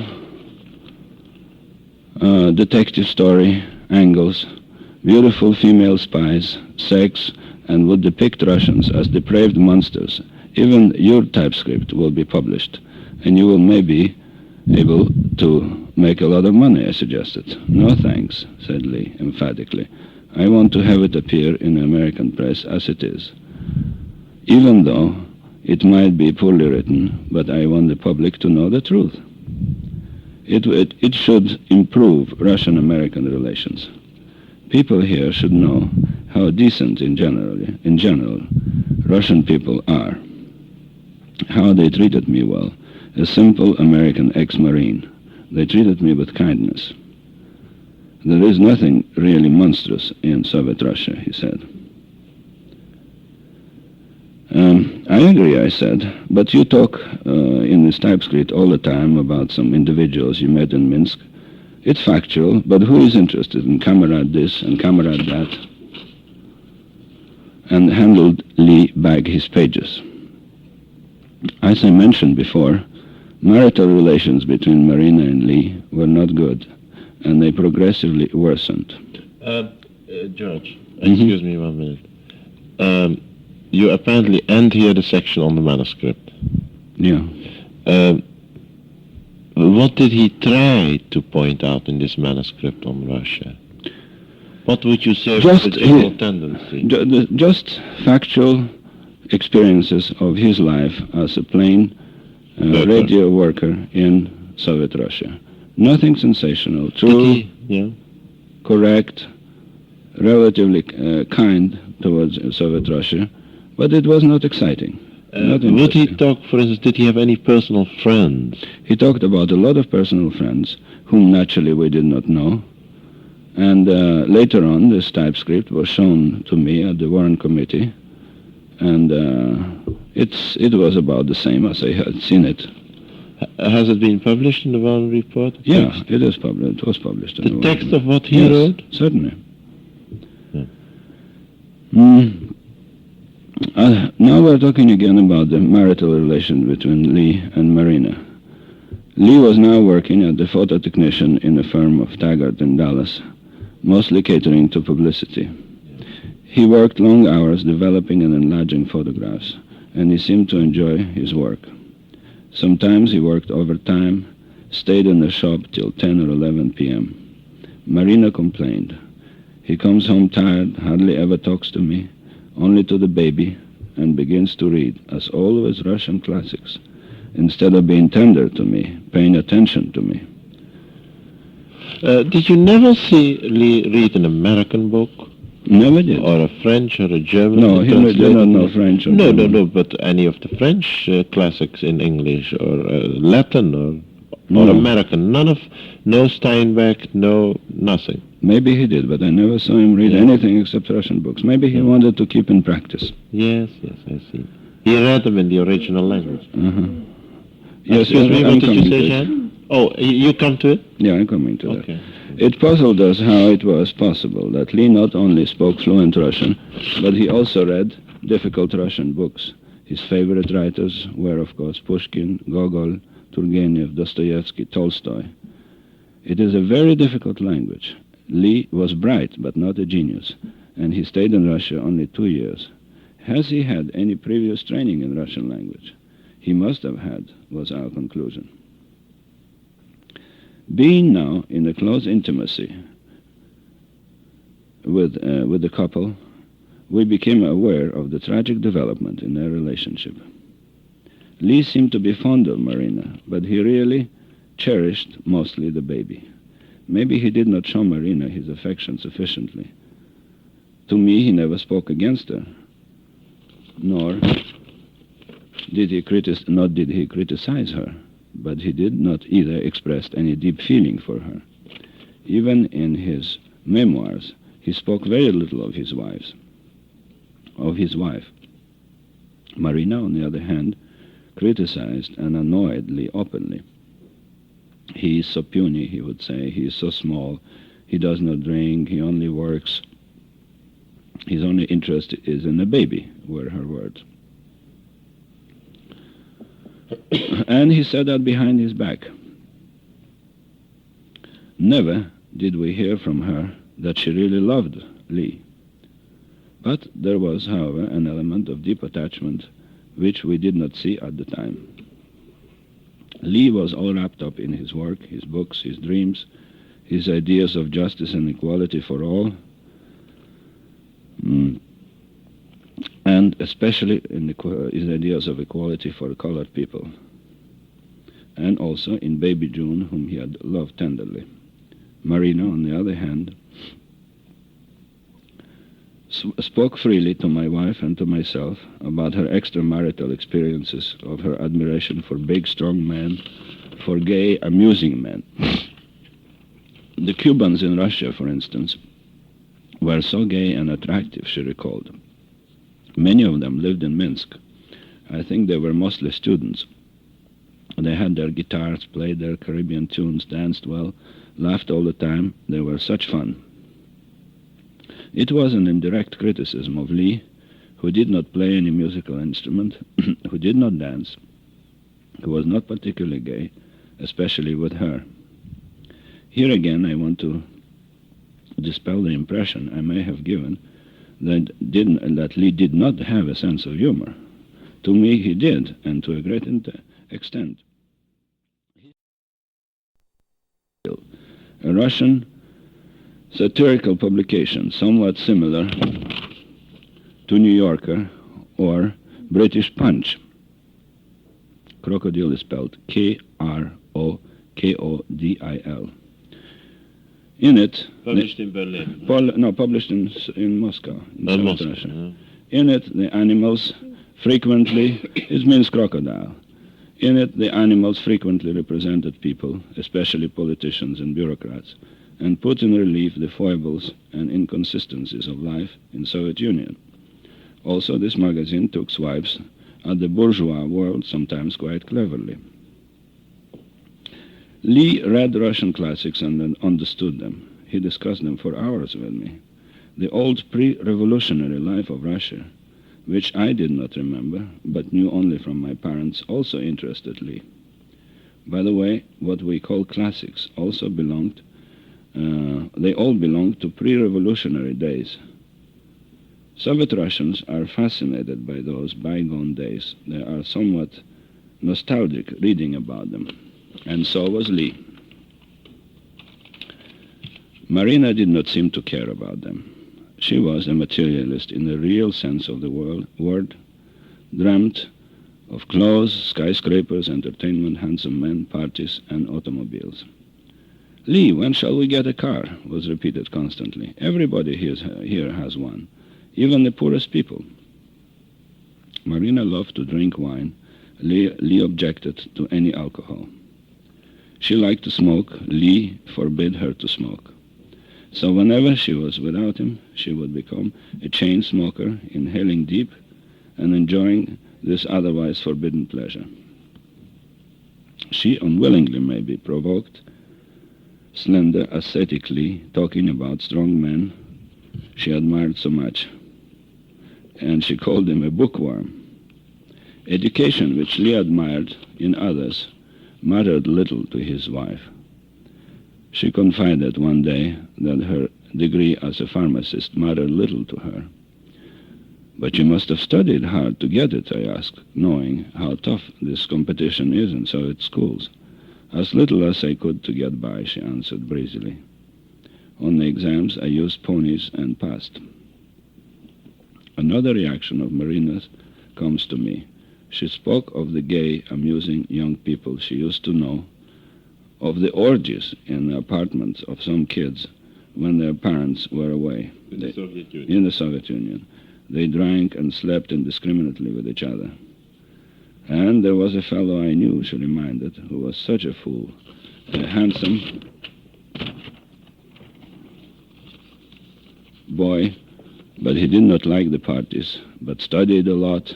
On holidays he took a book to read and walked to the forest for the whole day. Some people are crazy, she concluded smilingly. I think, George, this is a good moment to end this tape because we have to get into a new tape. Mm-hmm. And then we will pick up right from here. This is still chapter E or 5, which has to be inserted earlier in the manuscript. This is tape number 8 in the interview with Mr. and Mrs. Mohrenschildt. Mr. Mohrenschildt is dealing with chapter 5, or E, which has to be inserted earlier, which was misplaced and which he's reading now. He's reading the last part of it, on the relations in general between Oswald and his wife Marina. Yes, George, go ahead. In my conversation with Lee, I found out that Lee was a straightforward and outspoken agnostic, probably since early childhood. He was an agnostic of the type of Jefferson and Franklin, and for us it was fine. It created a pleasant understanding between us.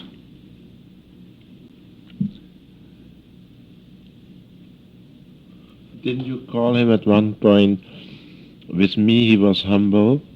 Yeah. He blossomed when interest was shown in him? Oh, definitely. This was the point about him, that whenever, for instance, discussing of organized religion, and we agreed on that point, and it was created a pleasant relationship, understanding between us. Marina, on the other hand, was brought up in Soviet Russia. Wait a minute, Judge. Jan would like to say something about Oswald. All right. want to mention about Lee that the reason that he probably liked George was because George was the only one, and I, of course, with him, didn't scorn him and accepted him as a human being on an equal basis. In spite that so many people that did help them, actually, they were not doing it for him, they were doing it for his wife and the child, and they sort of left him out of the whole thing. That was his resentment towards other people.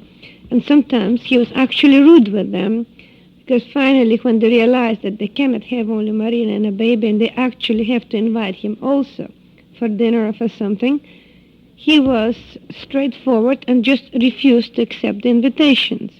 And that infuriated Marina, of course, because it looked those people so nice. They gave us so many things, and that idiot not even polite to them and refused the invitation and don't want to be courteous with them.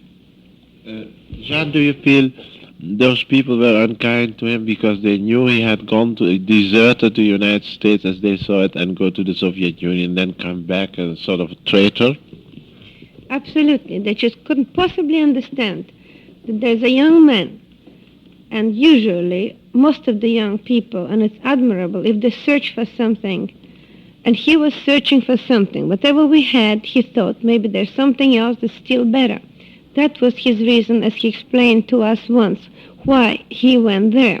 And when we asked him, and I'm repeating it again, why on earth did he come back? He said, I didn't find the ideal I was looking for. Maybe that doesn't exist. But unfortunately, the narrow-minded people couldn't possibly understand any of his philosophy or any of his thinking.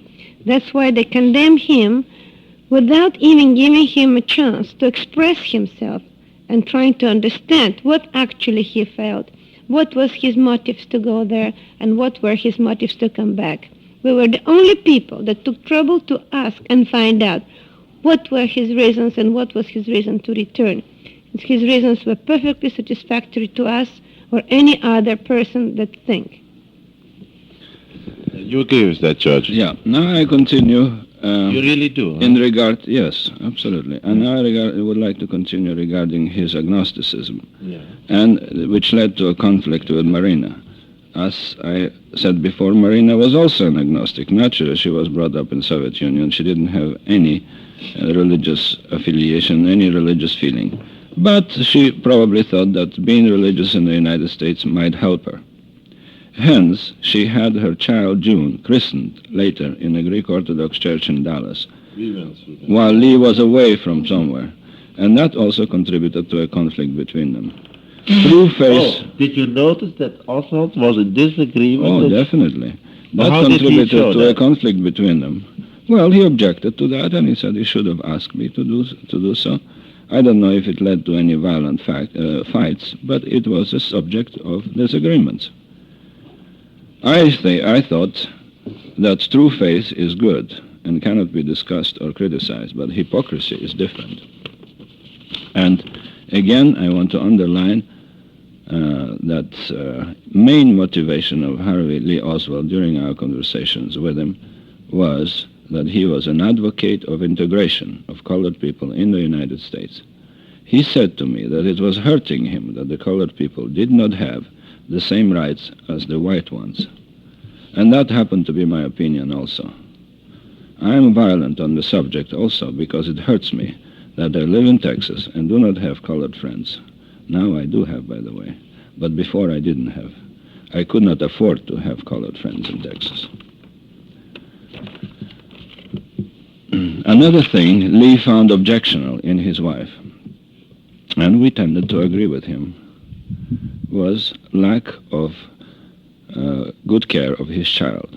This led to frequent scenes and recriminations. Gradually the fight became frequent, never in public, however, but Marina would arrive complaining, "He beat me up again." She especially complained. How would she arrive, in a car? Or? She would arrive by bus. She showed my wife the bruises on her body, and she displayed a black eye to me. One day we visited them in their apartment on Elsbeth Street in Oak Cliff. It was on the ground floor in an old red brick dreary building. The living room was small. There was a little bedroom and a kitchen. Lee showed me the books he had been reading, some letters from Russia to both of them. The walls of this gloomy room were decorated by the enlargements of the pictures he took in Russia. He took a great pride in these pictures. There were trees and streams, pleasant peasant huts, views of Moscow and Leningrad, and especially of the river Neva in Leningrad. These pictures he took himself, and now he enlarged them at Taggart's, where he was working. He did that himself? Yes, as he had access to photographic equipment and on his new job. Look how beautiful they are. Look at this monument. Look at the Neva River. Lee would say. Lee would say. He was quite happy about that. And it was touching to us. And the pictures were done quite artistically, with a professional touch.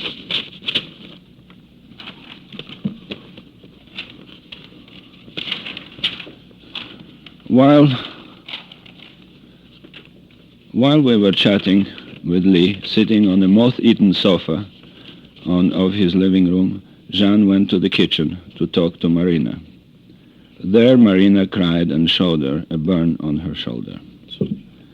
Lee caught me smoking and put out the cigarette on my bare flesh, he cried out. She cried out. She cried out.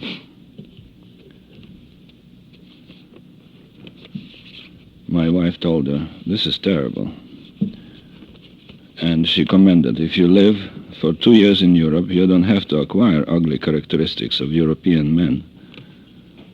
Your life here does not give you any right to beat up your wife and to burn cigarettes on your shoulder." She criticized Lee. Anyway, this situation was becoming desperate, and we discussed it frankly with both of them. Our advice was to separate for a while at least. A cool-off period was necessary to both of them, we thought. I advised Lee to take it easy and lay off of brutalizing his wife. But he said, "But she enjoys brutality," he said calmly. "And look, I am all scratched up." His face did bear long red marks. "Marina provoked me," he said. "Doesn't matter who is responsible," I countered. "Your temperaments obviously clash, so why don't you separate before you really hurt each other? You are stronger after all, Lee." "She is a pretty good fighter too," he countered. In the meantime, Marina was crying on the shoulder of Jean, complaining of Lee's brutality, criticizing his coolness and hostility. She would say, "He goes to bed with me so rarely now," she cried out, "maybe once in a couple of weeks. He makes me so frustrated." He makes you? "Makes me so frustrated," she bitterly complained. My wife was amused by this complaint, but naturally could not offer any better solution than advising Marina to put some perfume in the evening or wearing a sexy negligee. During these discussions, the baby June was laying there in a crib, rather fat and not able to say a word. I looked at June carefully one evening and noticed that she reminded me of someone. "Look," I shouted, "she looks exactly like Nikita Khrushchev." I did not mean it as an insult. I rather liked that old man, and so did the Oswalds. We all gathered around the crib and examined the baby. "Same color of the skin," said my wife. "Same sparse, fluffy hair," said Marina. "And same round face," agreed Lee. Upon leaving our couple and having advised them to take it easy and to stop fighting, we drove home, laughing about my comparison of June to Khrushchev. It wasn't to offend the Oswalds, but the baby wasn't pretty then, fat and awkward, with small slanting blue eyes like Nikita's and the same belligerent expression. Yes, the poor child was not pretty then, and we do hope she is growing up into a lovely child in her new home with a new stepfather. It makes us sad when we think of Lee and his genuine and tender love for his first child. Excellent. That's very good. Now we have concluded the chapter that should be inserted between D and F, or 4 and 6, chapters 4 and 6, and now we come to a chapter L, effects on our lives. Of the Oswald affair and the Warren report. That's right. You want to say something? No. The publication of the short resume of the Warren Committee report had a lot of unpleasant effects on our lives in Haiti. Only the real friends understood the reasons of our involvement with the assassin, in quotation mark. In this way, the phony friends were weeded out of our lives. But too many people who had been contacted at several occasions by the FBI agents have become either annoyed or really suspicious of us. After all, where there is a smoke, there is fire.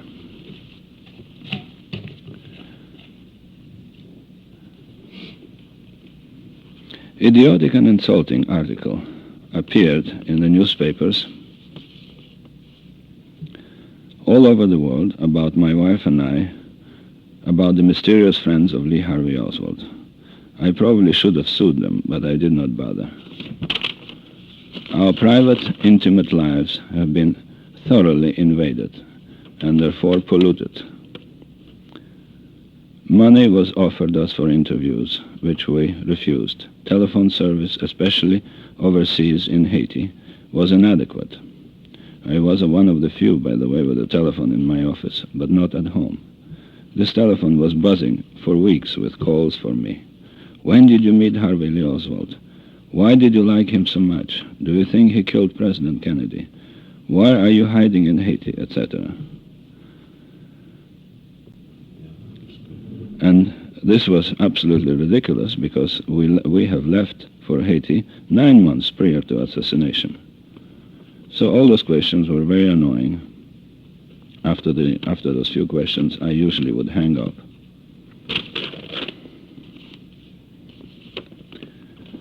Then came the offer of a televised interview for NBC, forthcoming, the Warren Report. Who was the reporter? What? The Warren Report. Macmillan? Mm-hmm. That's right. Yeah. George, may I ask you a The question? Warren Report. George, yes. George. Wait a minute. Yeah. Who was, you said NBC. Did anyone come to see you from NBC? That's exactly what I wanted to tell. Yeah.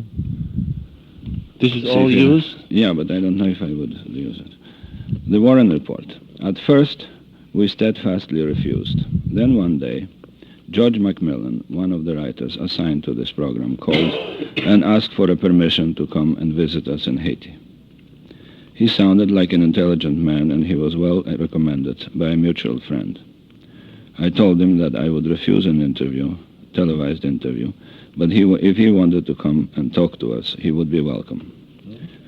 A rather gruesome incident coincided with his arrival in Port-au-Prince. After one of the many invasions of Haiti, this one came from Cuba, the militia had executed one of the invaders to show the populace of Port-au-Prince that it does not pay to invade Haiti by any method. The body of the man with guns, ammunition, and various supplies was displayed on a plaza near the airport.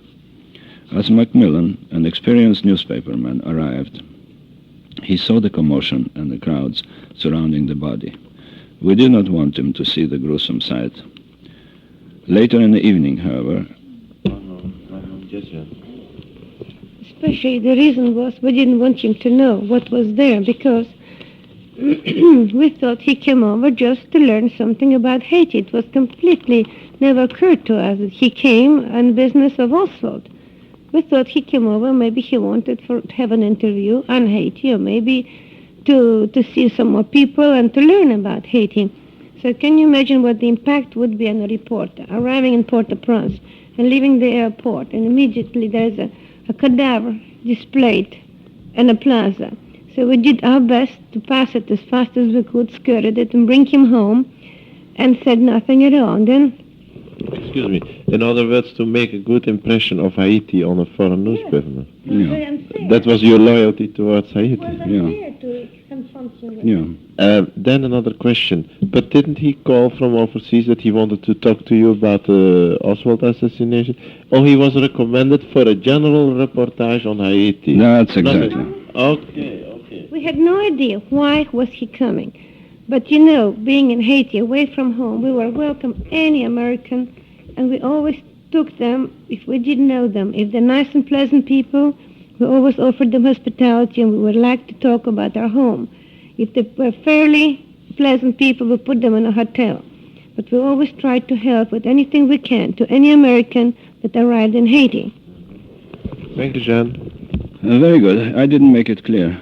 NBC offered us the interview, but then Macmillan said that he would just come and see us. Later in the evening, as we sat on our terrace overlooking the beautiful bay in the cities, surrounded by tropical vegetation, Macmillan mused aloud. Why didn't you want me to see the cadaver? I knew all along what it was. And then Macmillan went straight to the business of our appearing for the NBC broadcast of the Warren Committee report. He started trying to convince us to accept the filmed interview and even offered to bring the TV crew to Haiti. But we had had enough publicity and refused. Fortunately, George Macmillan turned out to be a nice fellow, a good tennis player, so he did not waste his time entirely. He left Haiti asking us to reconsider our decision. I wrote to several friends to ask their advice, and they all said that we should all go to New York and accept the offer. You are the only ones who had kind words for Lee. Tell them once more, for the whole United States to hear them. Another friend wrote, this TV show may dispel the aura of mystery about you and your relation to Lee Harvey Oswald. A couple of weekends later, we reconsidered our decision and flew to New York. NBC had arranged for an apartment at the Plaza Hotel where we spent the whole afternoon in front of the cameras. What was annoying to me, that the producer tried to prod me to say something derogatory about Lee. It was an insidious effort to drag out of me some damaging comments to his memory. The whole thing did not make much sense, and it was based on wrong premises. That my wife and I might have some inside knowledge on Lee, something that would confirm the general opinion existing in the United States at the time that Lee was definitely the assassin. Since the Warren Committee could not find any reason for the assassination, nor any plot, therefore there must be a hidden reason somewhere. And I, as his admittedly best friend, should give an explanation of his insane action. This was the producer's reasoning. To Jean and I, although we did not have any more information on the events in Dallas the day of the tragedy, Lee remained a nice, interesting, good friend, and we never considered him an assassin. Of course, everything is possible if the man becomes insane, and we don't deny this slight possibility. But the previous chapters describing our acquaintanceship indicate that he did not act insane with us, nor was he ever to us, nor will he ever be, a born loser, an insanely envious person, a poor high school dropout, a dedicated, bloodthirsty revolutionary, etc.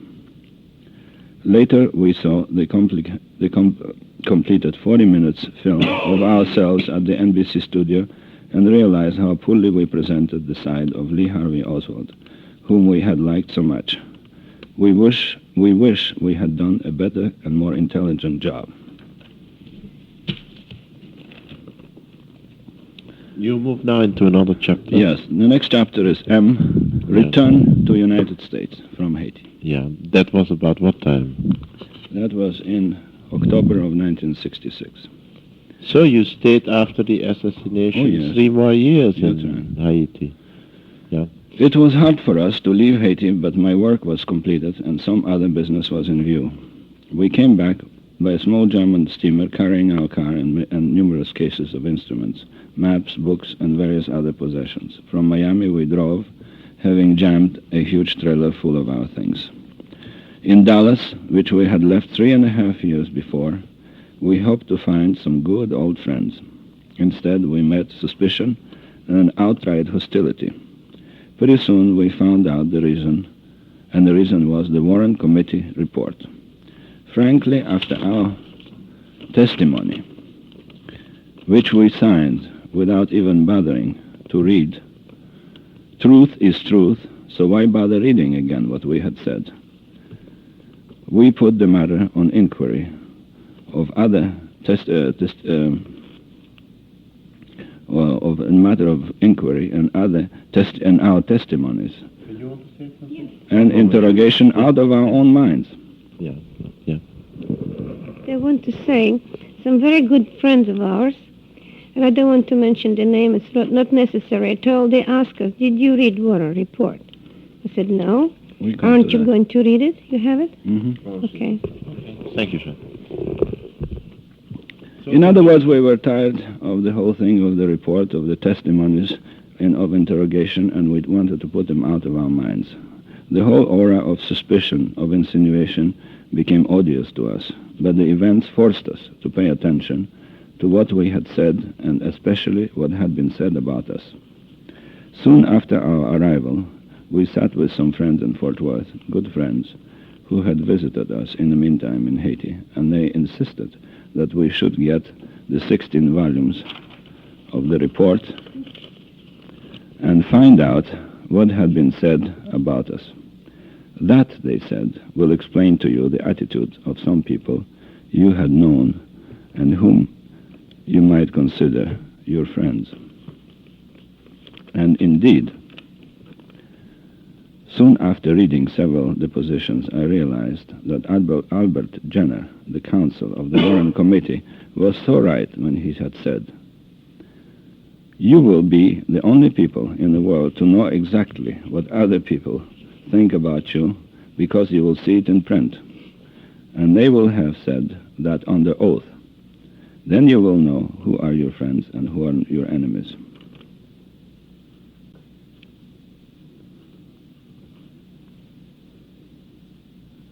By the way, our friend who suggested our reading of the Warren report, and they testified there also, were quite indignant, as many other people were, who volunteered information to FBI that what they had said had been printed.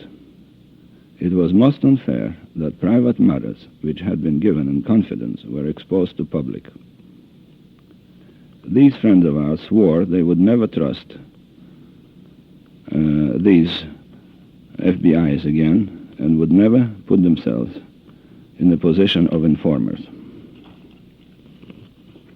It was sad to read an opinion of an old business associate that I had never been truthful to him.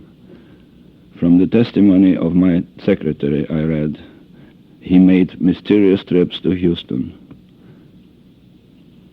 About my wife, from an old Russian emigre woman whom we had always considered inoffensive, if not bright. She said that this Chinese woman did not even believe in God. A testimony from an old man in West Texas, whom I knew just very slightly. He had always wanted to be the commissar of Texas. From the testimony of my own ex-son-in-law, if anyone had finagled the assassination or influenced Lee Harvey Oswald, that person was George de Mohrenschildt. Of course, in the meantime, he had divorced my wife. My daughter, Alex. People who had detested Marina and Lee made money out of them, especially out of resulting unbelievable promotion of Marina as a poor, defenseless, God-fearing Russian wife of the monstrous and human, brutal Marxist Harvey Lee Oswald. Marina finally made it in the United States, just as her friend in Russia had said in her letter in 1962. She became a fantastic success, and her dead husband, curiously enough, paid for it with his life. So the purpose of her arrival in USA had been superbly successful. Lee Harvey Oswald had finally become a real moneymaker. Poor fellow, even his tomb was stolen for publicity. Articles and books appearing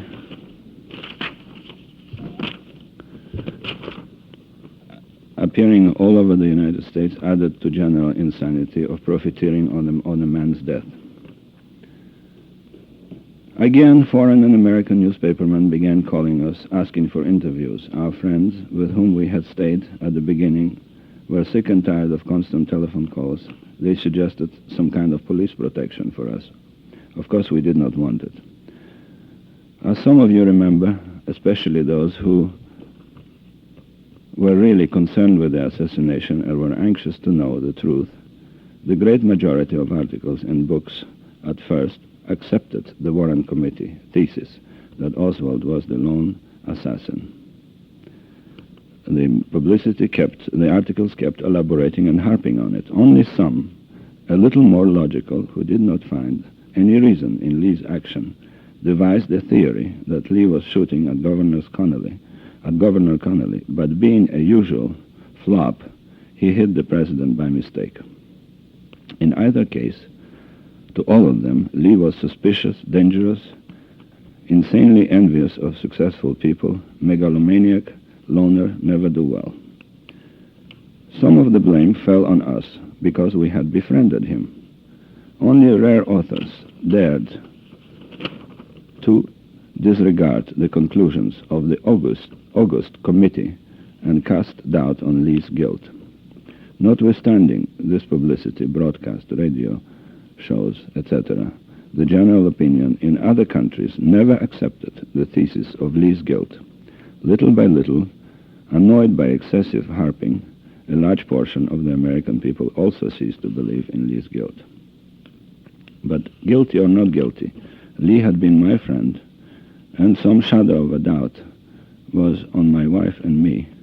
Our lives became more secluded, and although some of our real friends, we retained some of our real friends, we missed some of our good acquaintances who shied away from us. We gave one interview to a dear friend, a staff writer of Dallas Times-Herald, where I pointed out how harmful for the United States was the Warren Committee thesis that a lone lunatic kills the president and is killed by another lunatic. What are we? The country of insane, homicidal maniacs?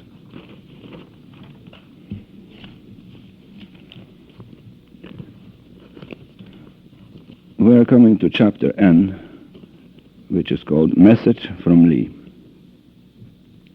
In February of 1967, we finally found a suitable place to settle. Before that, we stayed with friends and visited our children and traveled across the United States on business. It was a duplex in a Turtle Creek area of Dallas, and it belonged to an eccentric lady who had lived in Haiti also and loved the country. This we had in common with her. All our belongings had been stored so far in the Southwest warehouse in Dallas. The day of moving, we went out to the warehouse with a friend, and before our furniture was loaded, we looked through the accumulation of our possessions with an idea to keep some unnecessary things in the warehouse, discard useless object, and take with us only what was really needed. I was talking to my driver while my wife, Jeanne, was finishing the selection. I did not have the slightest idea of what was to happen. Suddenly, my wife rushed out of the warehouse, shooting excitedly. Look, look! Shouting excitedly. Look what I found. I ran back to the pile of spread-out belongings and saw a slightly familiar box. What is it? I asked my wife. Don't you remember? These are the records I gave to Marina Oswald in 1963. 4 years ago, she cried out. Yes, how come they are here? I asked. That were the records that Jeanne used herself 20 years before in learning English from Russian. That's right. That's right. That she never touched, Marina. Yeah. Too lazy for that.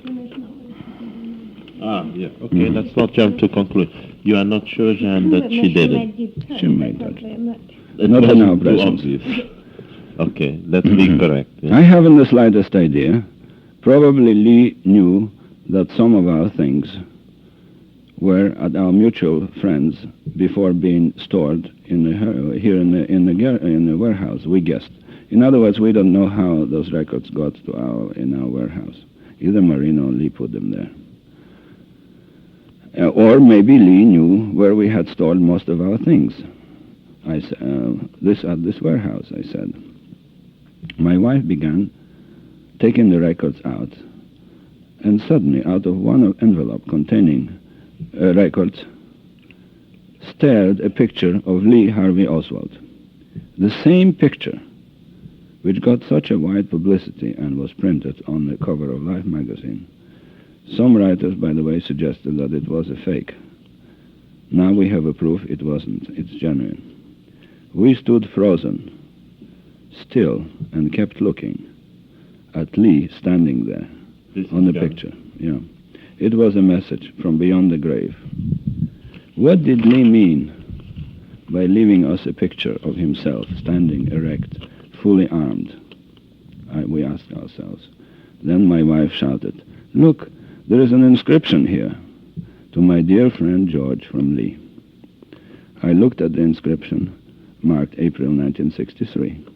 I looked at the inscription, deeply moved, and without thinking turned the picture around. And here, written in pencil, weakly but clearly legible, was another inscription, seemingly in Marina's handwriting, in Russian. Translated, this means, "This is the hunter of fascists. Ha, ha, ha." We cannot describe the impression we received from this picture and the two inscriptions. We were shocked. It was a message from the grave that we did not dare to visit. It's okay, George. Take your time. Did you want to say anything at this point, Jan? You motioned earlier, no? It's okay. It's still okay? Yeah. And Marina's message on this picture was a chilling scorn for this man. If he were a hunter of fascists and not somehow squared with his inclinations and ideology, why was his wife making fun of him? Why, we ask ourselves. This question remains with us to this day. We showed this picture to a few close friends, and to some it meant that Lee was a maniac, killer, a proof of his aggression, of his guilt. To the others, on the other hand, just the opposite, that he was a man of anti-fascist inclinations, that a man of such anti-fascist inclinations could not have been the assassin of the president, who was as far removed from being a fascist as any liberal leader in the United States.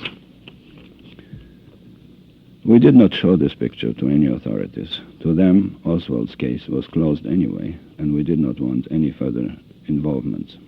Nor to Garrison or anybody? No. Anyway, you have had no contact, actually. Yeah. Well, we discussed it later. That's right. But I wrote a letter to Life magazine saying that I had a strange message from Lee Harvey Oswald, and would they be interested in it? I also asked to keep this matter confidential. And I wrote a little article about the picture, how it came into our possession. Soon I had a call from New York, and the following day a reporter assigned to the assassination case, assassination in quotation mark, assassination case, arrived in our house. An alert man familiar with the involvement of this unbelievably complex case, having worked on it now from November 2263, he was amazed by this message. But, like myself, he could not figure out what was the meaning of it. We shall use the picture in your article if and when we know something definite about Oswald's involvement or about his innocence. I asked him again to keep the matter confidential, and he promised to do so. But obviously the security was not complete, or maybe our telephone was tapped, which I found out was true at several occasions. Since we did not have anything to conceal except the existence of this picture, and this only for our own sentimental reasons. We laughed and made fun of the people or officials listening in.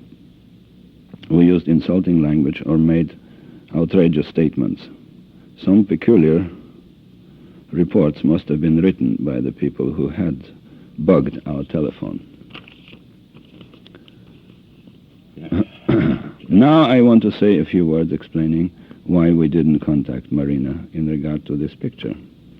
As clearly seen from this story, we, and my wife especially, tried very hard to help her with her health, with the baby, and to get her out of a tragic conflict with her husband. We did not get a word of thanks from her, but frankly we did not expect any, nor did we care. We helped her when she was poor and desperate. That was enough for us. After Lee's death, she proved herself to be quite an operator. She even made believe she was religious to get simple, God-fearing American people to send their contributions. And everybody knows the total of those contributions or donations was quite substantial and tax-free. By the way, we heard from the reporters that if some donations arrived with the Bible, she threw the Bible furiously on the floor and grabbed the money. We certainly did not treat her too nicely in our testimonies, but we were utterly truthful, and she should have recognized it if she took the trouble of reading our depositions, but probably she felt offended at our truthful evaluation of herself. Anyway, she is settled now, had another baby by Lee and a new one by her present husband, and she does not need our help. Another reason why we did not contact Marina is the following. Her attitude towards Mrs. Ruth Payne is certainly indicative of the type of person she is. Ruth is a perfectly charming, charitable Quaker who, like ourselves, got involved in Oswald's affairs, actually much more than we did. Marina lived with her, took advantage of her innumerable charitable and friendly actions, hospitality, food, help to children and to herself, transportation to New Orleans and back, as well as many other good gestures. Yet, Mrs. Payne had her own family and her husband to take care of, and her teaching profession. As the only reward Mrs. Payne probably received were conversations in Russian, and she did not ask for more. Lee, on the other hand, seldom accepted hospitality and certainly did not ask for anything. This great friendship between Marina and Ruth Payne ended abruptly the day of the assassination. As Mrs. Payne told us later, for some reason, Marina never wanted to see her again, and Mrs. Payne was too proud a person to insist. George, may I ask you a question here? Could it be that since Marina was wished away by the FBI and CIA, or whoever it was after the assassination, that she was told by the authorities never to contact any of the former friends, that she has been under pressure not to see anyone? Very possible. Couldn't that be possible? Could be. But yet time will tell. And many years passed now, and still she does not see Mrs. Payne. All right. I just wanted to see. Yes.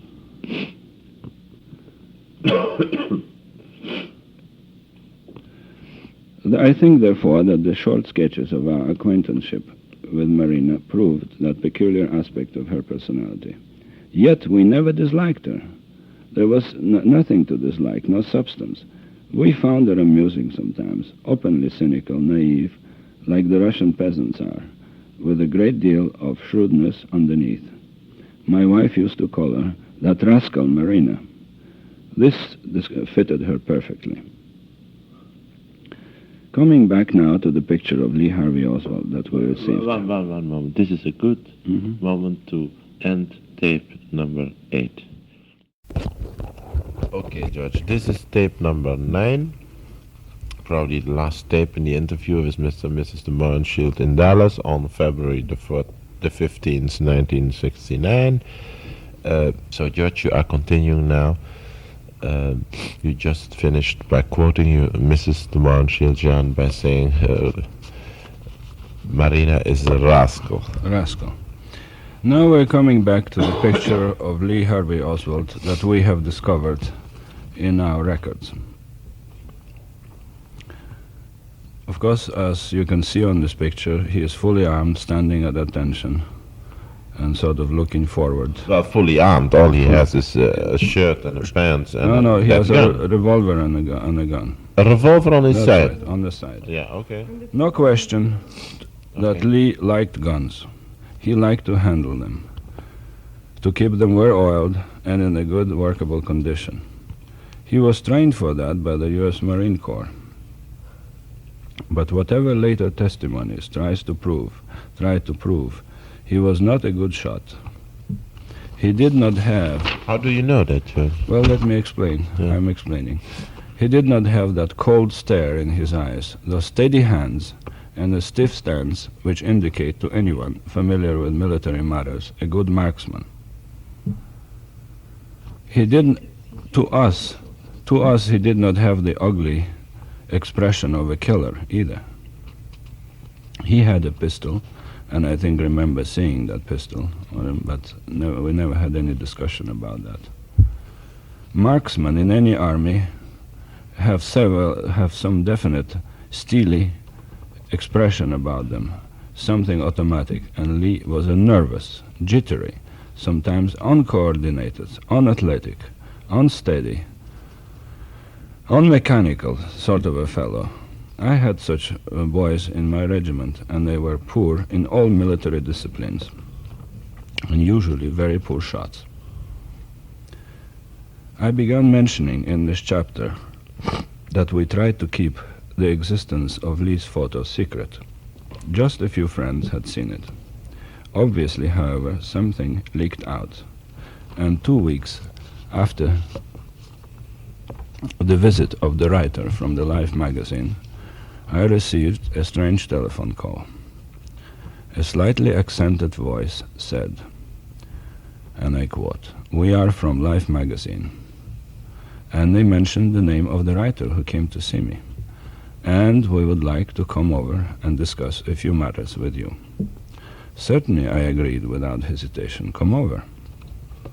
An hour later, 2 men came in, one slight and Latin American looking, the other a bruiser of a definite Anglo, big city type. They both sat down, announced that they represented Life magazine. The Latin man said that he was a reporter. The other said that he was a photographer. He said, by the way, he also worked for Fortune magazine. "We would like to ask you some questions that the other man forgot to ask you," said the Latin type. I obliged him. The questions were mostly about Lee's habits.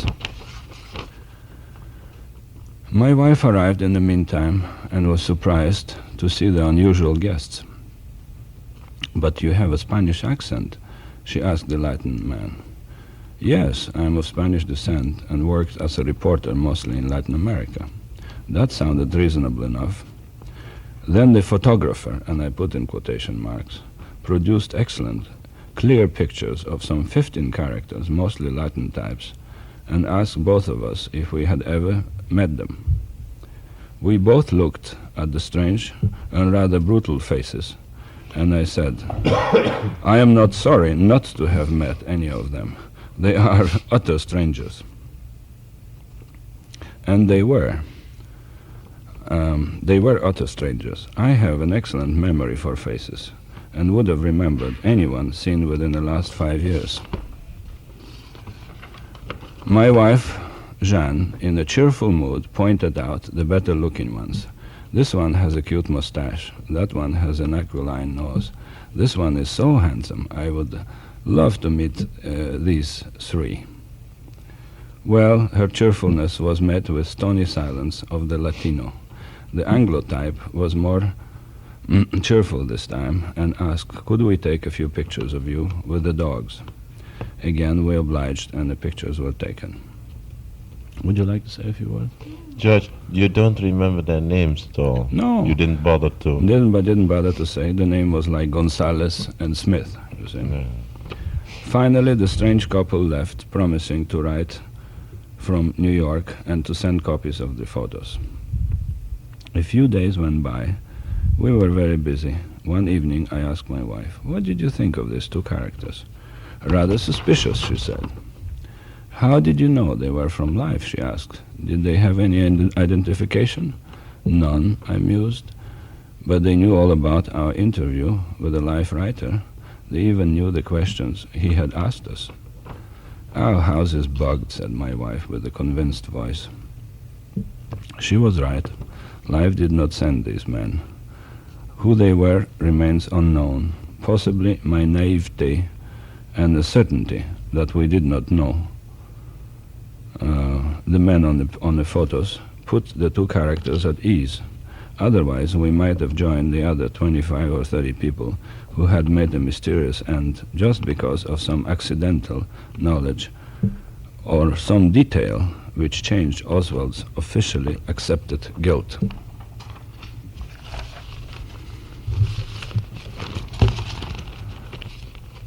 Now we're coming to the last chapter, O, our obligation to speak about Lee Harvey Oswald. Over 5 years passed since the tragic events of November '63. Jack Kennedy's wife remarried, and his dearest brother was assassinated also. And my wife and I have lived agonizing years thinking of Lee Harvey Oswald and worrying that possibly we did not give him justice by our standoffish attitude and by our testimonies at the Warren Committee. At the time, the weight of evidence seemed to be against Lee, but now the situation changed. American people should know the presumed assassin, and again I put it in quotation mark, as he really was, not as people wanted him to be, as the authorities wanted him to be. Now we can be more objective, and although all the events have always been clear in our minds, now we can look at them more objectively.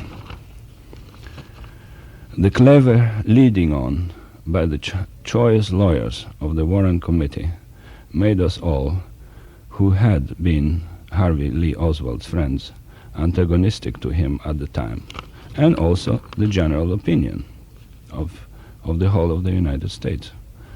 My wife and I feel a moral obligation to correct a distorted picture of this good friend of ours. Other people will prove or disprove his guilt or his involvement in a conspiracy. We cannot add anything in that respect, but we can paint a true picture of a man whom we both liked very much. We think of his occasional clever repartees, of his frequent outbursts of justifiable anger at the situation in the world, of his deep concern with the world affairs. We still can hear his excellent speaking voice with its attractive modulation. The segregation is still here, but it's retreating. Harvey Lee Oswald would have been happy to see this. We wish our dogs, Nero and Popeye, could speak. They could contribute a lot to the personality of Lee. But we remember their reaction to Lee, and they were always friendly and full of confidence. They snuggled up to him, and our dogs are mephiant little creatures. They trust very few. Had we looked squarely at the situation, looked for true assassins or conspirators, there wouldn't have been another victim in this Kennedy family. It is so much better to understand the mistakes committed by our government and ourselves in the past than try to cover our mistakes and bury our heads in the sand. Marxist, communist, what foolish names were given Harvey Lee Oswald. He was a communist, but Dallas capitalist H.L. Hunt called J.F. Kennedy a communist. Everything is relative. We're trying to prove our pointless situation in Vietnam at the cost of billions of dollars and thousands of lives of young Americans. Instead, we should improve our image around the world. Lee Harvey Oswald, in his own, sometimes naive way, tried to do just that. Listening to him, one was convinced that USSR was not any utopia. It was just a livable country, like any other big country, full of good, friendly people with its good and bad characteristics. Judge the man yourselves after reading this book. We're not offering any easy, ready-made solution. Why, with the time, we became more and more convinced that the whole story of Lee Harvey Oswald has not yet been told. Even we, who knew him better than anyone, better than his wife, as proven by the lengths of our deposition, we were influenced against him by the weight of public opinion and the weight of Washington bureaucracy. Looking for the first time in these years at my deposition with a great interest and laughing at my stupid jokes, I realized how cleverly the counsel, Mr. Jenner, led me into saying things which I did not feel like saying. Now I realize that I behaved like a little boy, led by a hand by this big, clever boy, in this case a famous trial lawyer. First he sort of bullied me, then he led me carefully to tell him all about my life. After he had stated, Mr. de Mohrenschildt, don't conceal anything, we know more about you than yourself. Everybody has skeletons in his closet, and so do I. But actually there was nothing really to hide in my life. I talked and talked and talked. As everybody knows, talking about oneself is the sweetest thing. Then Jenner flattered me. He called me distinguished, handsome, that I knew people all over the world, led colorful life, was a great Casanova, member of the jet set, etc. Agreement was made in this manner, and Jenner is an impressive fellow, and he knows how to cajole people. And I fell for it, and was not fair to my old buddy. Now Jenner spoke more than I did, offered suggestions, tried to give me answers. I was tired and sick of myself, and I agreed with him. This goddamn interrogation lasted 2.5 days, and the same thing happened to my wife and the poor dogs. Also, looking at my own deposition, I realize how cleverly Counsel Jenner eliminated the suggestions I had made. He probably considered them off the record. For instance, I told him,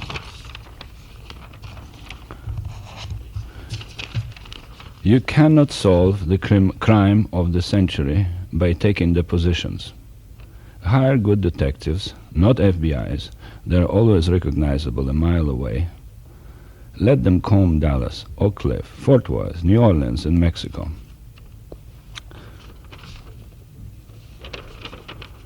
Looking for the first time just recently at Marina deposition, I was amazed how closely our opinion on Lee coincided. The weight of evidence also influenced Anne, Marina, and I. We were both angry at Lee for getting us into this horrible position. This was the result. This resulted in our opinions during the time of the deposition. Yet we know, and Jenner told us, that Marina made innumerable mistakes, perjuries if you wish. She must have been under a tremendous pressure. Naturally, she was frightened. She was in a foreign country, poorly advised, pressurized. But so were we, under a different type of pressure, much more subtle, but still very strong. We recall the attitude of our embassy in Haiti, hard and soft approach by the FBI agents. My contract in Haiti was in jeopardy. There was a letter from Washington against me. There was pressure by our friends, by newspapers, by TV company, and finally by the powerful Warren Committee. I give credit to Mr. Jenner. He is a genius at making me say what I didn't want to say. Now you may ask me a question. Was there a conspiracy on the part of the Warren Committee members, this powerful, impressive group of people? No, I don't think so. They acted for the best of the country, for the internal security of the United States. The dead person is the easiest and the safest to accuse and to condemn. But how tragic this mentality is for our country. How hypocritical. It is the same order of ideas as not recognizing China's 750 million of people make believe they do not exist. Now let's consider again our great institution, FBI. Their methods of investigation, as shown in previous chapters, either naive or silly or harmful, are always harmful to the person they investigate. The result is that the final result is that President Kennedy was killed, and the old idol, head of FBI, remained in his position untouched, untroubled. Mediocrity and failure, as usually, was not punished. But now we are coming to an amusing or tragicomic conclusion as far as we were concerned. I do have a poor opinion of bureaucracy in any country, especially of FBI in my country, but it really was beyond my comprehension that so much effort and so much money was spent on my wife and I. Why did they persecute us? I traveled a great deal. I was an oil man. I participated in some important adventurous deals, had several wives, was a part of the so-called establishment or the jet set, knew a lot of important people all over the world, but never paid any attention to any politics, left or right. There must have been a reason, and very important reason. There must have been a reason that many millions of dollars were spent on the investigation of my rather unimportant life, that my wife and my depositions are 3 times longer than Marina's, and so much costlier to the American taxpayer. Jenner gave me a hint of it during my session with him. Didn't you know that Lee shot at General Walker? He asked me. Of course not. My pot shot joke was a joke in a very poor taste, but a joke. But Marina said, you knew, pursued Jenner. Now, reading for the first time the text of the Warren Committee report. You mean now, in 1969? Yes, I'm reading it for the first time. That's my 6 own years deposition. after. Yes, which had been repulsive for me to touch. I see her statement. How is it possible that you missed?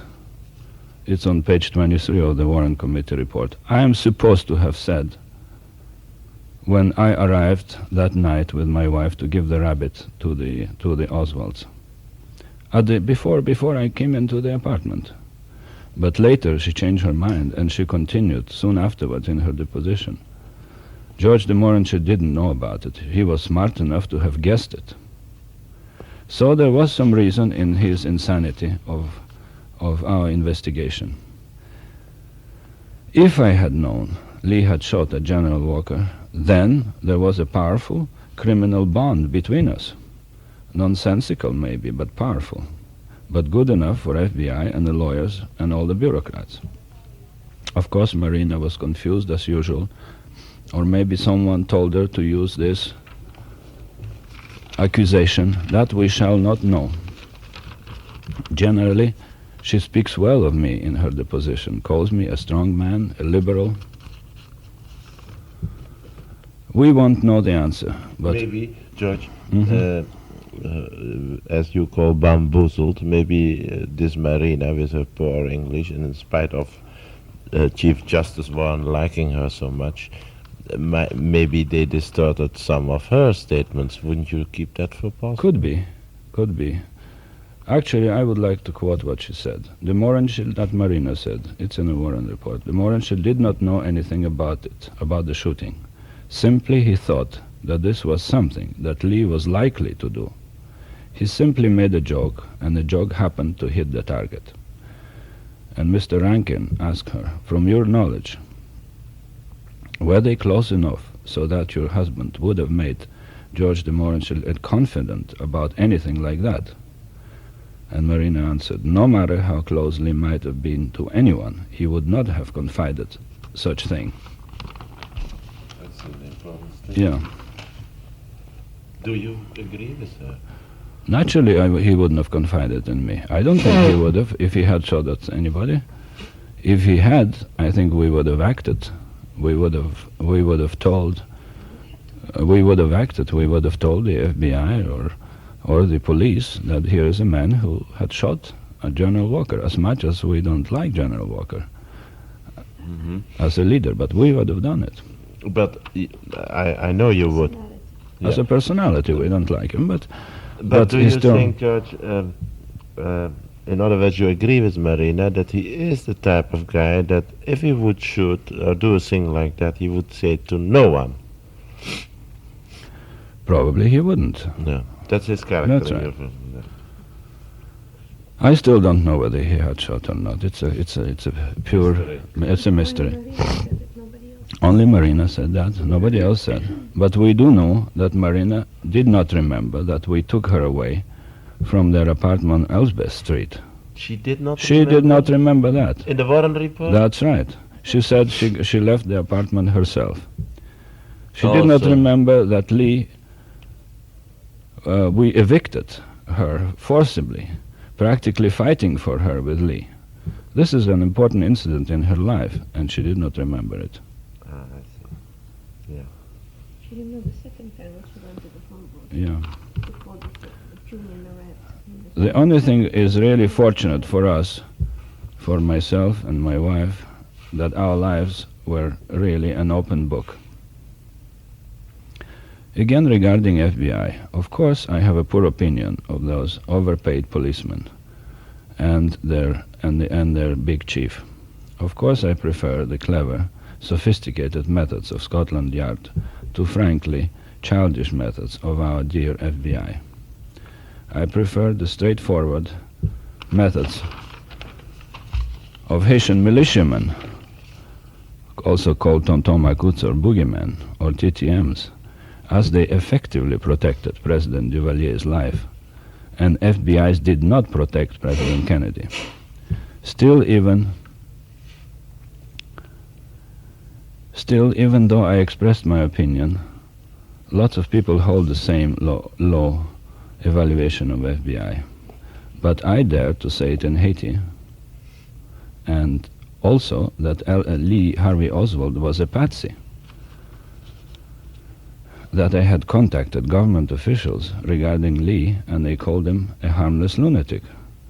Wouldn't that lead you to believe in some hanky-panky?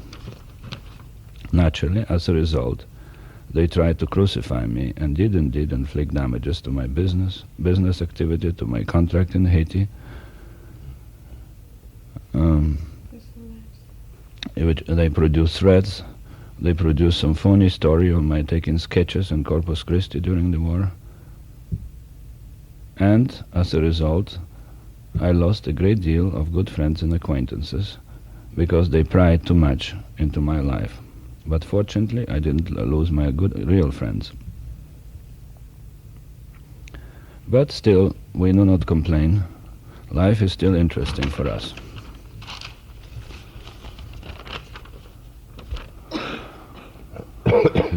But I think of the other aspect. What I object is the harm done to our country and the damage to Harvey Lee Oswald, my dead old friend. Jones, the editor of the Midlothian newspaper, an honest and sincere man, told me, I'll never forget Lee Harvey Oswald's face, beaten up, terrified, led by policemen after the assassination. Oswald shouted, I am a patsy, he kept on saying. And I knew, said Jones, he said the truth. We had... You have to You feel that's in Oswald's character? Then? Yes, he would have said the truth. We had the same premonition in Haiti, 3,000 miles away. The incident described in Chapter N confirms our feelings, and we live up to the readers to judge the inscription on Lee's picture, which we received posthumously. Whether he is responsible or not, this book maybe will help you, Lee Harvey Oswald, to sleep in peace.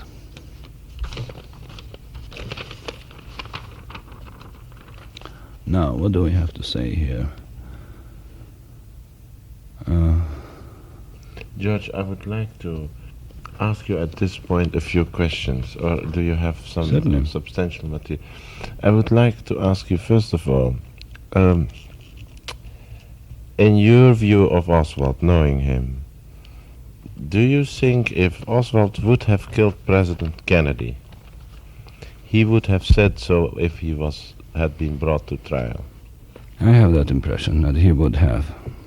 In other words, he would have been honest about it. He would have been honest about it. If he actually did it, he would have been probably proud of it. He was... Now, yeah? Well, because it was an important act, the most important act in this century. But he denied it till the last moment. And Dallas police officers have questioned him, or the chief of police even himself, questioned Oswald for 48 hours.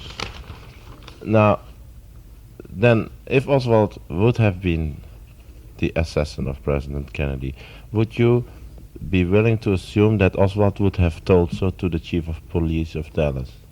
Well, I presume he probably would have said that. Then, for what reason did the chief of police of Dallas never release his notes or his tapes? He tells the Warren Committee that there was no tape recorder available in Dallas police. When Chief Justice Warren asks the chief of police of Dallas whether he taped the questioning of Oswald, the chief of police of Dallas says they didn't have a tape recorder, they always meant to buy one, but they never got around getting one. Mr. Warren does not ask the chief of police whether he didn't think the accused assassin of the President of the United States important enough to borrow a tape recorder to tape what Oswald had to say. But in your view, in those 48 hours, what would you say would Oswald have said if he had done it? I am the assassin of the President, or do you think he spent 48 hours denying it? Well, that will remain a mystery for the end of our days, and knowing Oswald, I assume that he would have told the truth. And the last words he did utter was, I'm a patsy. And the last words he uttered were, I'm a patsy. Also, I would like to add that the city of Dallas is certainly rich enough to have a tape recorder. Yeah, well. That I don't understand. But this is beyond our yeah, but still subject. No, this is quite... The only thing we can involved. help is to explain his personality and what we think about him and what effect it had on our lives. Yeah. On your lives, but as I'm sure that you are trying to correct the view of Oswald, not only in relation to your lives, but in your main intention is to improve his focus on Oswald in the name of history and in the name of the ultimate judgment on this Kennedy assassination. Exactly. Right? So that's why I asked you what you knowing him would be. This is purely speculation, and I realize it, but you knowing Oswald would have sought Oswald to tell the truth about whether he killed the president or not. But you have told me very often that you didn't think him a violent person in the sense of being able to kill anybody, didn't you? Exactly. Now, he might have been violent. He might have become a violent to a person he hated. He might have, like any one of us. He might have been a violent to a racist. Or a to one member his of wife. Yes, maybe so. Not even that. I don't think so.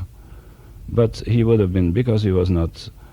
in love with Mary. He was not too much in love, I think, with her. But he was interested in politics. He cared for the freedom in our country. And he did dislike people who promoted racial discrimination and sort of fascistic ideas.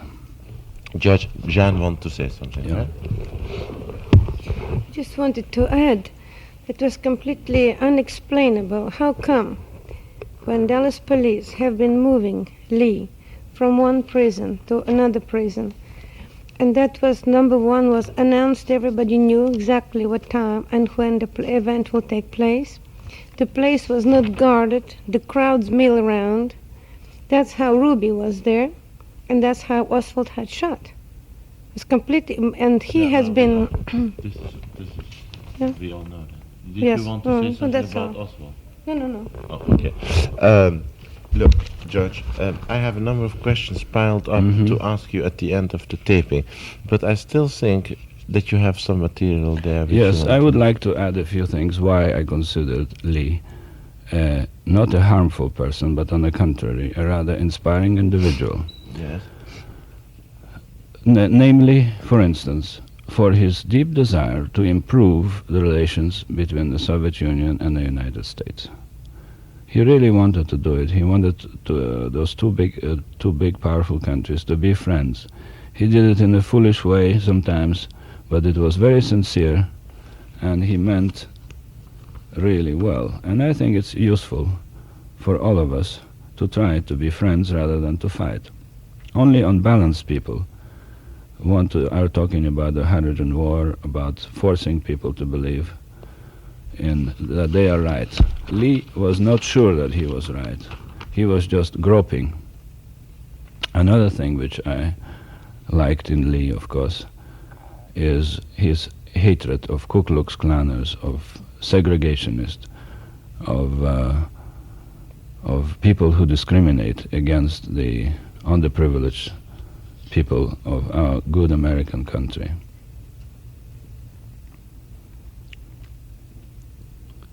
I think that the subservience in any country to any regime or to any domination is wrong.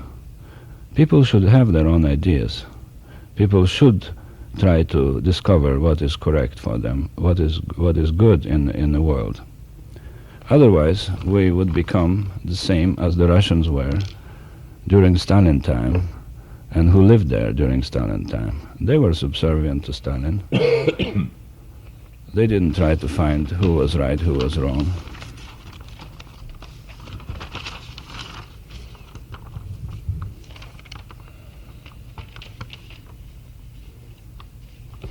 Recently, we saw a program sponsored by a safety razor outfit about Lee's talking in New Orleans. This was regarding his Was it commercial? pro-Cuba activity, which was sponsored by a safety razor company. This interview was taped, and then the still pictures of Lee were put in there, which were probably retouched to make him appear ugly and threatening. This was a very, very poor way of portraying a dead man, and we really were sorry to see it. Not only it was technically terrible, it didn't mean anything. It's just added to the general propaganda that we're subjected to, that he was the assassin. And I think we will never know until somebody accepts the blame for it. I also want to add that for us, it's quite our friendship with Lee Harvey Oswald, the Warren Committee, the investigation resulted that we're become a very controversial people, and up to these days we read the most peculiar things about ourselves. In the latest book published in France, L'Amérique Brûle, it was published in Luxembourg, but in French. It is impossible to sue for slander. I am allegedly a CIA agent who had been assigned to test Harvey Lee Oswald, and I quote, Oswald was put under supervision by CIA and even interrogated and tested. What do they mean by tested? By one of the specialists utilized at the same time by CIA in Washington and by Houston branch, an oilman whose nom de guerre was George de Mohrenschildt. In other words, not real name, but nom de guerre, and whose nickname was also the Chinaman. The Chinaman pretended to have been born in Ukraine and was an ex-officer in the Polish cavalry. He was recruited during the war by the OSS and was inscribed in 1944 at the University of Texas, where he obtained the degree of geologist-engineer, specializing in petroleum geology. The CIA had utilized him in Iran, in Egypt, in Indonesia, in Panama, in Guatemala, in Nicaragua, in San Salvador, in Honduras, in Ghana, in Togoland, and finally in Haiti, where he worked in principle for Sinclair Oil Company. De Mohrenschildt was closely connected, or mixed up, to the oil circles and was member of the Dallas Petroleum Club, Abilene Country Club, Dallas Society of Petroleum Geologists, and he had very close connections with the managers of Kerr-McGee Oil Company, Continental Oil Company, Cogwell Oil Equipment, Texas Eastern Corporation, and also with John Mecum of Houston, Texas. He was a distinguished and cultured man who was part of the establishment and was a member of the New York Social Register. His white Russian wife, born in China, also cooperated and worked frequently with him. Another of his covers was International Cooperation Administration, ICA, Washington, D.C. So here I am, standing the judgment.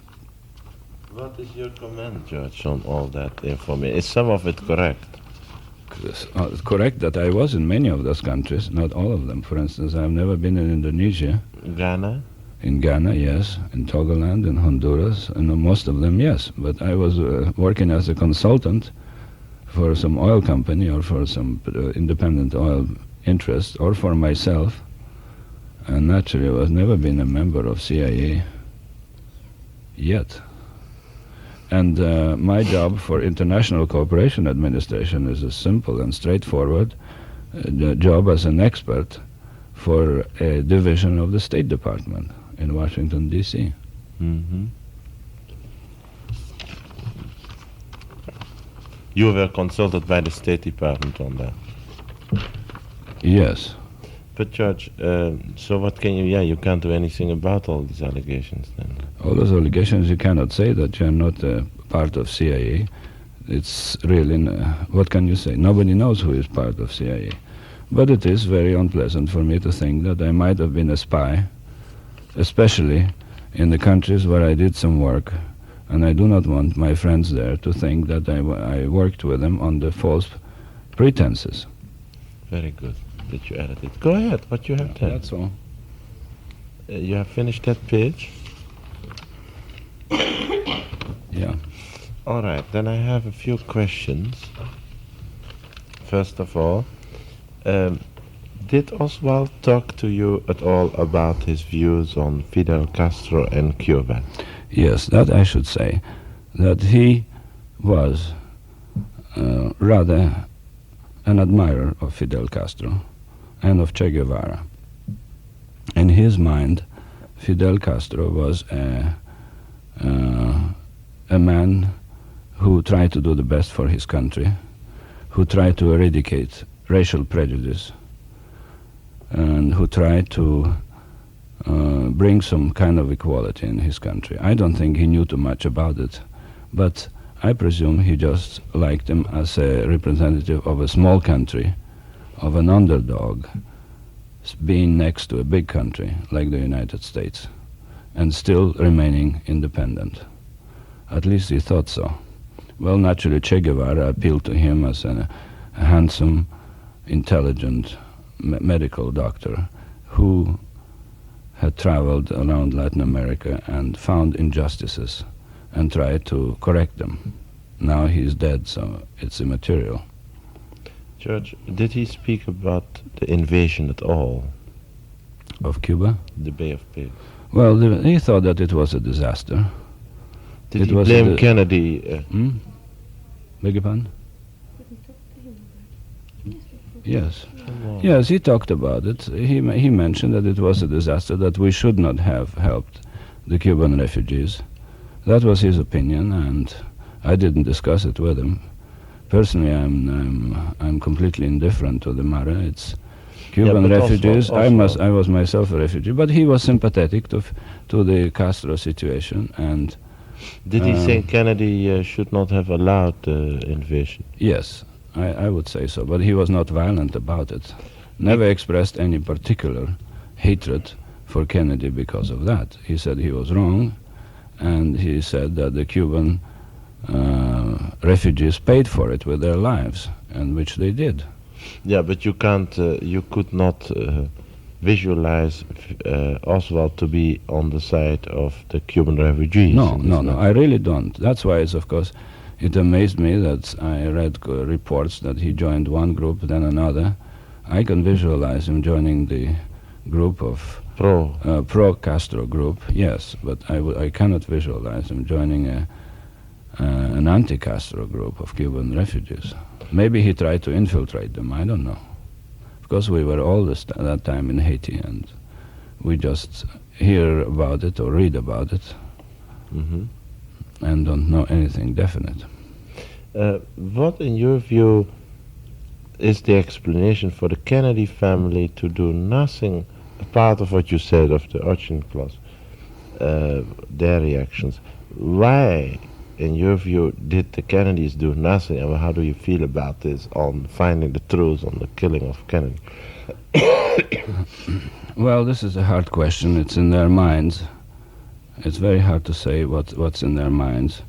I think that it's possibly they don't have a revengeful spirit that my wife has and I have. If somebody would kill my son or my brother, I certainly would try to be definite about it, who did it. But possibly the Harvey Lee Oswald suited the political purposes. He was a lunatic Marxist. He killed. So what's the reason to look for any more responsibles? Judge, in the connection with the shooting at General Walker, did Oswald ever talk about our present President Nixon? I mean, somewhere along the line, apparently Marina said that to her knowledge, Oswald also wanted to shoot at Nixon. Can you remember anything on that? Yes, I just read about it in the Warren Committee report that Marina said that Lee also intended to shoot the Vice President Nixon before he became. I didn't even know at what time. Because probably he was a Republican, but he never mentioned it to me. Why he couldn't have mentioned it to me? Because I always voted Republican. Also, have you found any evidence of who took the picture that you have of Oswald? Is that taken by Marina herself? Yes, I read in the Warren Committee report that she took those pictures. She said so, that she had taken those pictures. In the months of January or beginning of February. Judge, then I think we have now concluded our interview. This is the end of reel number 9. Still the property of Mr. and Mrs. de Mohrenschildt for the use of getting a book together on Oswald. Thank you very much.